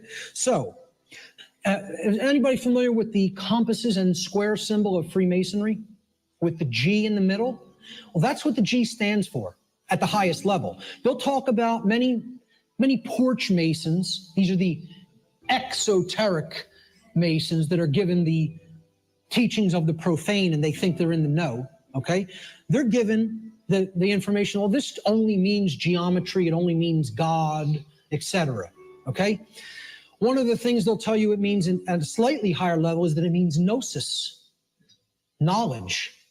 At a higher level, at illuminated levels of Freemasonry, which are above 32nd degree, they will give you what the real meaning of the G inside the compasses and square is. And it is the generative principle. It means Genesis, creation, okay? And yeah, you can tie that right back to God. I'm not saying those things are different. And the forms that get created in the physical so it is geometry as well. It's all these things. But at the highest level, it's the generative principle. That's what that G really stands for in esoteric Freemasonry, okay? It's called the generative principle because that means to create. It comes from, the word generative comes from Latin. The verb generare means to create. The generative principle is what we create through. And it's lost because people don't care. They don't have care. Hence, it's the lost principle, okay? Here's how it works, folks. What we care enough to put our will behind, okay? So again, heart, mind, guts. Guts is the will, the action, the masculine principle. That's what gets things done ultimately in the physical domain. What we care enough to put our will behind, driven by the care. That's the generator or the pump that drives the will, okay? What we care enough to put our will behind is ultimately what gets created or manifested in our world. The world is the way that it is because most people do not care enough, even if they say, they pay lip service, okay, and say that they want things to be different. They don't care enough to actually change it through their actions. Because when it comes all down to it, that the thing that is ultimately generating our reality is behavior. Action is what's generating the reality. That gets generated through what we care about because our cares and our desires drive our actions, okay? So most people will say they want things to change, but then when you say, what are you doing to make that change happen? Not a word. Silence comes back on the other end. They don't care enough to change it through their actions. That's what the generative or lost principle is about. And until that principle is regained and people get out of their laziness, and if people are going to make real change happen, the idea that it can be done without taking actual real world action has to be purged from human consciousness. Reality does not work like that. Period. The end. Cheers to the people who did wake up and activate and become peers in the great work. Nothing but admiration and thanks. And this forced shadow work has not been for you. It has been for those who did not respond to the fucking call of freedom. And you guys already know that. I don't even need to repeat that. But I will say with my Vienna Lager here, cheers to the people who really did the great work.